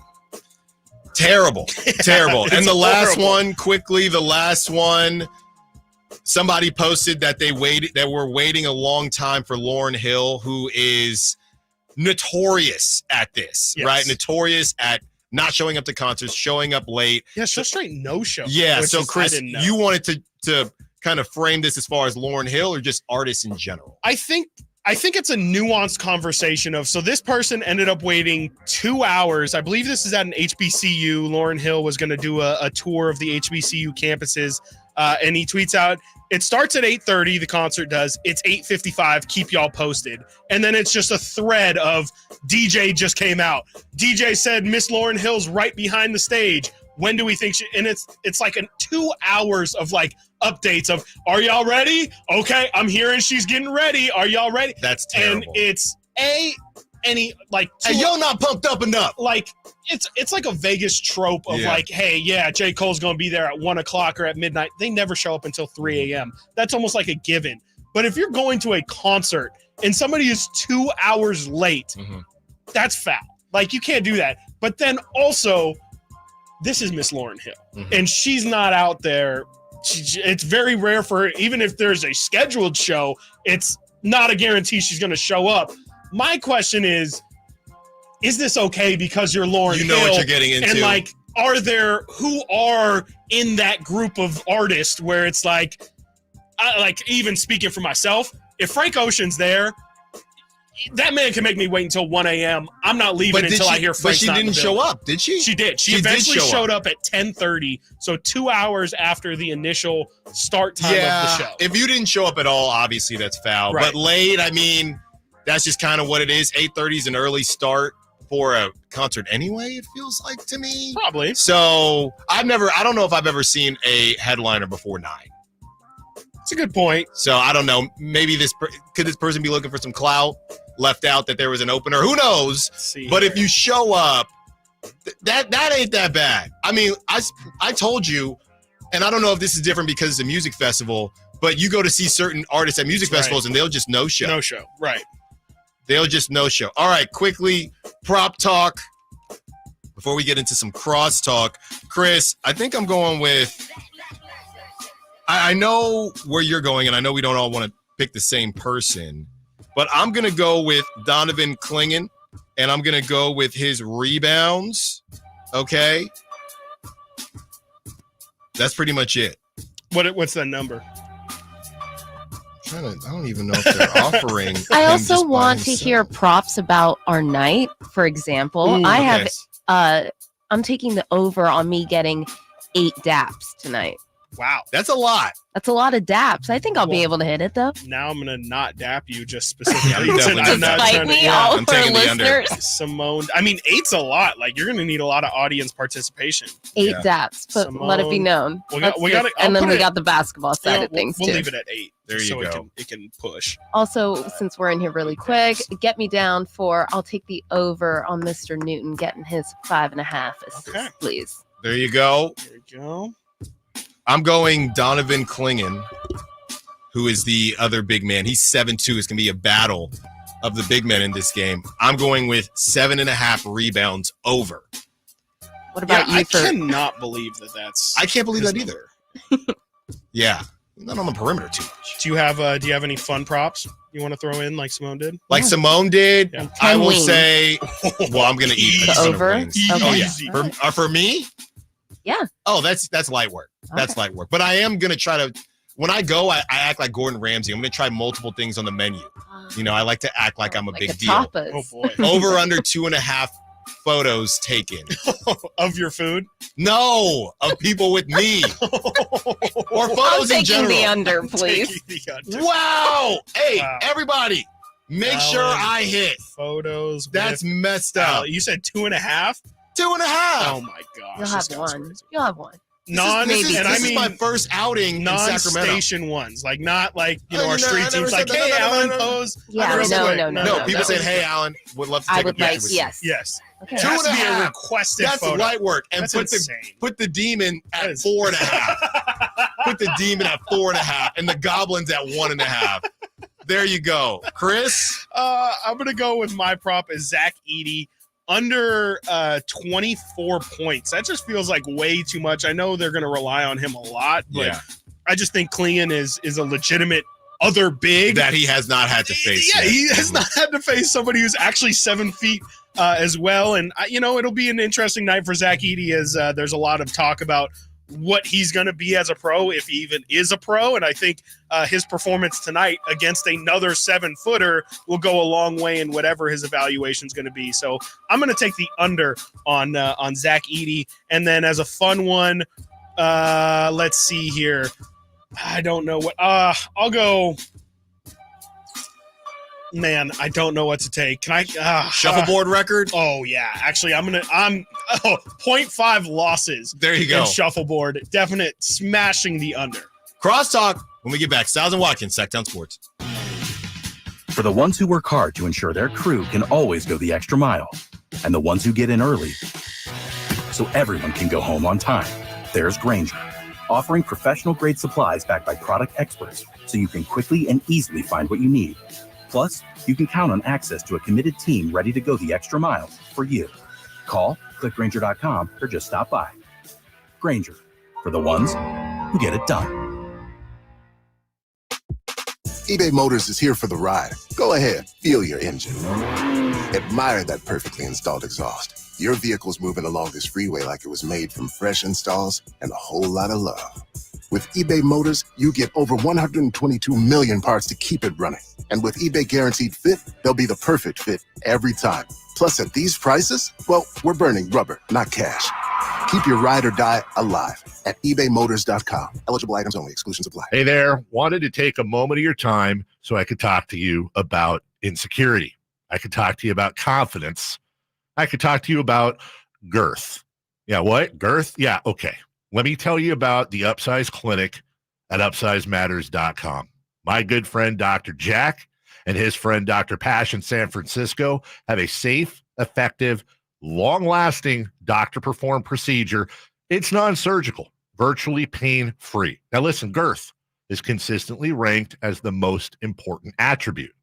What Dr. Jack and Dr. Pash are offering is a free consultation. The procedure can be done on the same day as your consultation and get that confidence back. Reset in the bedroom with your partner. Financing is available. It's very private. It's very discreet.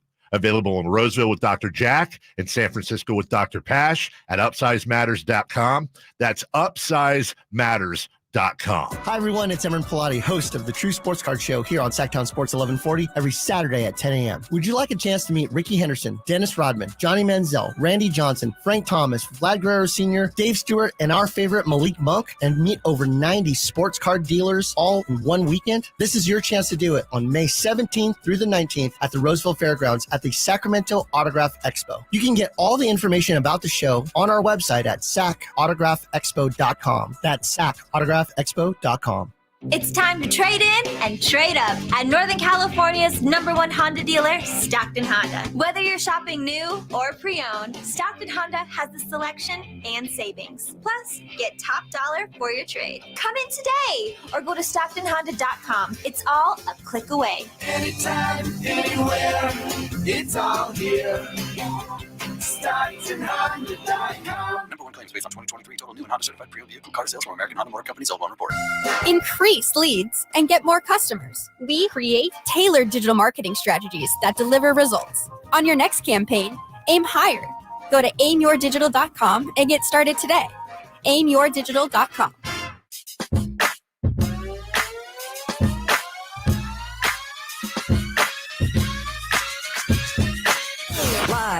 and local. Live and local. This is Sactown Sports. Whitey Gleason joins us, and he'll be in the building tonight. I just keep saying everybody's going to be there. Dave's going to be there. Yeah, I have to be there to be there. Simone said she's going to have 8 daiquiris. It's like, wow. Daps, not I better Dax. go make sure everybody's okay. 8 Dax. 8 Dax. There you go. What flavors? There you go. I don't even know if they serve those there. Yeah, I feel like I was watching something with daiquiris in general, which is funny. Who's out in these streets getting a daiquiri besides vacation? I've literally never seen anyone order a daiquiri. Have you ever seen anyone order a daiquiri in the wild? I'll ask my girlfriend is a bartender. Yeah. I will ask her if anyone has ever ordered a daiquiri. There's no way. I've never seen it. Tearing down a pina colada, man. There's other ones. That's Daiquiri, pina colada. Drinks that just no one drinks unless on vacation. A Mai Tai, maybe? No, people You drink. can get down with Mai Tais. Yeah. But those two are Okay, those two. y'all are No. Well, Simone who said that. Somebody. No, yeah, no. Somebody, I've not me. seen it. I've seen That's it in strength the right wild before. As we are joined by one Whitey Gleason. And Whitey, before we get going here, we have Too late. We're already going, baby. Well, we already going. We want to play some sound by Zach Geloff, who was interviewed by Jake Gaden of CBS 13, and this was pretty interesting. He, by the way, Zach Geloff, he got drafted in 2021. He's already in the big leagues. Dude's a stud. This is what he had to say about Sutter Health. They definitely need a lot of upgrades to the clubhouse and cages and all that stuff. I say it was below average AAA, but I'm sure they'll take care of it, I guess, by next year. I'm sure they'll take care of That it. is I guess. that was a little bit surprising to me because I think the biggest thing that got me with that statement is how much people have been saying whether they've just the perception of the Coliseum, and we know it's not great, the troughs, everything like that, the perception of the Coliseum and how everybody, and we saw texters, callers, and sack chatters as well saying, I mean, it's got to be better than the Coliseum right now. And this is a dude who's been in both. Did you hear what Bo Mill said about it? No. Friday, he was asked about this, and he said, that's too bad. He said, I like being in the Coliseum. The whole difference is, the Coliseum, by Major League standards, it's way down at the bottom, but it's a Major League facility. Yeah. And this one here, and this isn't, I'm not taking shots at anything having to do with Sacramento's efforts to get a team here. It's a minor league park. Yeah. That's a fact. Yeah. People get mad when I start throwing that around. But that's intimate. Yeah. It's intimate. It's the most intimate. It's the most intimate. And that's fine. It's a nice place to watch a game. But, the things we're talking about a lot of it is stuff we don't see. And, well, they did a lot of improvements. Yeah, but I was reading somewhere some of the players, and to the point that Zach Geloff just made, a lot of the players are like, oh man. So like when we go to the show next year, we're still going to be in AAA. Yeah. That's what I was thinking. Is the biggest part is it's like, it's even if the Coliseum isn't great, it's still it's huge. I mean, Johnny massive. Dosco, the long time Yeah, voice. yeah, Yeah. I've heard the name. Yeah. He used to always talk about players, and he'd say, well, so-and-so, he's not afraid of the third deck. Because in the majors, you got that deck up there. It's like a big difference. I don't know if you ever played on a stadium like that, but it's a big difference because it's the major leagues. In our park here, it's beautiful. Yeah. It's not a major league park. So, it's we're going to prove that we can do it. I get all that, but I understand where players are going, oh man, we're going to be playing at AAA park again. I was just surprised, and there's more sound, and it was a great job by Jake getting out there because none of them sound juiced. None of them sound excited about this. And, these are the guys that are actually going to be on the field. I don't know how much of a say they have in it. And we know the Players Association, I had a source tell me that the whole idea of the Players Association. Sources. Well, the idea of the Players Association, is there a possibility of them not signing off on this? And basically they said for Sacramento to do what they did and have the press conference, they're going to get there. There's no worry that the Players Association could stop anything. So, and I don't know how much of a say the A's players had in it versus the Players Association. So the whole thing is fascinating. Yeah. Well, yeah. There's many layers. There aren't a lot of layers to the ballpark, but there are a lot of layers to this. It's intimate. It's the best ticket in sports. That's fine. That's a good thing. It's the best ticket in sports. But it's a great place to watch a game. It's like random small things though. Like, I mean, I'm no baseball purist or anything, but from what I understand, I mean, I heard them even saying things like there's no overhang over the bullpen, like they're going to be sitting there in the sun. And I guess that's not to regulation standard. Like, it's just, there's so many, everything needs to be upgraded in that stadium. I talked about it last week. You look at the home field view or the home plate view, looks beautiful. You got the bridge, you got all this stuff. Yes. But if you look at it from the helicopter over the stadium view and you see the staging area that's in the outfield, it looks like a minor league ballpark to your point. Like, it's nowhere near any of the specs that these guys are even at a base layer accustomed to. And yeah, even though the Coliseum's a dump, it's significantly more prepared for these kind of things than the AAA ballpark is. You guys probably saw it. I think it was Buster Olney on Friday. He tweeted that people around baseball, he didn't say the owners, but he said people in major league organizations are just embarrassed by the way this whole thing is going. Not Sacramento specifically, but just the way the A's have handled this whole saga. It's like, what? They're going to do what now? 29-0. 29-0. And what'd you think of the no-hitter last week, by the way, Mr. Baseball? It was incredible. One of the best things that I didn't watch. It was just Chris doesn't like no-hitters. I know. It's the worst. You know what it is? You know what it's going to be? Refund. Being at Sutter Health. Other teams are going to think, oh man, this is fun, right? As a one-off series. It's like the Field of Dreams. Field of Dreams, right? It's cool in a vacuum and we get on out of there. But actually playing in it every day, I think the A's fans, they're getting zero free agents. They played in Buffalo. Who was it? The Blue Jays had to play in Buffalo a couple years ago. That's a minor league facility. Yeah, they made the best of it because COVID. The government of Canada said you can't play in here, so they made the best of it. Yeah, you're always going to make the best of it. Whitey, quickly before we get out of here, and we see you later tonight. What did you think about the Kings? That's not confirmed, by the way. Show. Right. I'll give you Brendan Nunes. He's planning to be there. I'll give you Brendan Nunes. I'm going to try to swing by. Yeah. Well, if you're giving us a Brendan Nunes, I'll see you tomorrow. But or not at all. Kings, Nets. Any initial takeaways, or hey, you just took care of business? Yes, took care of business. Yep, that's BTO. That is exactly what they had Bachman to do. Turner Overdrive, taking care of business. Okay. That is exactly what they had to do, and that's exactly what Whitey and Mr. Draper, Kyle Draper, will do during the drive, guys. Coming up next. Until tomorrow, see you tonight. Don't miss it. Stiles Watkins, secure the bag, light the beam. Trying to find out where to catch your favorite team's games? Are you a fan of the Kings, Niners, and the NFL? Well, Sactown Sports has you covered. Touchdown! San Francisco! It's all on his shoulders. Cox rocks.